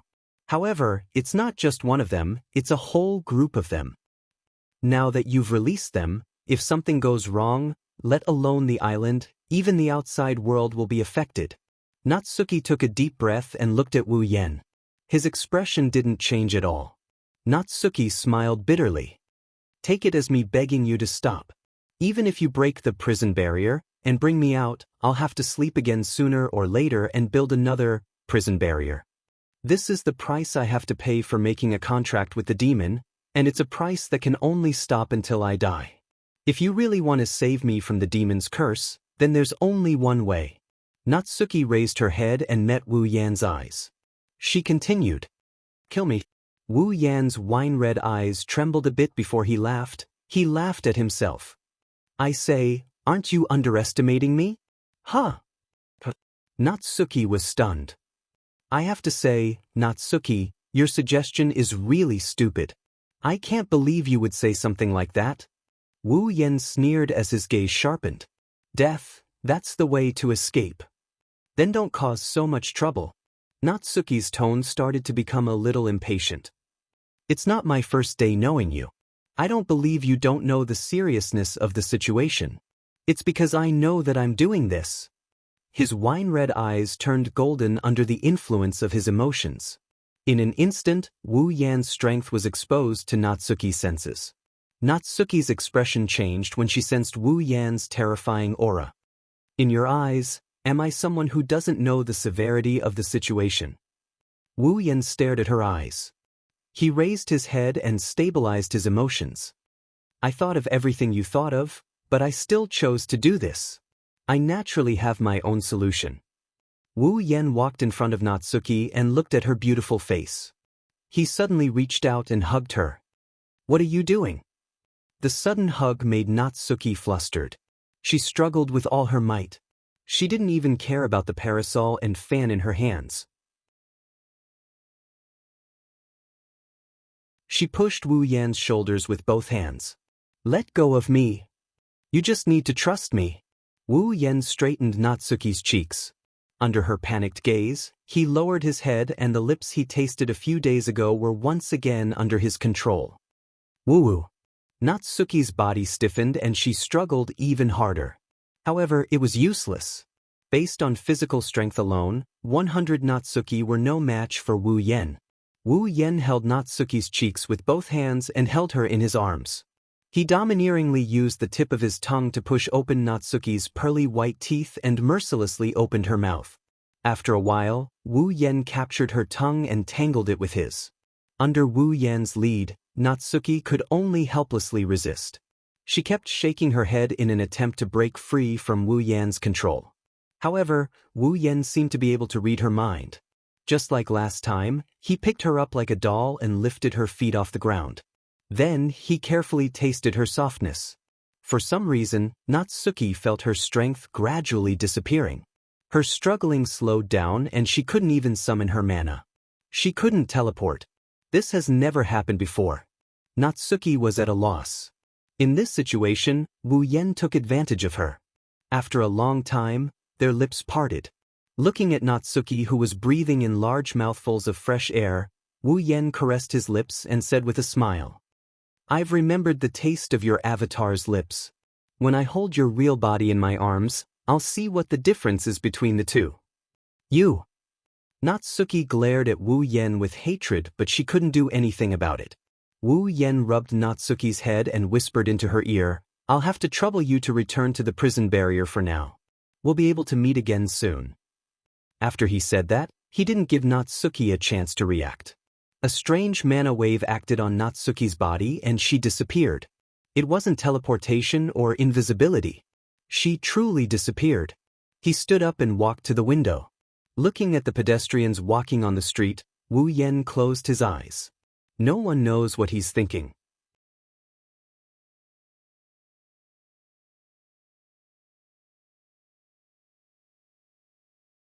Chapter 978. The 4 seasons of Itagami Island are like summer, the weather is usually sunny. Today, the sky above Itagami Island is covered in dark clouds. It's a rare sight. The sky is dark and gloomy, it looks like the calm before a storm. If it weren't for the lack of lightning, people would have thought that Itagami Island would be drowned by the storm today. It should be around 9 o'clock in the morning. It was still daytime, but the dark clouds in the sky had blocked out all the sunlight. Not a single ray of sunlight managed to escape from the dark clouds. The entire Itagami Island was shrouded in darkness. It was as if night had fallen. Logically speaking, in this kind of weather, every household in Itagami Island should have their lights turned on. However, the weather has been like this for 3 to 4 hours already. Not a single household on the island had their lights turned on. Itagami Island was shrouded in darkness. Of course, it's not that the residents of Itagami Island are out of sorts. They don't want to turn on the lights, it's because the original owners of the houses are no longer there. One has to admit that Itagami Island's higher-ups are very efficient. They originally planned to evacuate the residents of the island in a week, But in the end, they only used 3 days to evacuate all the normal citizens and demons. That's 4 days of free time. Plus the 3 days they agreed to use to solve the problem. Wu Yen and the others have a week to solve the prison barrier issue. To be more precise, it's not Suki's issue. 1 week for Wu Yen. It's more than enough. In the sky, the dark clouds continued to rumble. It looks very depressing. Even if there's a thunderbolt or a downpour, it wouldn't be strange.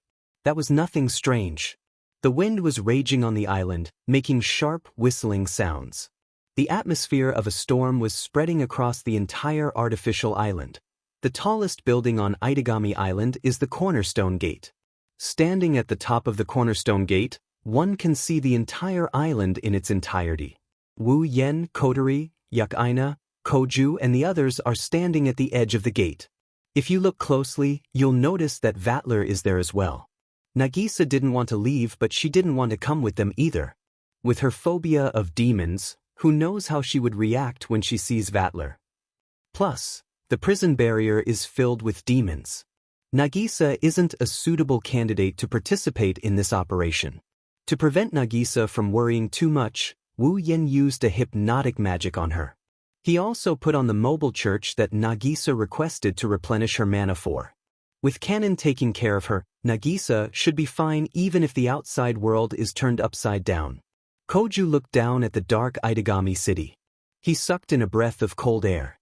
He glanced at Vatler and he whispered to Wu Yen, "Is it really okay to let this guy participate?" From Koju's expression, Wu Yen could see the reluctance in his eyes. Vatler doesn't know how to hold back when he fights. If something goes wrong, Itagami Island. Koju's worries weren't unfounded. Vatler might seem weak because Wu Yen easily defeated him, but he's a vampire who is invincible under the true ancestor level. How can he be so easy to deal with? To put it bluntly, Vatler could sink Itagami Island at any time if he wanted to. Wu Yen said that if he doesn't summon his familiar, it'll be hard for him to beat Vatler. The first time he fought Vatler, Wu Yen had to summon his familiar to defeat him. The second time, he caught Vatler off guard and caught him off guard. The third time, he had to borrow the power of the Enchantress Ashenfrost to defeat him.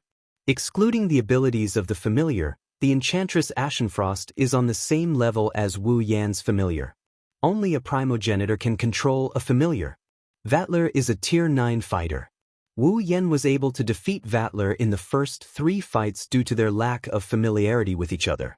If there's a 4th fight, Wu Yen is confident he can defeat Vatler. But it's not going to be as easy as the first 3 fights. Koju, it's rare for me to participate in something so interesting. Can you not take it from me? Vatler closed his eyes and smiled elegantly. Otherwise, even if you're the one I love the most, there's still a chance you'll make me angry. Who's your favorite? Koju shuddered, goosebumps popping up all over his body. Sensei. Yukaina came to Wu Yan's side and said worriedly. Sensei's worries are reasonable. Duke Iridiaro's power is too much of a burden for Itagami Island. I'm worried that. Don't worry. Before Yukaina could finish, Wu Yan's nonchalant voice came from the crowd. It's not like I've been doing nothing for the past 3 days. I've already set up a barrier around Itagami Island. It's a barrier of the highest level that took me 3 whole days to complete. With a calm expression, Wu Yen confidently smiled. With the protection of the barrier ritual, unless 3 or more primogenitors unleash their strongest vassal beasts at the same time to attack the island won't sink. Of course, I can't guarantee that the buildings will remain intact as well. Wu Yen glanced at everyone before looking down at Itagami Island. So, go ahead and cause a ruckus. Koju and Yukaina heaved a sigh of relief. Especially Koju. His familiars were extremely dangerous. He had to be careful when he unleashed them. He was worried that he might lose Itagami Island if something went wrong. Wu Yan's words put Koju's mind at ease. He's telling him that he's willing to give it his all to save Natsuki. Even Vatler joined in the laughter. That's great, there's so much fun to be had on this island, we can't just let it sink like that. Vatler looked at Wu Yen as he brushed his golden bangs aside. It's about time to start, right? I'm getting a little impatient. Wu Yen glanced at Vattler and he didn't answer. He stepped forward and he arrived at the edge of the cornerstone gate. What should I do then? Vattler licked his lips as he stared at Wu Yen. He had an evil grin on his face. The prison barrier is a secret facility located on Itagami Island. Not even the higher-ups of the island know its exact location. That's why the residents call it an urban legend, because no one knows where it is and no one has seen it with their own eyes. Natsuki is the only one who knows where the prison barrier is. The prison barrier was an imaginary world that Natsuki created by making herself fall into a deep sleep. The person who was imprisoned would not be able to destroy it. The only way to destroy it would be to invade from the outside. Before that, finding the location of the prison barrier formation is an important problem that must be solved. Wu Yen scanned Itagami Island as if he's trying to find the prison barrier with his naked eyes. He didn't turn around and he opened his mouth. The prison barrier exists in an artificial world created by Itagami Island's dragon vein energy. I don't know the exact location of the prison barrier, but I'm sure it's somewhere on Itagami Island. His wine-red pupils turned slightly and a golden luster filled his eyes. A monstrous amount of magic power surged out of him, stronger than the wind around him. Since it knows that it's on Itagami Island, and it exists in a distorted alternate world, then if we destroy the entire island, it will have no choice but to reveal itself. You're tuning in to the Passion Pages YouTube channel. We're so grateful for your support, and don't forget to subscribe to join us on this incredible journey through captivating stories. Your generosity through donations truly makes a world of difference, as it's the primary source of revenue that allows me to expand and enhance this channel for you. Thank you from the bottom of my heart for being a part of this adventure.